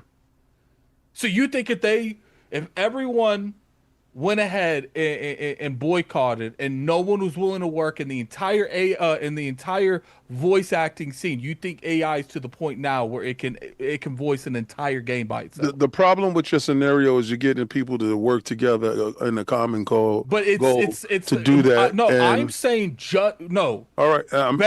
I'm gonna answer most yours. of the time. No, Okay, but I'm answering what you said. Most of the time, I wasn't it's not. finished. No, but I'm rebutting that conversation. Okay. It is not hard to get these actors and actresses and voice actors to do this. They do it all the time, very frequently. Every year we see about a strike this, a strike that. Okay, so what I also know from being part of union strikes and stuff like that, there are scab workers. There are people that are willing to come in to cross lines and do the stuff that while you're mediating and fighting over things, larger companies will keep them tied up in litigation while scab workers will come in and do the work. This scenario here, they don't need a scab worker. They have the actual AI that can actually generate and do exactly what they're talking What about. about from the legal standpoint? No, that's the part I was going to get to. The legal standpoint, what people were upset about was, let's say Scarlett Johansson, because I can talk about Scarlett Johansson. Her fight was in a movie, they used her likeness and they used something that sounded like her voice and totally wasn't paying her. Now, if you're taking original characters that you have and you put original AI voices to these characters, there's no laws that you are breaking in that aspect of it. Now, the moment that you start to mimic other people's voices and likenesses, then you're infringing on their intellectual property, which is themselves as the entity, and that is going against certain things. Now, I don't know all the laws that goes into SAG. That's the protections that they have. Yeah, right. But I think that there's a certain amount of human voice acting that needs to be in games. And I don't know what that percentage is, but I'm pretty sure that they're bumping up against that percentage at this moment to eliminate paying these individuals when they can pay an AI by purchasing the business model of that AI and use it. They also have way more advanced AI than anything that's involved into the public at the moment. So if you're coming across something that you're doing and you're saying fundamentally it hasn't achieved that point, that's how you keep the populace dumb. Microsoft and Xbox, well, because they're part of Microsoft itself is working with Anthropic, and Anthropic is a large language model that will help do more things than what OpenAI was doing. And they actively purchase these companies, smaller upstarts, and partner with larger AI companies to make sure that it's mandated throughout all of Microsoft. When you're working at your computer, you have to put in a certain amount of hours that has AI attached to it. That data is then used to mimic what you've been doing. You're training your replacement. So once that AI learns how you move, how you would tackle a situation that pops up, how you would handle something, how you would build out something. Once that AI understands how you would do it, you yourself can be replaced, and the AI can run it just how you would. And if there is a 10% drop off in production from where you were, the AI will get better, and at some point in time, it will be at 100% efficiency that you were doing the same way. So I honestly don't believe in these large corporations. I think these large corporations with these investments in AI, its sole purpose is to remove the human element out of anything that is done by humans. And I know that is a bleak look at it, but this is exactly what we're facing. When KitKat can lay off 16,000 individuals based on the fact that they found out better ways to do the productivity based on the machine working and the AI, and they can just get rid of these people at a drop of a hat, then I understand exactly where we are as a society and where we are with these large corporations that have their hands tied to AI. And there's no reason for this to permeate our space, but I see exactly why. It's getting rid of the creative. So Glenn was absolutely right, and I cannot wait to hear Glenn's expose, and that is the designer, what was it? The Halo art director that I was talking art about. director Yeah, that was there. Yeah, no, that's that. You were right. I agree to on a lot of levels. The only I don't really have. Can I answer that? Oh, please, sorry. Yeah, go ahead. Sorry, Adam. Here's the thing. All that sounds nice on paper.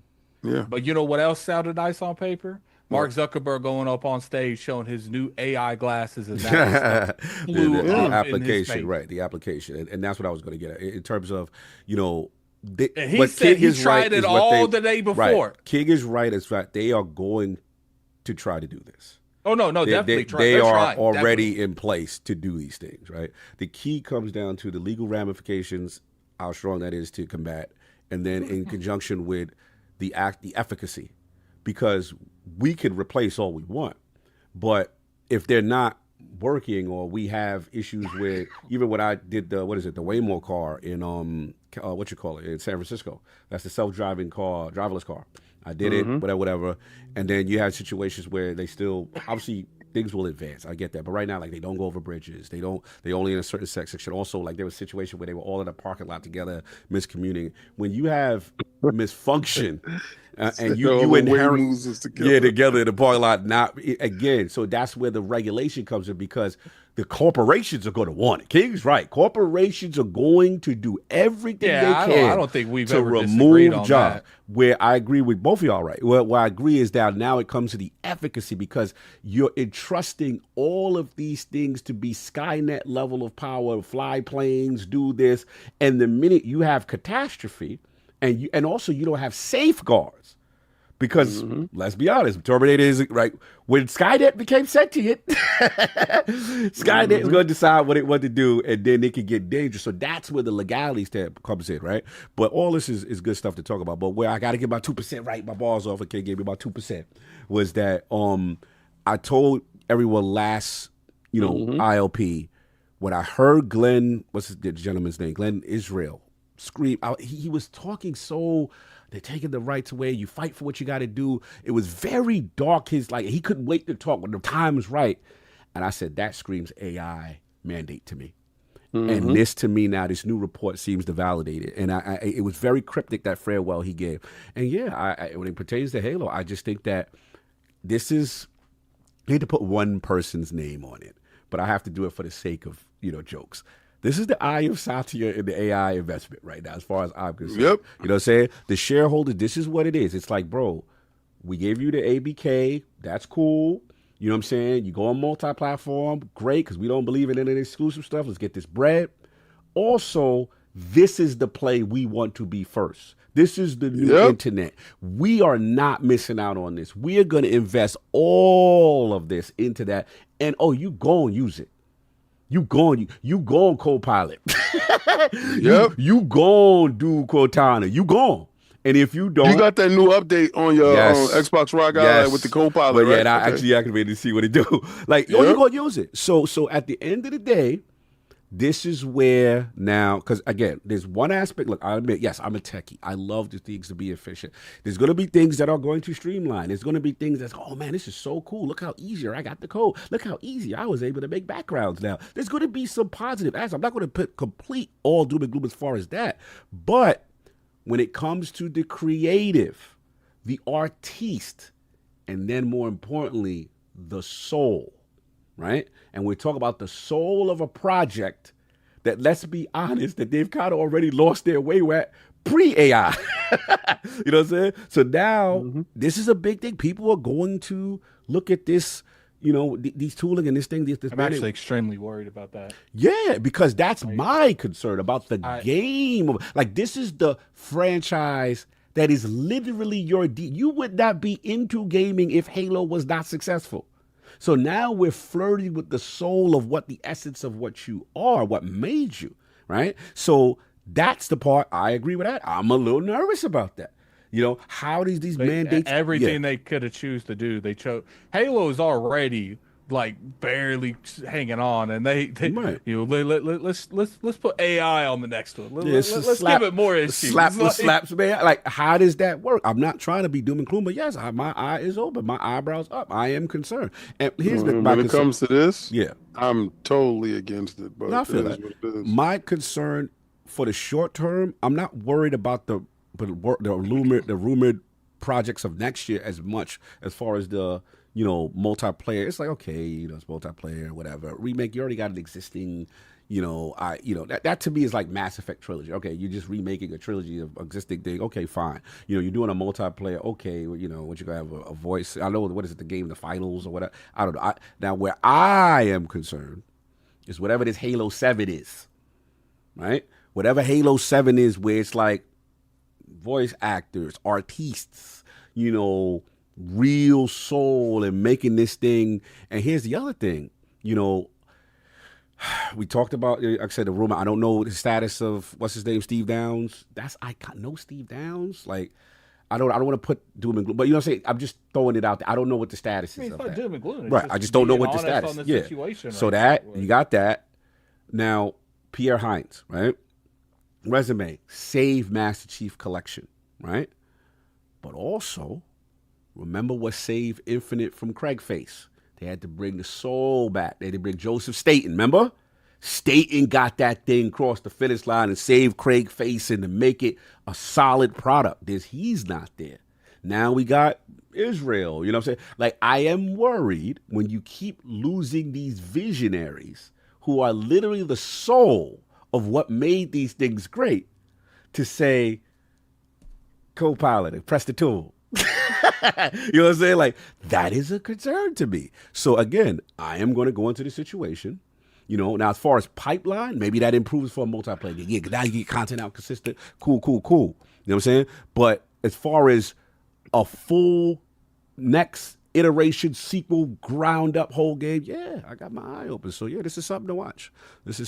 And I did feel, I was like, man, that Israel guy, that feels like, he know what they're doing, and he's not willing to compromise his integrity or his artistic morality for it. That's just how it reads to me. I hope I'm wrong. That's how it reads to me. And I'm gonna be honest with you, like, I'm a little concerned that the industry can handle another clout chasing moment like this. Like, because it's like, let's say this does come out in AI, they can never get it to fully work. They're having all these issues. Because it's like I said, it's easy to put it on paper. Mm-hmm. It's harder for it to do it the way it's supposed to be done. Facts. And I'm very, very worried. We just got through off the trend chasing of games as a service. Right. Bankrupted a bunch of companies, in debt. Now you making me smile. Now what happens if the AI push, it doesn't pell out. Oh, yeah. And then 2 or 3 years later, they found out they wasted another 2 or 3 years. That's the only, me and King are in agreement for the most part. The only difference I have is that I have full confidence that the people will decide what's hot. And if it's not hot, and if it's trash, and if it whatever, now, in the flip side, to King's point, I could just, if it's fire, people gonna not care about what the hell we talking about. I can see right now, if it doesn't turn out, they're like, man, you got it out quicker, but it needs to go back. Yeah, put it back in the oven. It needs to be back in the oven. Yeah, like, so we'll see. But it's a good one, man. Let's get these super chats and see. These people are not going to give a damn about anything. It's fake outrage. There's conversations that are in pockets. Now, this is the problem. Mm-hmm. Some of the conversations that are in these pockets are genuine, right?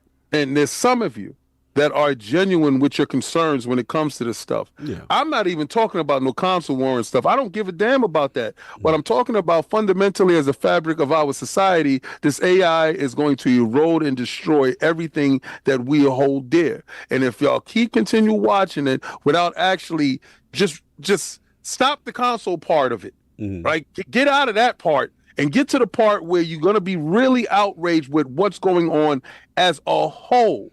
Now, people use talking points. Oh, it's because of Microsoft. I'm against it. All right, cool. If that's how you're going to go about it, then you're not going to be heard when the greater good needs to be done. And this is the problem that I'm talking about. Yeah, a game is going to come out. You guys going to be like, yo, it's lit, and leave it at that. Yeah. AI assets is inside the game. Listen, I heard a whole bunch of stuff. I heard already using that already too. Right. I heard Ubisoft to further extend it that way. The news group with Tencent doing that. I heard EA with the Saudis purchasing EA. They have great plans in moving into that sector with AI moving forward as far as getting games done. So how do y'all feel about Battlefield? Are y'all going to walk away from Battlefield? It's 7 million of y'all right now that got Battlefield. So the fact that Battlefield starts implementing AI skins and AI boards and AI soundtracks and AI voiceovers, are you going to stand on your pivot then? Or are you going to walk away and say, I love this game? So don't give me the fraudery that you guys want to do all the time when it comes to this topic. It's this topic basically that I've been fighting the fight by myself, screaming it, telling you, not talking about you, not talking about COG. I'm talking in general to space. That's it. That doesn't need your input because I heard it already. The fact of the matter I don't is agree with that. The whole industry does nothing but push back against. No, that's fraudery. They push back when it worries about their sector. Does the industry not push it back against the industry about AI all the time? Both of y'all I've seen people literally quote tweet, big influence with thousands. Where was the quote tweet when Kit Kat fired 16,000 people? Where was your quote tweet on that? I don't follow those people. I put it out. Okay, and that's fine, but we can't sit there and say just because you talked about Kit Kat doesn't mean the industry doesn't push back against AI. So those 16,000 people don't have a voice based upon AI replacing them from work. Right. What? I said those 16,000 people that were fired don't have a voice or don't have anybody to talk about it, or there's no quote tweet on that. That tweet did 1,000 impressions.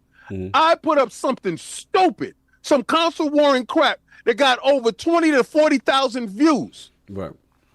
This is what I'm talking about. The hypocrisy that I'm talking about. But just because no one's responding on your timeline does not. I see people always boycotting AI stuff.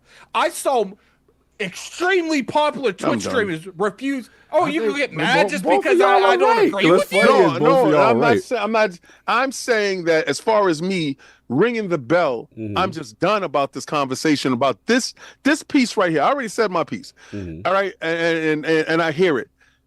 I see the level of engagement when I do thought experience on my Twitter. I know where you're going, but you gotta understand that what Atticus said. Both of y'all right in the sense that you're saying that you could see the level of hypocrisy based on the engagement on things that are very important versus, oh, I'm just going to hate on the company I don't like when it comes to I get that. But at the same time, there is tons of people in other spaces who are literally against this stuff really hard. You know what I'm saying? So it's the algorithm of your personal social media. But again, like it is, we got to admit, people, it's two things here. People only get invested the casual sometimes with stuff that they love, right? That they have an investment in. Let me say something real quick. Yeah. There's so many people pushing against AI that companies are scared to even mention it. 33 Expedition 33 got destroyed because there was a little artwork that was in there. There was some minor content that had to come out with a statement. There is a tension with it, but it's just like, here's the other thing though. This is where King is, both of y'all right again. Because that's true, but what also is true is that when something is utilized and then it's fire, a lot of people don't care, and especially the younger generation. Like when we talk about using this AI stuff, we talk about the Tupac. Like I just saw 50 put up him they had him doing Nat King Cole versions, like old school versions of his that old raps. school joint. Like yeah. and like it's going crazy. They got Tupac, Motown, and they got all these. Like I'm seeing it go crazy. So it is. I understand both of what y'all King is said. right that there's not more people behind this thing, but a lot of it too is you got to let corporations corporate. Ain't nothing we're gonna say is going to stop them from attempting it. Right. That's why your local governments, we're in the worst place for that. They have to protect it. There's literally policies in other countries to protect against AI, and we don't have none. Yeah, it's gonna be interesting, man. The legal ramification, how far it can go. This is a good discussion. But shout out to King because he's always been ringing the bell on this from day one, even when I was skeptical. And I was there with him, and it's not that I changed my opinions on it. No. It's just that there's zero I can do about it. I come on here every time we talk about it. Say I even went on a rampage. Stop it! I even went on a giant rampage because I'm like, if you start replacing these people over and over again, what does that look like for the gaming industry long term? And what I'm hoping, all I'm holding my hat on, again, King can still be right. All I'm holding my hat on is that, like, it also reminds me of when, I'm just going to use PlayStation as an example, like the live service push. Yo, we got to have one. Put all the companies on it. Put all the game devs or all of our studios on this. This is the thing. And then we see what happened, right? So what I'm hoping for, not saying it's going to work. It could, all this could not matter. It could go down and be successful. What I'm hoping is that, like, the human element in me, whether it be these things or products, I'm not hoping for games to fail, but the public say, yo, that's not it. Sorry. You know what I'm saying? Seeing Glenn Siegel get fired and knowing that he's been there for 17 to 20 years. Right. Understanding that he has been there from the genesis of this thing. Oh, yeah.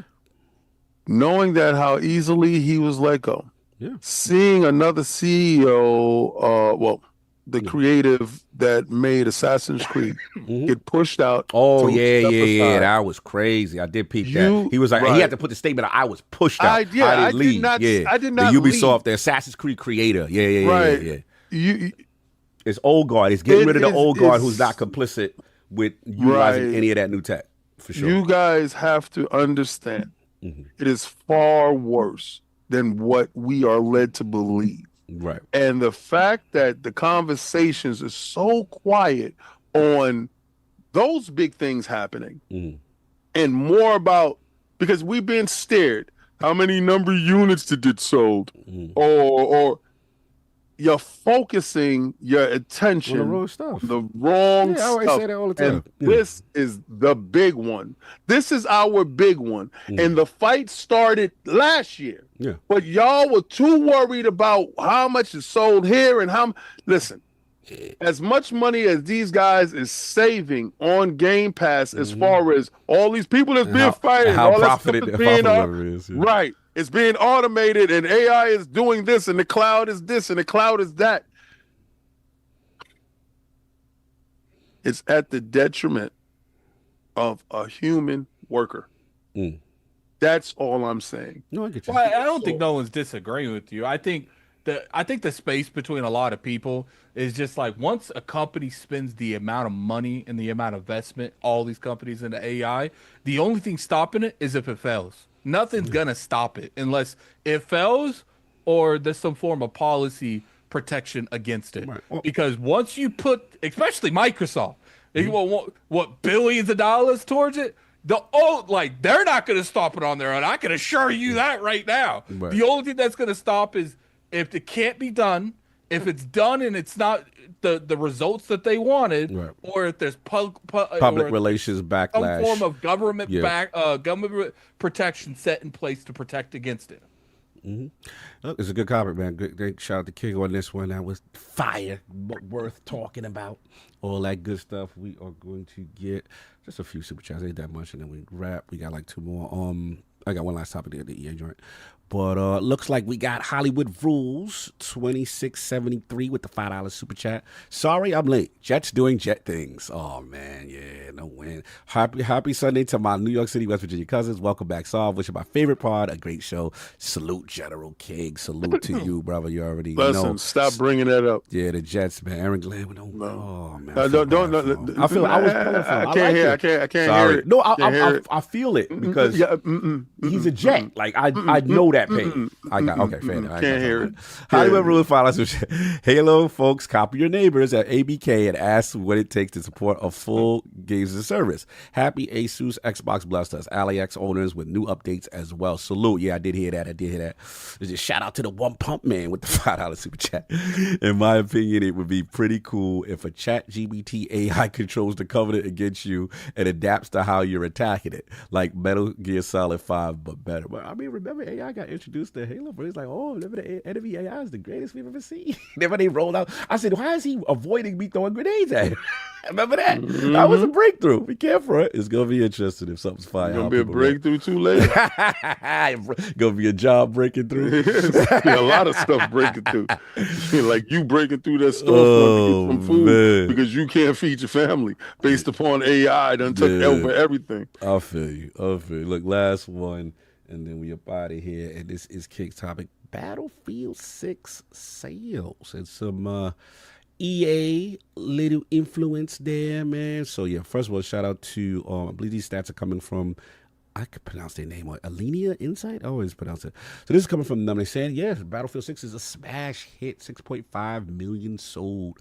You know what I'm saying? And if EA could keep this momentum, it said it's closer to Call of Duty tier numbers than any of EA's premium shooter efforts. The question now is whether or not EA could foster this successful launch into a platform that stands the test of time.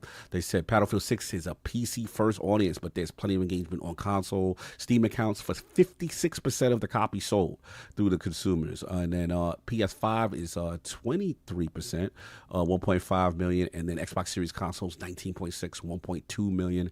And they said that that obviously is impressive, obviously with Xbox as well, being that they have a lower base to have just as much numbers with that. They talk about the daily active users, and then bringing it to a more bigger audience and doing more content. But then there's a second part of this with King brought to our attention. EA Saudi deal draws scrutiny from U.S. senators over foreign influence. And it says 2 senators have reached out to the Treasury Department over potential foreign influence in the EA Saudi deals. I'm not going to get into all the political names and stuff like that, but it is a lot of concern. And they said, I'll just read one of the quotes, and I believe this is from one of the secretaries, Department of Treasury. The deal's potential to expand and strengthen Saudi foreign influence in the United States is compounded by the national security risk raised by the Saudi government's access to an unchecked influence over the sensitive personal information collected from EA's millions of users, its development of AI technologies, and the company's product design and direction. So they're saying that Saudi has spent a lot of money to invest in multiple video game companies, including Nintendo. The country has also struck a 12-year pact with the IOC to bring the Olympic esports to Saudi Arabia for multiple events. And then they talk about human rights violations and other things that people are concerned about. King, the floor is yours. Opening the third eye up again. Where are we with the EA success and now the influence part? Well, the fact that they went private. Now, I did say that, I think there's a couple of factors when it comes to Battlefield. I'm not saying that it is a good game, not saying it is a bad game, not saying it is a great game. What I'm saying that it is a game. Now, I do know that there's a ton of people that have an anti-Call of Duty sentiment, and they've always championed something different, something a little bit more, and Battlefield was always that title to go up against Call of Duty. But it took Vince this year to pull all the stops out, to give one hell of a title, and I think he achieved that. The level of success that they're seeing right now is astronomical. And the fact that you having similar numbers between the console versions of the fan base, that shows great health. And then you have the PC bringing up, the bulk of it with the 3.5 million. That's fantastic. But with the Saudis, this was always my concern. What ideals that they're going to push through their content?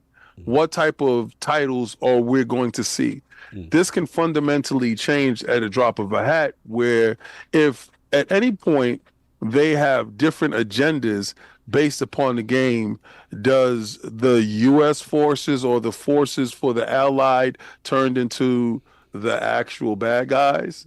And we have a sympathetic tone talked about in the games based on what we perceived as the antagonists in the game, based upon regions, based upon religious beliefs. We don't know what these may entail, but some of the senators felt, and I've always said, follow the money and then you will follow the greed, and you'll follow senators sticking their face into a situation because they want their hands greased. And it will leave it up to them for us to get further scrutiny on a deal that has been behind closed doors.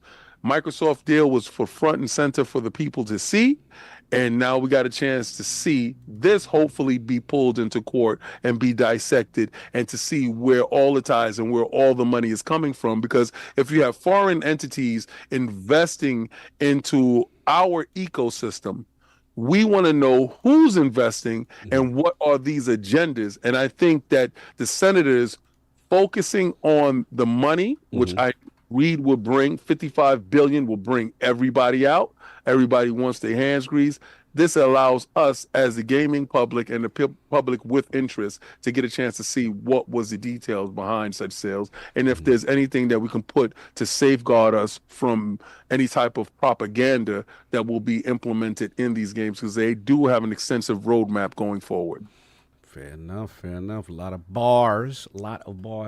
Attic, man, what's your thought on the sales? Battlefield killing it, and then, you know, the whole buyout, you know, the foreign influence, and now the government getting a little concerned about what would happen with the influence from EA from foreign entity. I think that Battlefield is definitely in a good place. You know, Vince is the GOAT. And I think that there's definitely, like I've said over and over again, it shows when you listen to the community, and they're making changes quick, like in a couple days they're changing things. So when you actually listen to the core community, that community will expand naturally because you made a good game. So you know, they got the fruits to their labor, and I'm happy for them, giving them their flowers. I haven't played Battlefield yet. You know, I asked for a code, but it don't look like they're sending them. So we'll see. They got a little Hollywood on us. They made that. It is what it is. They took it out of EA. I told you they took it out of Game Pass Ultimate Trials. They move it different.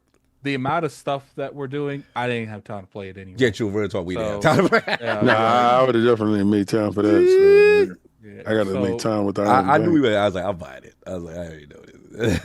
And you know, because I was thinking about playing Pokemon, but after I was looking at those, I was like, I don't know if I want to pay for that amount of money either. So you know, it comes down to it's just like, look, when it comes to the deal, look, I personally don't like it. But at the same time, I feel like corporate greed and corporations in gaming has been a problem for a long time. And I'm curious if being out of the corporate bubble can improve certain games. It might ruin it, might help it. But all I know is past couple of years, how often we heard this company doing this because they want to push, you know, quarterly monthlies. And, you know, it could blow up in their face. Could not blow up in their face. You know, I'm more worried about censorship than a lot of things, because I feel like, you know, when you're making games in like the States and stuff, you know, places other countries might not officially like the tone and stuff because it's different over here. So I'm a little concerned on that too, and I'm concerned about, you know, studio closures and stuff. I did know that the Dead Space dude, you know, someone on the Dead Space team said that they're actively having conversations about a Dead Space 4 now, that he didn't think would have happened without this acquisition. So, you know, maybe I misheard that when I read the quote.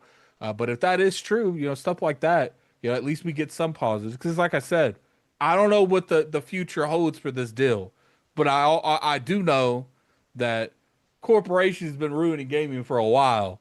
So, you know, maybe this will help it. Maybe it won't. Maybe when you take it out of the corporation's belt and you put it in billionaires, they're even worse. Like, nah, man, I spent this much on you.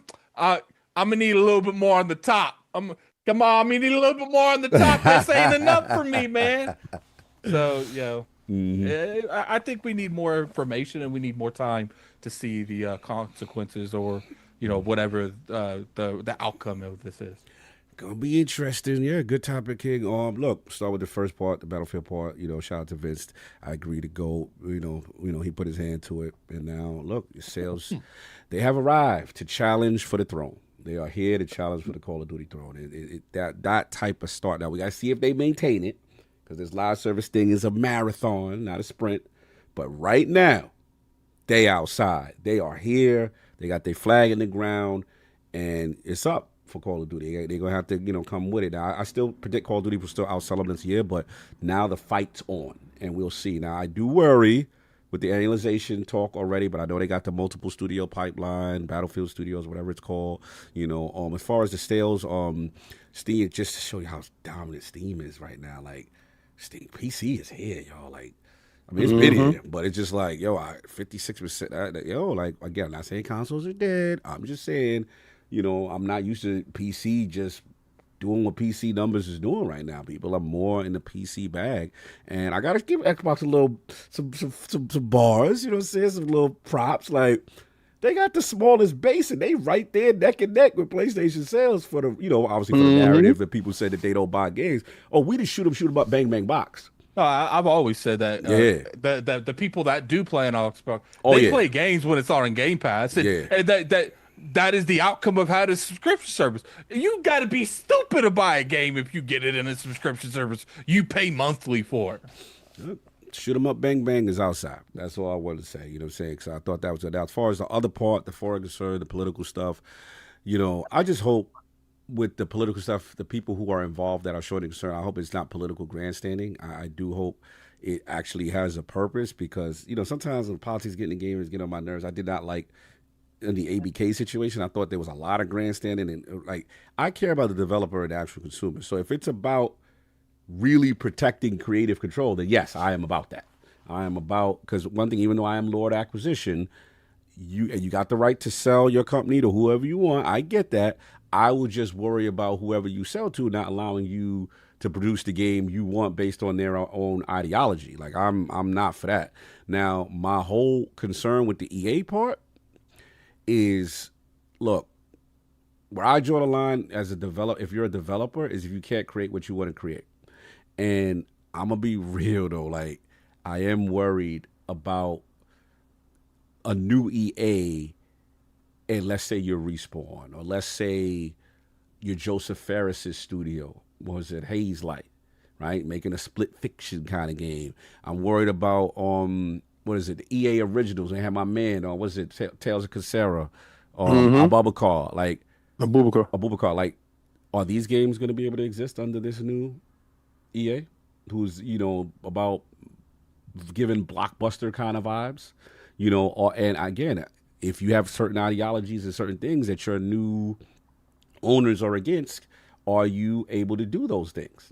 I have concerns, and look, the last thing I say is just that my main fear is this, like, those other stuff, like Joseph Ferris is outspoken. Yeah. That man like to put in what he gonna put in and say what he gonna say. He'll tell someone to F off if he, like, remember when they would try to come at him just for about, he's like, bro, this is about my daughters. Yep. Remember they would try to come at him for the characters at first? You know what I'm saying? So same Talking thing. about he thought it was some old feminist woke agenda. Same thing they try to come at Abubakar. Remember they were like, he's like, bro, this is about my dad that passed away. You see what I'm saying? So this is back there. So I am concerned, say all these type of games are going to be able to be made, on the new regime. And what I don't want, the final thing is this: I don't want a situation where it's burger, Big Mac, shaking fries, where it's like all EA going to be is now FIFA, Madden, and Battlefield. You know what I'm saying? Like, I don't want that. You know what I'm saying? Because as much smoke EA gets, the last couple of years they had a good run. They had the, you know what I'm saying? It's, like I said, the Split Fiction, the Jedi Survivors, they had joints. You know what I'm saying? We like, Yeah, they that's- clawed their way back. Yeah, we like, okay, he ain't got some soul in there. All right, they allowing things. That's my concern. You know what I'm saying? Yeah, shout out to Decado. I ain't gonna repeat what you said, but facts. Like, I am concerned. Joseph Ferris. You think Joseph Ferris is the type to back down with someone trying? You know what I'm saying? This is the man that went on to the joint, was like, after, like, you know what I'm saying? You know he out. And I used to think he was a wild. I wasn't the biggest fan of him at first. When I first saw him, I was like, yo, he loose. But I've grown to respect him and his creativity as I've seen him. I'm like, nah, he's that dude. You know what I'm saying? Kind of thing. So yeah, it is interesting. But that's all I got on that. Unless y'all got anything else we can get up out of here. Nah. I'm good. All right, no doubt. Let's see these Before we get yeah. you know, different type of emails and people checking us on different type of things, bro. No doubt. We got some special staying for y'all. First of all, hit the like button, y'all, because we got some special coming on right after this. So stick around. That'll be dope. We got one super chat, and that is from the Selfish Gamer. Salute to him for life. $2 super chat. TOP, top. Trillions of operations per second. Hashtag premium top. Bro. Doing the most. No doubt. Let's get up out of here. Lord Addict, where can the find people find you? What you got on this? What you got going on? You can find me on Twitter, Lord Addict ILP. You can find me on Gaming Addict. Sorry, the video's been a little distant between each other. You know, when I'm reviewing, especially multiple games at once, tend to go like 3 or 4 days apart. But now I'll probably go back to two days apart, and I will get back to streaming. Probably going to stream the Outer Worlds 2 when it comes out. Nice. You know, put the Final Fantasy thing on pause. So we'll see. All right. Lord King with the bars today. Where can the find people find you? What you got going on, sir? You can catch me on Xbox Frontline News, where I drop videos daily. 8:30 p.m. Eastern Standard Time is our normal cadence. And Frontline Gaming Streams, where I stream games daily. Again, that is random. That is completely whenever the whim hits me, then that's exactly what I do. Pause. Don't call yourself whim. I'll smack you in the mouth. Saturdays we go live, and if you have any concerns, like we talk about what happened during the week in the gaming industry, and if you want to talk about it, you could jump in the Discord and actually go live on air. So if anything that you heard today did not, how can I say, you had odds with, you was like, King, I don't believe in this, but then you can save that conversation for next Saturday, and you can have that conversation then. I'm probably the only platform in the gaming space that will allow you to come in and have those levels of Discord and do it friendly. Also with Fight Night Fridays. Fight Night Fridays is on, like I said, the Frontline Gaming stream channel. If you think your hands is good, show up. And if you're a member, you can bring that game that you want us all to play. Hey, we need to be playing that. And if everybody has that game, or if I have that game, if it's just a one-on-one, then I can knock your ass out. Or you can beat me up too. It happens like that. That's how it goes. But majority of my time is going to be spent playing on this thing here. This is what I call an Xbox. It identifies as an Xbox, and I'm going to respect its pronouns. I can't with you. So if you're not calling it an Xbox, you're not respecting the pronouns of the device. And please, we can't have that level of disrespect here. So again, it identifies as an Xbox. Please respect its identity and let it be what it is. Those people calling it outside of its name as a PC, you're highly disrespectful, and I don't know who raised you, but you will start from this moment on calling it how it identifies as an Xbox. It even has an Xbox tattoo and an Xbox button that you too can press. It's a Nixus. It's a Nixus button, and you just tap on it, and the Xbox pops out. Pause. So if you're into that, that's what is happening. But from this moment on, stop being disrespectful. Identifies as an Xbox. It is an Xbox, and you will respect their pronouns. Thank you. Yo, we're going to have to start using the takeover beat with you now. ROG. We run this rap. Yeah, you got the whatchamacallit. You got the logo running. Yeah, sorry. You got that. You're going to come with the takeover. ROG. We running this rap.